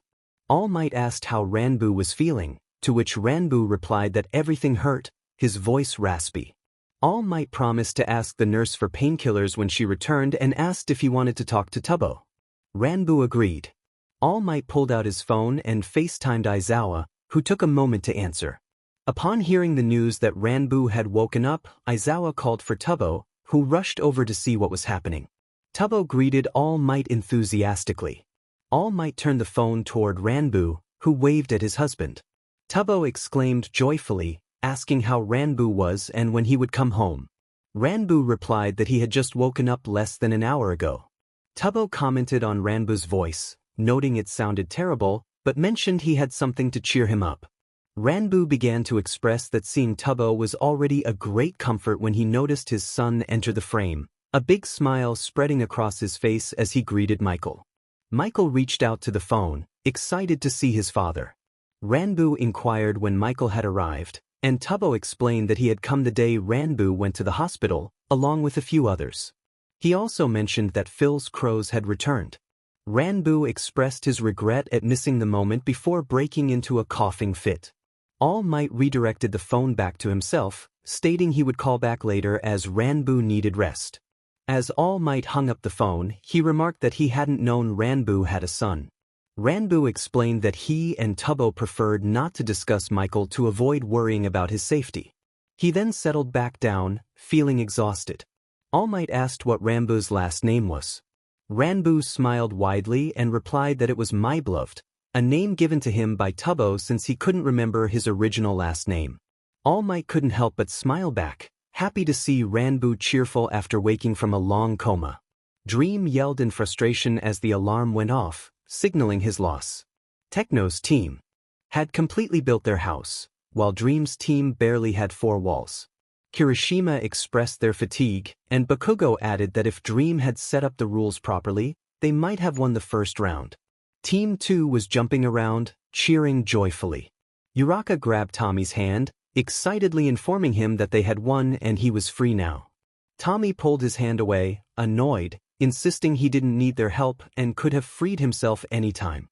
Uraka and the others were taken aback by Tommy's attitude after everything they had risked. Bakugo was ready to confront Tommy but paused when Tommy quietly thanked them for their help.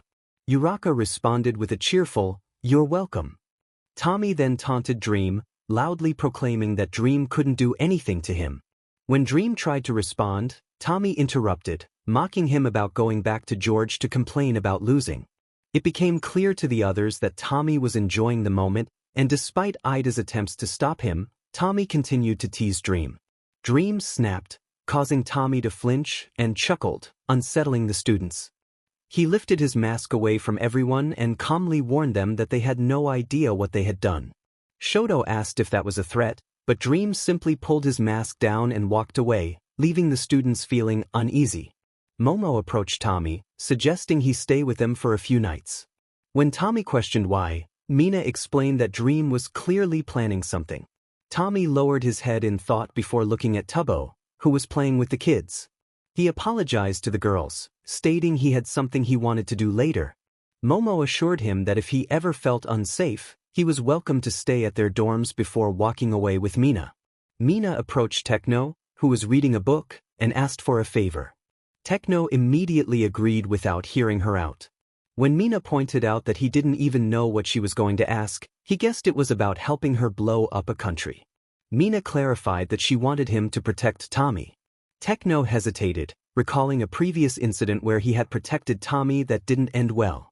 However, after Mina expressed her concerns about Dream, he finally relented and agreed to protect Tommy. Later that night, Mina shared her unease about the day during dinner with the others. Azui asked what she meant, and she repeated that something felt off. Techno's lack of involvement in their house building raised suspicions, and Deku noted that Dream didn't seem like someone who would act without careful consideration. Aoyama suggested that the whole situation felt staged, prompting Denki to wonder if it really was. Anxiety spread among the students as they replayed the day's events. Kirishima insisted that Dream couldn't have planned everything from the start, but Tokoyami pointed out that Dream had proven to be a quick thinker. Shoto reminded them of Dream's ability to manipulate situations to his advantage, referencing the fight between him and Bakugo, which made Bakugo angry.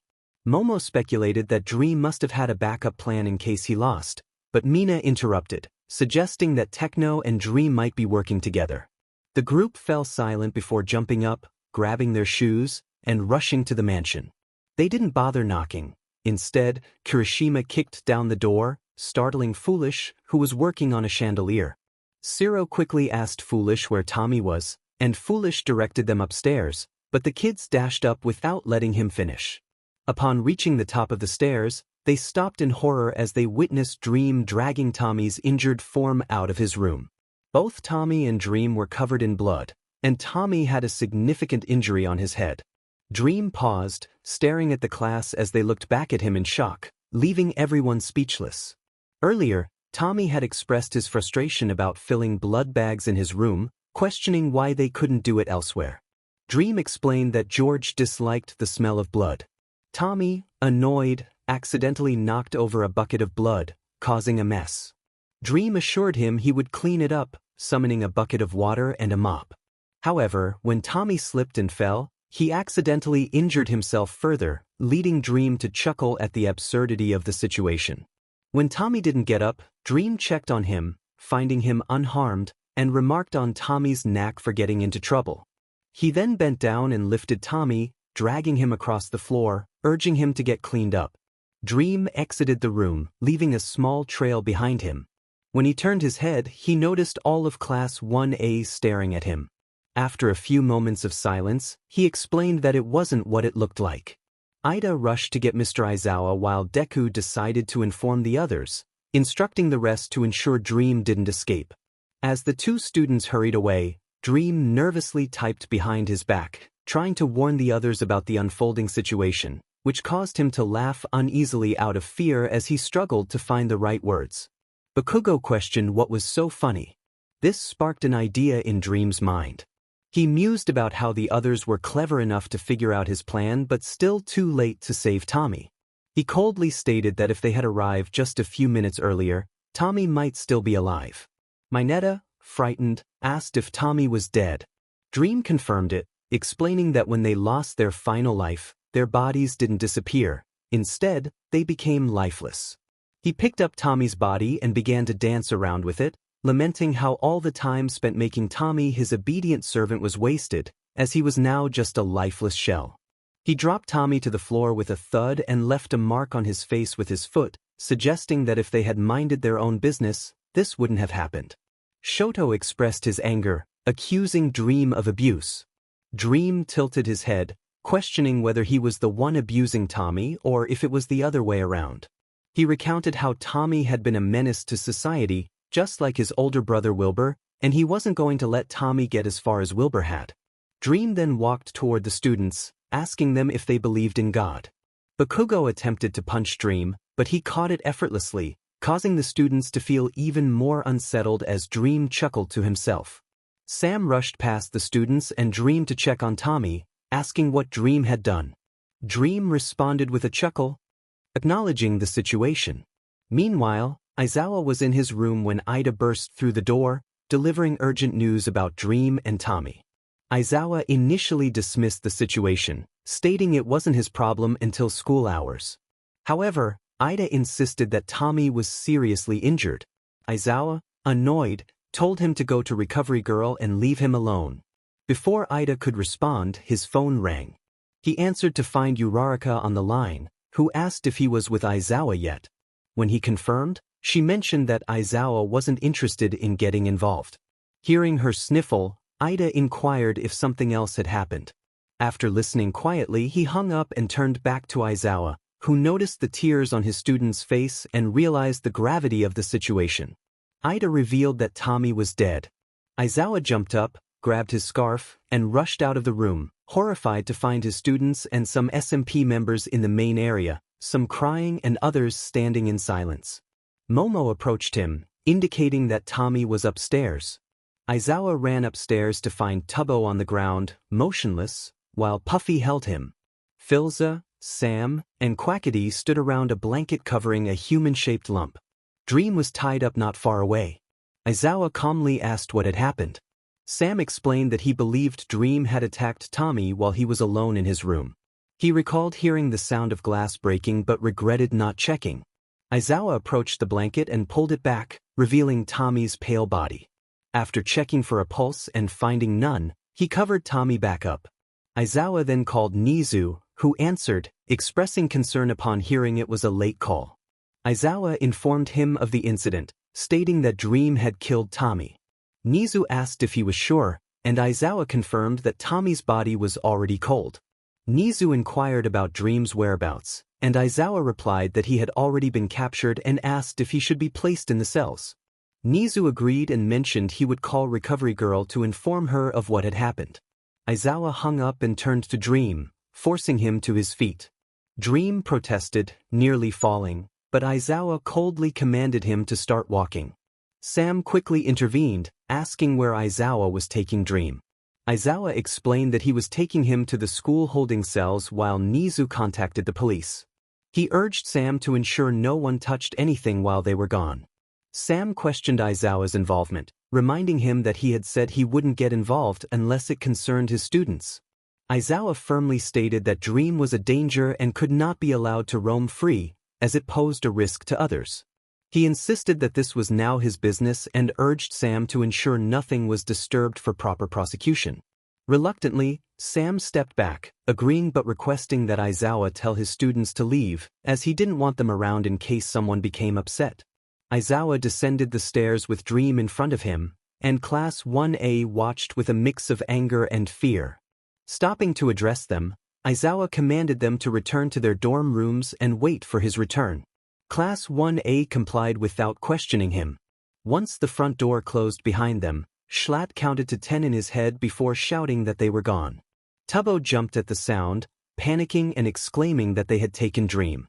Quackity tried to calm him down, assuring him that he would take over while Dream was gone and that he already had a plan. He called for Drista and Wilbur, who quickly appeared. Quackity instructed them to go into Tommy's room and remove the machine while Drista smashed glass bottles, limiting it to 6.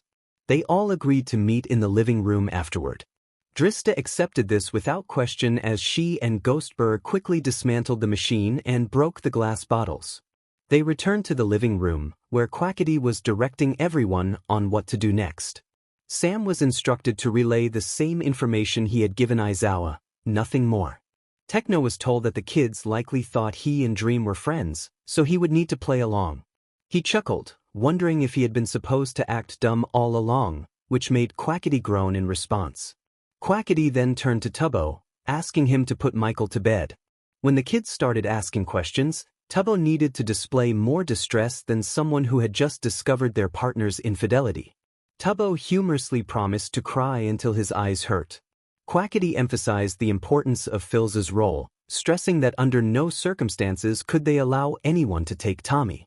The potion would only keep Tommy in a state of suspended animation until morning, and if they took his body and he woke up, it would spell disaster. The plan was laid out. Those present when Deku arrived were to explain what they had been doing, while everyone else could claim they were engaged in random activities. Tubbo asked Quackity what he would say if anyone inquired about him. Quackity replied that he would say he was upstairs taking a shower after Schlatt had an unfortunate incident. Schlatt jokingly suggested he could make himself vomit to help Quackity avoid lying, but Quackity quickly dismissed the idea. They needed to get into position before they were caught. They had worked too hard on this ruse to turn back now.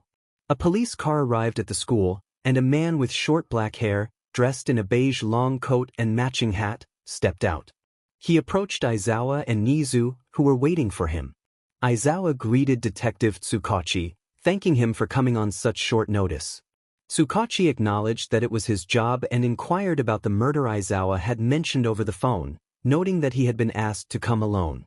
Aizawa explained the situation regarding the SMP members' sudden appearance and their unique powers, as well as the events involving Tommy and Dream. Tsukachi took detailed notes, particularly on the child abuse aspects. After gathering the necessary information, Tsukachi expressed it was time to speak with the visitors. Aizawa and Nizu led him to the mansion, where he noticed a large barn. Curious, he asked about it, and Aizawa explained that it had been built recently, but he preferred not to dwell on it. Nizu added that they had stopped questioning things a long time ago. Upon entering the mansion, they saw Foolish working on a device.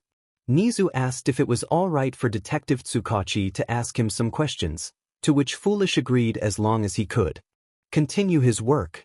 Tsukachi inquired if Foolish had seen or heard anything around 8 p.m. Foolish mentioned hearing some screaming and glass shattering but assumed it was just Techno breaking a window due to feeling unwell. When asked about Tommy, Foolish expressed his regret, noting that Tommy was a good kid who didn't deserve what happened to him. He wished he had acted sooner. Tsukachi then asked about Dream, and Foolish admitted they had never spoken much, but he had heard Dream was involved in many conflicts. After thanking Foolish, Tsukachi walked upstairs where he found Sam and Filza next to Tommy's body. Tsukachi lifted the blanket, revealing the young boy's form, shaking his head at the tragic sight. He turned to Filza, offering his condolences. Filza, calm yet resigned, acknowledged that he had expected something like this might happen. Before Tsukachi could continue, Sam interjected, questioning why Filza hadn't intervened if he had foreseen the danger. Filza explained that Tommy was stubborn and preferred to save himself rather than rely on others. Sam scoffed, accusing Filza of complicity in Tommy's fate. Tensions escalated as Filza drew his sword, challenging Sam to repeat his accusation. Tsukachi intervened, hoping to prevent a confrontation, and reiterated that he only wanted to know if either of them had seen or heard anything. Sam stated he had only heard glass breaking, while Filza mentioned he had been outside tending to his crows until he heard Tubbo scream. When asked about Tubbo's relationship with Tommy, Filza confirmed they were best friends and pointed Tsukachi in the direction of Tubbo's room. Tsukachi gently informed Filza that, due to the circumstances surrounding Tommy's death, the police would need to take the body. Filza's demeanor shifted as he firmly stated that they had a tradition of burying the deceased at sunrise, and he would not allow any exceptions. He explained that if Tommy's body was not laid to rest at that time, his soul would return, referencing a past incident involving Wilbur. Just then, Ghostbur appeared, carrying a shovel and asking where Filza wanted him to dig. Filza directed him to the potato patch, determined to honor their traditions despite the unfolding tragedy. His deceased son then vanished down the stairs. Detective Tsukachi stared for a moment before turning back to Phil, who nodded in agreement when Tsukachi requested to take pictures of the body. Tsukachi handed his camera to Aizawa, asking him to capture images while he spoke to Tubbo. Aizawa accepted the camera and walked away. Tsukachi approached a door marked with the names Tubbo and Ranbu. He opened it to find a young goat gently humming to a small child seated on his lap. Tsukachi inquired if Tubbo was present, to which Tubbo looked up and confirmed his identity. Tsukachi introduced himself and expressed his condolences, wanting to know what Tubbo had witnessed. Tubbo took a shaky breath and mentioned seeing the body. Tsukachi offered his sympathy, acknowledging the pain of loss. Tubbo lamented his decisions, feeling guilt over exiling his friend and allowing Dream to manipulate him. Tears streamed down his face as he reflected on the week's tragedies, which had already seen his husband nearly perish and now his best friend lost. His tears fell onto the sleeping child's head, stirring him awake. Michael blinked in confusion and reached out to touch his father's cheeks. Tubbo apologized for waking him, wiping away his tears. Michael embraced Tubbo, attempting to lift his spirits, and Tubbo responded with gratitude, joking about the pressures he felt. Detective Tsukachi chose to overlook the comment about a nuclear weapon and pressed on with his investigation, asking Tubbo about Dream. Tubbo's response was cold and filled with disdain, expressing a wish for Dream to suffer. Tsukachi thanked Tubbo for his time and exited the room quickly. He continued his inquiries with others, finding little new information aside from Dream's reputation for cruelty and Tommy's annoying behavior. When he spoke to Class 1A, they had no additional insights, only recalling seeing Dream with Tommy's lifeless body. Mina rushed into the girls' changing room, nearly breaking the door in her haste. Momo looked up, concerned, and asked what was happening. Mina excitedly revealed that she had taken a shocking picture. The girls gathered around her phone, their expressions a mix of disbelief and anger. Momo gasped, recognizing the scene. Mina confirmed that it was indeed Sapnap cheating on Carl with Quackity. In another scene, Dream sat in a small room, tired of the chair he was in. He had changed out of his blood-stained clothes into a black shirt and blue jeans. Aizawa, Nizu, and Detective Tsukachi entered with a tape recorder. Tsukachi took a seat at the table across from Dream, while Aizawa and Nizu remained in the corner. The detective introduced himself and stated that he would be interviewing Dream about the murder. Dream remained silent, staring at the three men. After a moment of silence, the detective urged him to cooperate for an easier court process. Dream chuckled, unfazed. The detective pressed on, asking why Dream had killed Tommy. Dream remained silent for a moment before responding coldly, questioning what one should do with someone who refuses to follow the rules. He then challenged the detective, asking why he cared about Tommy when he didn't know him. Tsukachi insisted that it was his job to care, especially in a murder case. Dream countered, questioning why the detective didn't just ignore the problem like Aizawa had. Aizawa, feeling the weight of his own choices, admitted he was aware of Dream's actions but didn't intervene. Dream broke free from his restraints, pulling up his mask to reveal his glowing green eyes and a psychotic smile. He confronted Aizawa, asking why he hadn't stopped him, and Aizawa struggled to respond. Dream continued, suggesting that it was easier for Aizawa to look the other way, recalling Aizawa's own words about not getting involved. Aizawa insisted that he was a hero, which prompted Dream to laugh, revealing his sharp fangs. He argued that being a hero meant saving people, and Aizawa had failed in that regard, making him no different from Dream. Tsukachi defended Aizawa, claiming he was a hero, while Nizu defined a villain as someone who breaks the law. Dream then pointed out that by their standards, Tommy was also a villain for having killed him twice. He challenged their perception of victimhood, asserting that despite Tommy's wrongdoings he was still viewed as the victim. Dream made a gesture as if to cut his throat, emphasizing his point. He criticized Aizawa for being unable to take decisive action, suggesting that Aizawa's reluctance stemmed from a desire to maintain his heroic image. Aizawa, frustrated, declared that they were getting nowhere and decided it was time to leave. Tsukachi and Nizu agreed, leaving Dream alone in the room with just a desk and a bed. Once they were gone, Dream covered his face with his hands and screamed in frustration, regretting having lifted his mask. Meanwhile, at Jaku General Hospital, Ranbu snuggled under a blanket, ready to sleep. He heard the door to his room open and close but didn't open his eyes, sensing something unusual about the late-night visitor. Heavy footsteps approached his bed, and he felt a gloved hand touch his. A needle pricked his skin, and though he wanted to flinch, he remained still. The stranger spoke, revealing that Ranbu's blood donations were benefiting his Nomu, and he needed to keep Ranbu around. After pulling out the needle, the man rummaged through a metal cabinet before leaving the room. Once the footsteps faded, Ranbu sat up, rubbing his sore hand.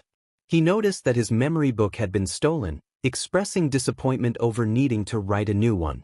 An uneasy feeling washed over him, and he considered going home, but remembered he was connected to machines. He sighed, resigning himself to wait for all might in the morning, hoping he could leave then. Hours later, Dream lay on his cell bed when he noticed someone using an invisibility potion to cut the glass from the small window. He quickly caught the falling piece before it hit the floor. The intruder threw a potion of invisibility and an ender pearl. Now invisible, Dream used the ender pearl to escape his cell and made his way back to the mansion unnoticed. An hour before sunrise, Techno and Filza were hurriedly dressing Tommy in a suit as he began to wake up. Confused, Tommy realized he was only partially dressed and exclaimed in surprise. Techno quickly covered his mouth, urging him to listen. He explained that Tommy had knocked himself out with a bucket, and Class 1A believed Dream had harmed him. They needed to hold a funeral before sunrise. Just as Techno was about to elaborate, he felt something wet on his hand, prompting him to pull it back. Tommy admitted he had liked his hand because he couldn't breathe. Techno stared at his younger brother and pulled out a pickaxe, declaring his intention to make the funeral more authentic. Filza interjected, emphasizing the urgency of their situation as he brushed white paint onto Tommy's face. Once finished, he instructed Tommy to hurry downstairs to meet Sam, Foolish, and Ant, who were preparing the casket. Upon arriving, Tommy was greeted by Sam, who asked if he was okay. Tommy mentioned his head and the side of his face hurt, to which Ant remarked that it made sense since Dream had stood on that side. Angered, Tommy shouted about wanting to confront Dream. Just then, a knock on the door interrupted them. Sam quickly hid Tommy in the casket, urging him to stay quiet before closing it. Deku entered, smiling at the others until he noticed the casket and jumped back. Ant reassured him that it was still empty and they were just finishing up. Deku nervously inquired if he and the others could attend the funeral. Ant ran to ask Filza, who agreed as long as they returned in 20 minutes. Once the door closed, Tommy burst out of the casket, expressing his frustration about the situation. Filza scolded him to keep his voice down and explained that he, Tubbo, Techno, and Ghostbur would say a few words before Tommy was buried. Tommy huffed but didn't argue, knowing it would be over soon. Class 1A gathered at the makeshift funeral area set up by the SMP members. Some were seated while others stood around the casket, paying their respects. Filza's crows watched as the ceremony began. The students formed a line to offer their condolences to Filza, who stood beside the casket. Once everyone had paid their respects, Filza began his eulogy. He thanked everyone for coming to mourn his adopted son, Thomas Gilbert Careful Danger Kraken in it. Tommy wanted to protest the silly middle name but remained silent. Filza reflected on Tommy's short life, recalling the day he found him and Tubbo abandoned together. He shared that raising Tommy had its challenges, but he cherished every moment. Wiping his eyes, Filza passed the stage to Techno. Techno admitted that he found Tommy annoying at first but eventually grew fond of him, despite the many times Tommy had betrayed his trust. He expressed forgiveness and stepped down. Tubbo, with red and puffy eyes, took his turn. He spoke of their brotherly bond, recalling their many battles together. Overcome with emotion, Tubbo broke down, resting his head on Tommy's chest and lamenting that it should have been him instead. Techno gently pulled Tubbo back to his seat as he continued to cry. Ghostbur approached the podium with his guitar, sharing that although he had lost many memories, the ones he had with Tommy were filled with joy. He mentioned that they fought side by side through victories and defeats.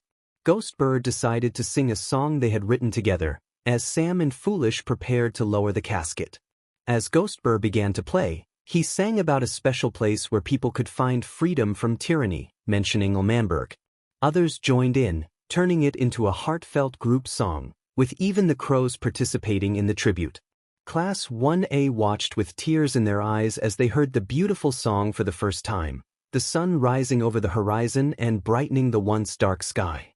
Tommy could even hear them singing as he was being lowered into the hole, and he began to mouth the words along with them. Mile Manberg, Mile Manberg, Mile Manberg. For freedom and for liberty, the nation sought to build on these ideals, striving for victory for all under the banner of freedom.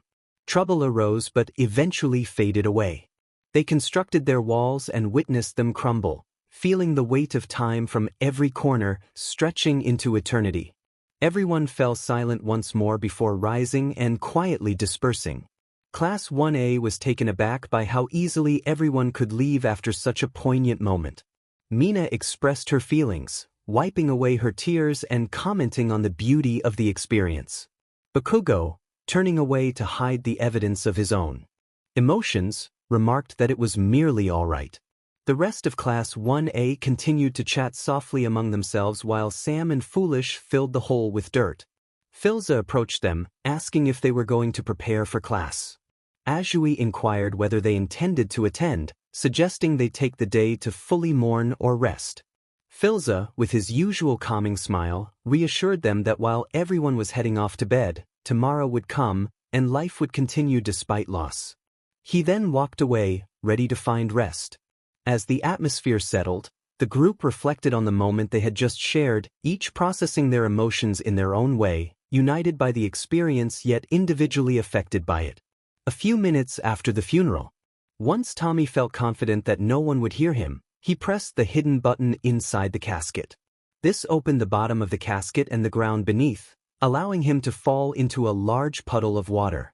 When he surfaced, he found himself in an underground bunker with Dream, who was sitting on the couch reading a book. Dream greeted Tommy with excitement, asking how the funeral had been. Tommy slowly responded, mentioning that Techno, Filza, and Tubbo had made speeches while Wilbur got everyone to sing the Ulmanberg anthem. He then brought up what Sam had told him about Dream's actions after he had been knocked out. Dream noticed the determined fire in Tommy's eyes and nervously explained that his actions had been for the sake of the bit. Tommy, cracking his knuckles, indicated that he had his own plans. Tubbo walked tiredly into his room and collapsed onto the bed, only to have his ear tugged by his son, Michael. Tubbo softly told Michael that he was really tired and tried to push him away, but Michael was persistent, pulling out his small wooden sword and lightly hitting Tubbo with it. Eventually, the exhausted father sat up and looked at his son, asking what he needed. Michael rubbed his stomach, prompting Tubbo to realize he had forgotten to feed him. He picked up Michael and headed to the kitchen. In the living room, Foolish was already there, feeding his son. He greeted Tubbo, who explained that he had been woken up by Michael's hunger. Tubbo placed Michael into his high chair and began preparing eggs and bacon. As he cooked, Tubbo's Discord notification rang. He opened the app and asked Ranbu why he was calling. Ranbu, sounding frantic, explained that someone had entered his room the previous night and stolen his blood. Tubbo paused, trying to process the information, and asked for clarification. Ranbu mentioned he would try to get home that night to explain everything before hanging up. Foolish expressed concern about Ranbu's message, wondering what it meant that someone had taken his blood. Tubbo, feeling tired, closed Discord and let out a loud yawn, which Foolish mirrored. Tubbo lamented how he couldn't wait to go back to bed, but Foolish reminded him that they still needed to plan for an upcoming party and finish the chandelier. Tubbo pinched the bridge of his nose, feeling overwhelmed, before plating the food. Foolish Jr. pointed at his stroller, wanting to go out, but Tubbo apologized, saying they were too tired. Tubbo then suggested leaving the kids with Class 1A, which Foolish dismissed as a bad idea. Tubbo argued that neither of them was in a state to watch over the children, and Foolish stared at his friend, contemplating the suggestion. Class 1A sat quietly, listening to their teacher explain the lesson when Tubbo opened the door and pushed the stroller with the two young children into the room. He mentioned he would return at 6 and left, leaving everyone stunned. Denki questioned whether Tubbo had just left his kids, as Foolish and Michael began to cry, wanting to be let out of the stroller. Uraka stood up and pulled the kids out, suggesting they set up a playpen. Bakugo complained about being turned into babysitters, but Kirishima reminded him that Tubbo had just lost his best friend and needed time to rest. As they worked, Aizawa's phone rang, and he stepped out to answer. All Might informed him that Ranbu would be coming home that day. Aizawa was surprised, noting that Ranbu had just woken up the day before. All Might explained that Ranbu missed Tubbo and his son, but Aizawa had troubling news about Tommy's death, insisting that only Ranbu should be informed for now. After Aizawa returned to the classroom, he instructed the students to study Chapter 3 while he stepped out again. Uraka placed the children in the playpen, but they began to cry, prompting concern among the students. Momo suggested they might want their toys, so she searched the diaper bag and found hand-carved wooden toys. She placed them in the play area, calming the children, and the students resumed their studies. A while later, a bad smell filled the room, followed by Foolish Jr. crying. The students exchanged glances and quickly said, "Not it," one by one, leaving Mineta, who had been asleep, unaware until Ciro nudged him awake. Ciro insisted that Mineta needed to change the child's diaper, and Mineta, groggy but annoyed, picked up Foolish Jr. along with the diaper bag and walked out of the classroom. Chapter end. In Nizu's office, Aizawa entered and acknowledged the hybrid rat. Nizu had urgent matters to discuss and offered Aizawa a cup of tea, which he declined as he took a seat. Nizu revealed that he had checked on their little troublemaker and discovered that he had escaped. Aizawa was taken aback, and Nizu explained that the security footage did not help in identifying the culprit. It appeared that someone with an invisibility quirk had snuck in and released the troublemaker without opening the door. As Aizawa observed the footage, he noted the ender pearl and the sound of glass breaking. He clarified that it wasn't a quirk but a potion that their guests could create. Aizawa recounted how, during training weeks ago, some had used potions to win fights, one of which made a person invisible. He mentioned a small round object that he couldn't name. Nizu, intrigued, acknowledged that this information helped narrow down their suspects but did not clarify who it could be. Aizawa had a few individuals in mind, including Dream, who had connections with George and Sapnap. He also mentioned Drista, Dream's sister, who was unlikely to act quietly, suggesting that any plans involving her would require careful coordination. Techno, who owed Dream a favor, was another potential suspect, but Aizawa had no direct links to him. Nizu offered Aizawa the day to interview the suspects, but Aizawa preferred to focus on teaching his students without worrying about potential disruptions. Nizu expressed his appreciation for Aizawa's dedication to education and then allowed him to leave. As Aizawa walked down the hallway, Mineta approached him, holding Foolish Jr. Mineta requested Aizawa to take the baby back to class, explaining that he needed to change after being accidentally soiled. Aizawa took Foolish Jr. and the diaper bag, sternly reminding Mineta to return to class within 2 hours or face expulsion before continuing on his way. At Jaku General Hospital, Ranbu sat on the bed, lost in thought and unaware of All Might calling for him. He was startled when he felt a hand on his arm and turned to see All Might, who asked if he was all right. Ranbu, feeling uncomfortable, replied that he just wanted to get the test over with. All Might reassured him that the doctor only needed to perform a few scans, which shouldn't take long. A nurse entered and informed Ranbu that Dr. Tsubasa was ready for the test. Ranbu stood up and walked out with All Might following. However, the nurse informed All Might that only Ranbu could enter the examination room, although he was welcome to stay nearby. All Might nodded, reminding Ranbu to speak up if he felt uncomfortable during the test. Ranbu followed the nurse down the hall, anxiety building with each step, feeling as if he were being led to an uncertain fate. The nurse guided him to a red door adorned with strange symbols. She instructed him to go inside and sit down, opening the door for him. Ranbu stepped in, the door clicking shut behind him. Hours later at UA, Azui and Momo pushed a stroller toward the mansion, while Michael and Foolish Jr. happily liked powdered sugar and cake batter off their hands and clothes. Momo remarked on how tricky the kids were and wondered how Tubbo managed. Azui noted that it was only a matter of time before the kids caused chaos. As they turned a corner, Aizawa and Tubbo appeared simultaneously. Tubbo immediately shifted into protective mode upon seeing his son in a messy state. He asked what had happened, and Momo explained that Denki and Kirishima had decided to bake a cake with the kids. Aizawa inquired why they hadn't cleaned the children up, to which Azui held up a paint-splattered diaper bag, stating they didn't want to ruin the diapers inside.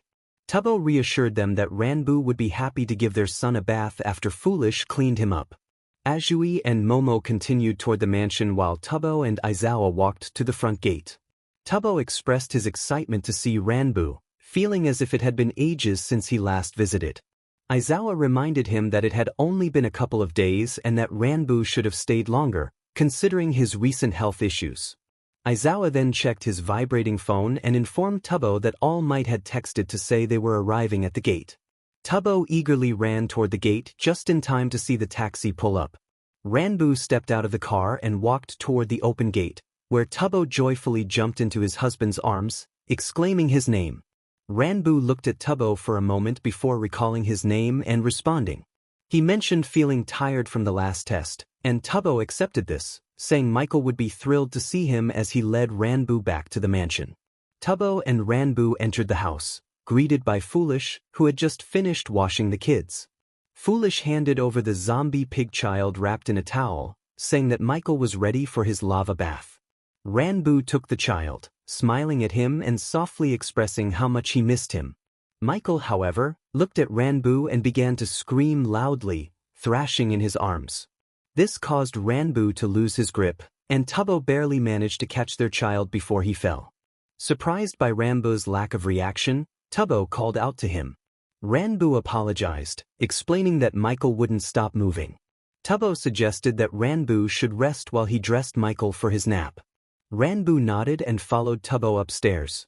Foolish shook his head at Ranbu's unusual behavior but attributed it to not having seen him in a while. As Ranbu wandered upstairs searching for their shared bedroom, he passed by Techno, who was surprised that his brother-in-law didn't acknowledge him. Techno turned around and asked if Ranbu had just returned from the hospital. Ranbu shyly confirmed that he had and mentioned he was feeling better, just tired and planning to lay down. Techno, with a calm demeanor, spoke in a language Ranbu didn't understand. Confused, Ranbu asked what he meant. Techno brushed it off, wishing Ranbu luck with his nap before walking away. As he made his way down the hallway, he spotted Filza outside tending to his crows and decided to approach him. Filza was scolding the crows for trying to drown Brian, a small wet crow he had just picked up. When Techno greeted him, Filza turned around, concerned for his son's well-being. He asked if Techno was hurt or if the voices were bothering him again. Techno reassured him that he was fine but expressed concern about Ranbu. Filza mentioned that he had seen Ranbu walk into the house with Tubbo not long ago and questioned what could have happened. Techno leaned against a tree, insisting that he believed Ranbu had been replaced by a clone. Filza laughed, dismissing the idea and suggesting that Techno had been listening to the voices again. Techno insisted that the man in their house was not Ranbu. Filza tried to calm him down, explaining that Tubbo had said All Might would be with Ranbu the entire time, making it impossible for anyone to get close enough to replace him. Techno speculated that it could have happened during tests or while All Might was asleep, or perhaps someone with vampire powers was involved. Filza chuckled at the mention of vampire powers but listened as Techno elaborated on the possibility of someone being able to change their appearance. Filza countered that Enderman blood was extremely toxic and explosive, making it unlikely anyone could stabilize it long enough to use it. Techno wanted to argue but realized Filza was right. The crows, sensing Techno's agitation, began pecking at Filza's legs, prompting Filza to try and avoid their attacks. Techno burst out laughing at the sight of Filza's antics, comparing him to Tommy trying to walk across hot coals. Once the crows settled down, Filza, tired and out of breath, promised Techno that he would talk to Ranboo after dinner. Techno left, and Filza turned to his birds, demanding they go to their room, only to remember that they didn't have one yet. By then, the birds had already flown through the open window of Filza's bedroom. Techno made his way down to the basement and entered a small room where Dream was reading on the couch while Tommy was chained to the wall in the corner. Tommy called for help, complaining about Dream. Techno ignored him and approached Dream, expressing his concerns about Ranboo. Dream asked what was wrong, and Techno explained that Ranboo wasn't acting like himself. Dream listened, pacing around as Techno continued. Tommy chimed in, suggesting that Tubbo could easily identify Ranboo, and maybe Techno was just confused because he smelled different. Techno retorted that he wasn't a dog, to which Tommy chuckled. Dream then proposed a plan. They should act normally and observe Ranboo, as any clone would eventually reveal cracks in their facade. He suggested notifying the others through Discord while Techno kept an eye on things and reported back any strange behavior. Techno expressed concern about Tubbo, believing he would overlook any red flags. Dream reassured him, saying it was only a matter of time before the situation escalated. Chapter end. Dinner. Everyone except Dream and Tommy sat at the table, chatting away as usual. Tubbo happily fed Michael his mashed potatoes with gold nuggets, while Foolish served Junior some beef stew. The others enjoyed steak and carrots. Bad asked Ranboo how his time at the hospital was, curious if he had seen anything interesting. Ranboo responded nervously, saying there wasn't much to report. Concerned, Bad inquired if something was bothering him. Ranboo remained quiet, focusing on his food and avoiding eye contact. The others exchanged confused glances, unsure of what to make of his behavior, but they held their tongues due to Techno's warning. Tubbo, wiping Michael's face, asked Ranboo what he wanted to discuss earlier, mentioning something about a doctor taking his blood while he was asleep. Ranboo dismissed it as the medication making him paranoid. Purple chimed in, noting that medication shouldn't affect his blood or body in that way. Ranboo, confused, asked what Purple meant. This prompted Sam to raise an eyebrow and ask if Ranboo's memory had worsened, reminding him of what Ponk had told him. The atmosphere grew tense as everyone fell silent, their eyebrows raised in concern. Schlatt bluntly questioned what was going on with Ranboo. Tubbo, fed up, slammed his hands on the table and declared that they all knew Ranboo had memory issues and that they shouldn't be pressuring him. He then picked up Michael and suggested they put him to bed, with Ranboo following him upstairs to their son's room. As Michael crawled around, playing with his toys, Tubbo and Ranboo sat on the bed, watching him. Tubbo smiled at Ranboo, expressing how much he missed him. Ranboo replied that he felt lonely in the hospital room. However, as Tubbo looked into Ranboo's eyes, he felt a strange discomfort, sensing something was off. He shook off the feeling and leaned against Ranboo, focusing on their son. Later that night, Nizu walked down the hallway, tired from working late. As he passed a window, he noticed Tommy following Puns into the SMP mansion. He chuckled to himself, thinking about how fun it would be and wondering if they would be interested in some of his ideas. The next morning, Dream commented that Tommy didn't seem dirty enough for someone who had been buried in a coffin. Tommy protested loudly, insisting he wasn't supposed to be that dirty. Dream shushed him, just as Nizu walked by, sipping tea and advising them not to traumatize Class 1A too much. Tommy and Dream exchanged glances before continuing to their classroom. Tubbo, Ranboo, Eret, Techno, Drista, and Purple sat in the classroom, happily chatting with Class 1A while others prepared for the upcoming party at the mansion. Deku asked Ranbu how he was feeling, to which Ranbu cheerfully replied that he felt better now that he was back with Tubbo, giving him a hug. Mina pulled out her phone, wanting to take a picture of the two, but Tubbo reminded her they could take photos during the party that night. Kirishima recalled that they had planned to host a party, and Eret mentioned that Foolish had just finished the candelabra that morning, while Nikki and Puffy were busy cooking desserts. Azui questioned the appropriateness of having a party while mourning a friend. Tubbo's smile faded slightly as he acknowledged the sentiment but noted that Tommy would have wanted them to carry on. Techno chuckled, reminiscing about how Tommy would barge into his room without a care, even recalling a time he had punched him for it. Drista held up a book titled, How to Succeed, claiming she could now read it since Tommy had told her not to. Mineta reached for the book, but Drista made it disappear, playfully pushing him away with a golf club.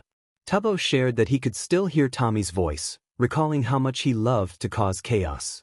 Suddenly, the classroom door flew off its hinges, startling everyone, including Aizawa, who was asleep on the floor. They gasped as Tommy burst in, covered in dirt, his hair now a mix of blonde and white. He rushed to Tubbo, speaking so quickly that no one could understand him. Tubbo, alarmed, asked him to repeat himself. Techno urged Tommy to take a breath. Tommy, still distressed, demanded to know where Ghostbur was. Tubbo informed him that Ghostbur was back at the mansion, then asked how Tommy was alive. Tommy insisted there was no time to explain and urged them to get to the house before Dream could intervene. He turned to leave, still holding Tubbo's arm, but halted when he spotted Dream standing at the front of the class, looking innocently curious. Dream commented on how quickly Tommy had run off, approaching him. Class 1A immediately jumped up, forming a protective barrier around Tommy. Kirishima declared that they needed to keep Tommy safe from Dream, while Ida accused Dream of disrupting the natural order by bringing the dead back to life. Dream chuckled, challenging them to come and stop him, threatening to harm Tommy again if they didn't. Ida declared that they wouldn't kill Dream but would turn him over to the authorities. Bakugo added that he would bury Dream deep underground. Just as Dream prepared to defend himself, Aizawa intervened, wrapping him in his scarf and declaring he would take him to Nizu's office, instructing the rest of the class to sit down and be quiet. Aizawa stood next to Dream in front of Principal Nizu. Nizu, sipping his tea, thanked Aizawa for bringing Dream. Aizawa nodded and stepped out. Dream and Nizu exchanged silent glances before Nizu broke the silence, asking if Dream had brought Tommy back to life. Dream confirmed this. Nizu, with a mischievous smile, noted that Tommy had seemed quite alive that morning. Dream stammered, and Nizu laughed, assuring him that he wouldn't expose the secret but requested that Dream refrain from harming the students and inform him next time to avoid wasting police resources. Dream expressed his gratitude and prepared to leave. However, Aizawa caught him again with his scarf, suspecting he was trying to escape. Dream insisted that Nizu had given him permission to return to class. Aizawa, skeptical, entered Nizu's office himself, still keeping Dream wrapped in his scarf. In Class 1A, Denki asked Tommy what it was like to be dead. Tommy gazed into the distance, recounting a terrifying experience where Wilbur had spoken of revenge against those who wronged him, his anger amplified beyond what it had been before his death. Tommy warned that they could not allow Wilbur to be resurrected. Momo reassured Tommy that they would watch over Ghostbur when the others couldn't. Tommy thanked her but cautioned that Dream was quite clever and could escape any situation. Ida chimed in, stating that the school had strict rules against breaking the law on campus, and Dream was likely facing the appropriate consequences. Kaminiari questioned which law Dream was being punished for, leading to confusion among the students. Bakugo complained about Kaminiari's riddles. Kaminiari clarified whether Dream was being punished for murder or for disrupting the natural order by bringing Tommy back to life. Siro pointed out that one couldn't be charged for resurrecting someone, while Tokoyami explained that the concept of bringing someone back to life was unheard of, making Tommy an anomaly. Tommy protested that he was not an abomination, but his outburst went unnoticed. Uraraka turned to Drista, who was hanging upside down from the ceiling, and asked if she was a god. Drista cheerfully confirmed that she was the god of chaos. The other Class 1A members began to pay attention. They eagerly awaited Drista's answer when asked if Dream was also a god. Drista chuckled and stated that Dream was not a god at that moment. Tokoyami, horrified, asked if Dream had once been a god, regardless of whether he had been good or bad. Drista, sensing the urgency, quickly excused herself and vanished. The SMP members then faced the curious gazes of their classmates. Purple remarked that the term god had a broad meaning in their world, while Tubbo mentioned that Techno was called the blood god but lacked any real powers. Techno asserted that he could make someone cry just by being near them, prompting Momo to inquire who that person was. Techno pointed out Quackity's scar, which the students recognized. He smiled as he revealed that he was the one responsible for it, leaving the students horrified at the thought of what he could do. Just then, the door opened, and Dream walked in, shocking the students further. Tommy shouted in surprise as Aizawa entered the room, looking more displeased than usual. The students began to voice their concerns about Dream's presence, but Aizawa silenced them with his stern expression. He explained that, although he was not pleased with the situation, Nizu had permitted Dream to stay, but he had to sit away from Tommy. Dream protested, claiming that Mineta smelled like old cheese. Aizawa remained firm, insisting that Dream go sit next to Mineta. Dream huffed and reluctantly took his seat, visibly annoyed. Kaminiari leaned over to Kirishima and whispered that he suspected Dream had used his powers to persuade Nizu to allow him to stay. Kirishima agreed but noted that Nizu could be quite strict, suggesting that perhaps Nizu had devised a plan with Dream that could put them at risk. The two boys fell silent, realizing the weight of their thoughts. That night, Class 1A, along with Aizawa and Nizu, arrived at the mansion, excited for the party. Tubbo greeted them cheerfully as he opened the door. The students marveled at the beautiful chandelier that sparkled overhead. Tubbo explained that Foolish had built it while working on the house. He then offered to show them the staircase that Sam had constructed. Tubbo pulled a lever on the wall, but nothing happened. After a moment of silence, he went down a trapdoor, and muffled sounds of him calling for Sam echoed back. He soon returned, dusting off his tuxedo and asking everyone to give Sam a moment. Before long, the sound of tiny feet could be heard coming down from upstairs. Tubbo spotted Michael and Foolish Jr. crawling down the stairs backward. He scolded them for being out of bed and picked them up, promising to return shortly. Just then, Sam emerged from the trapdoor, his tuxedo covered in red dust, and asked where Tubbo was. Tubbo explained that he had gone to put the kids away. Sam shrugged and pulled the lever again, revealing a grand staircase leading down. The students were amazed by the sight. Tubbo rushed down from upstairs, frustrated that Sam had opened the floor without him. Sam insisted they needed to move quickly before the timer ran out, leading the excited students down the stairs, which were adorned with marble, glowstone, and farms built into the walls. It was honestly something the students had never seen and were amazed to experience. They approached 10-foot-tall wooden doors. Sam asked if everyone was ready, and the students cheered in excitement. He opened the door, and the adventure began.